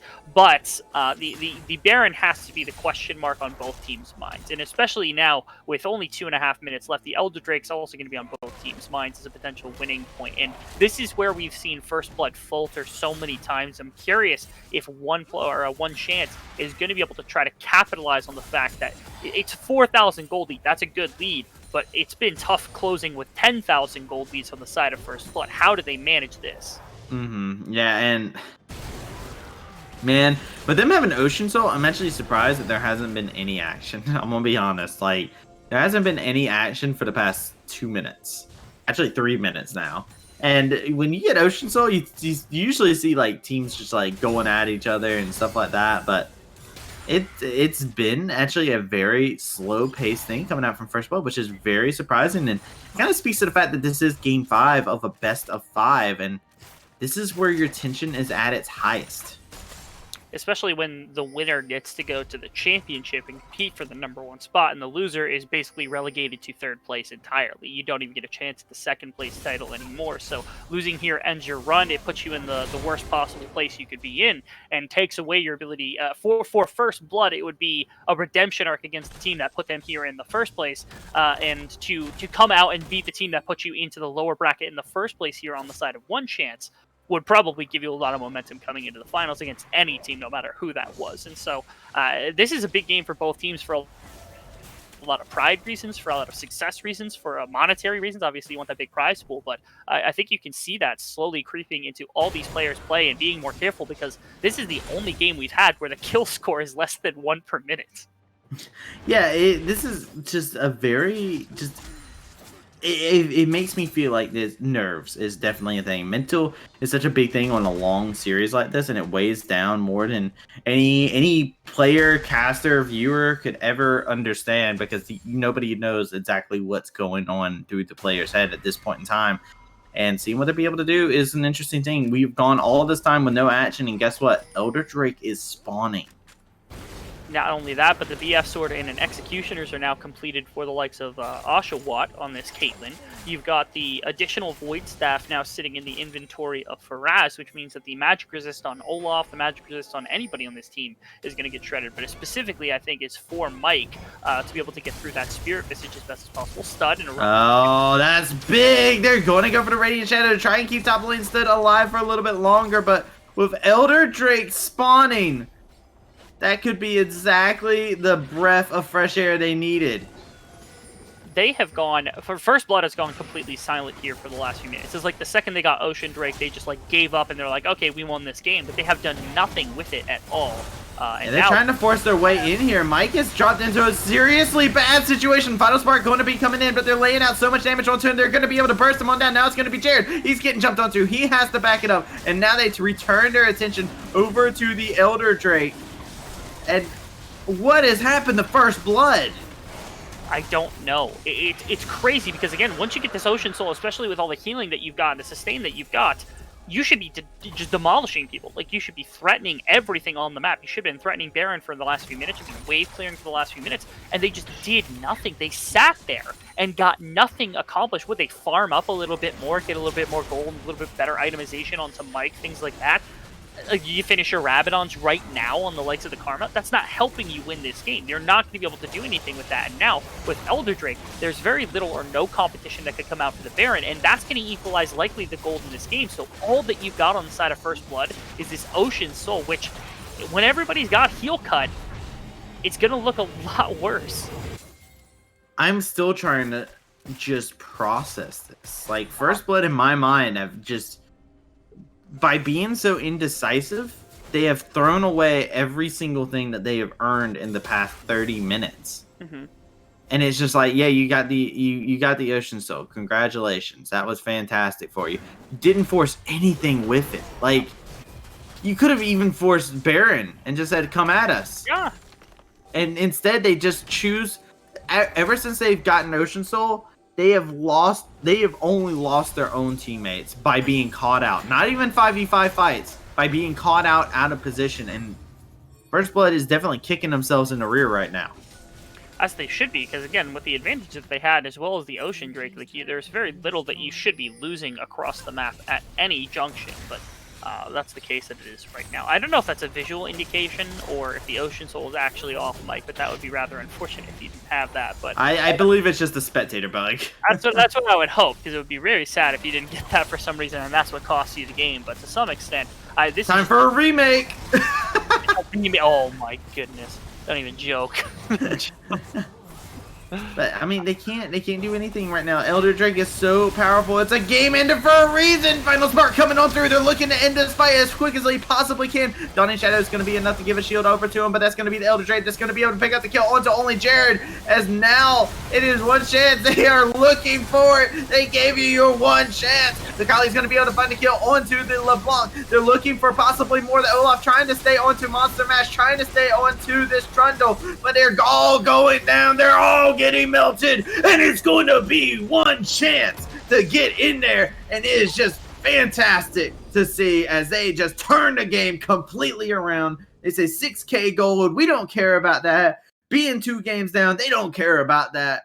They need all the odds against them for there to even be a chance. Man, first off, how about the reverse sweep? Come on, man. Like, that's absolute godsend from one chance, especially against a team that beat you, actually reverse swept you in a best of 3 early in the tournament to knock you down into the lower bracket. Really impressive stuff from one chance to come out here and have that kind of tenacity to come out and just take the games against Paladins in the final 3 games of a series where you were down 0-2 to start with.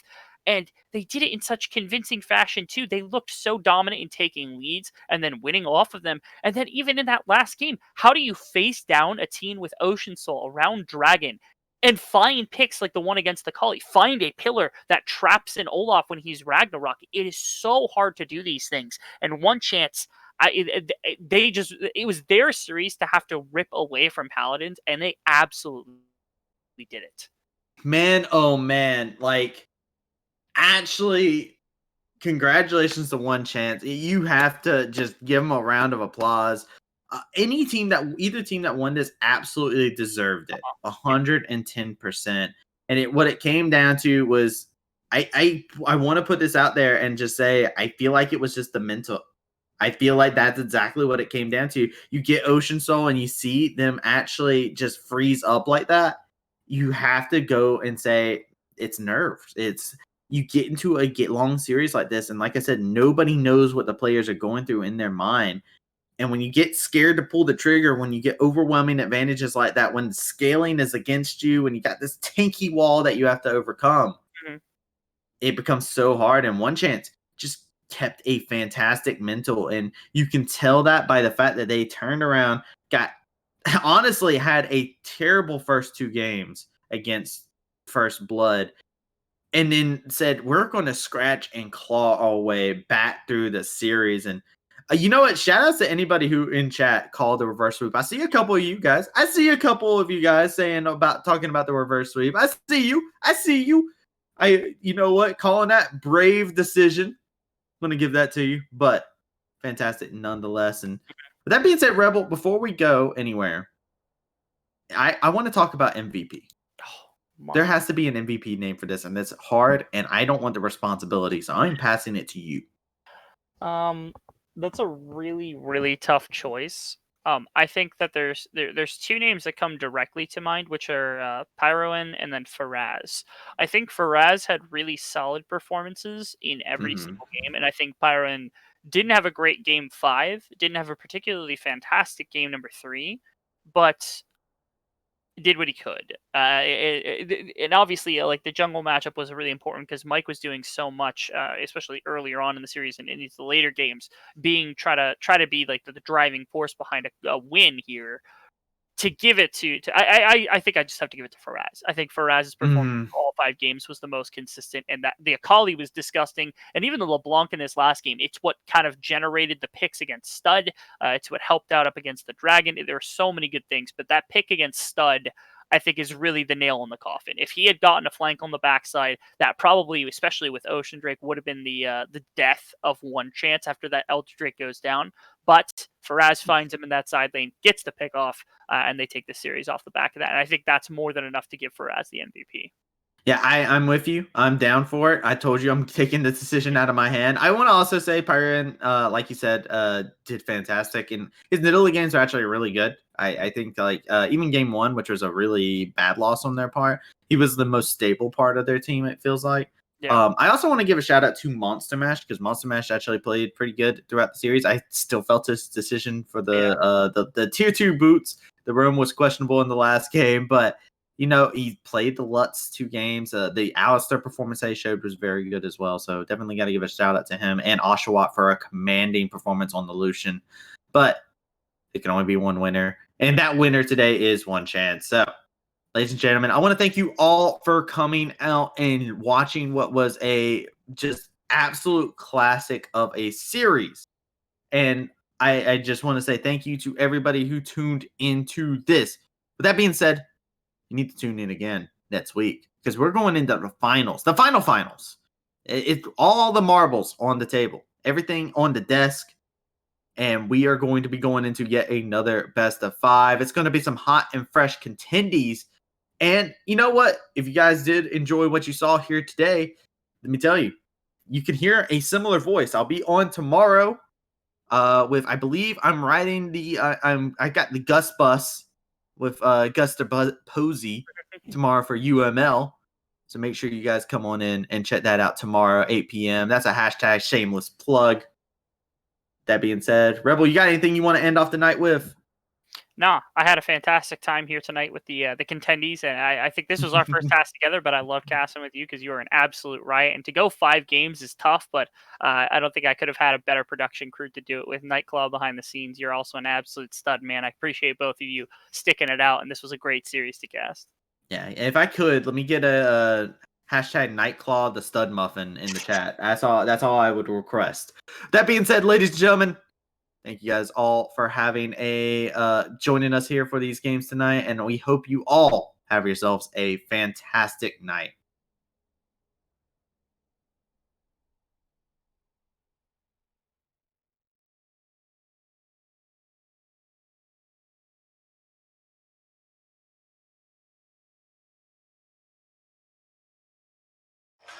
Searching for music?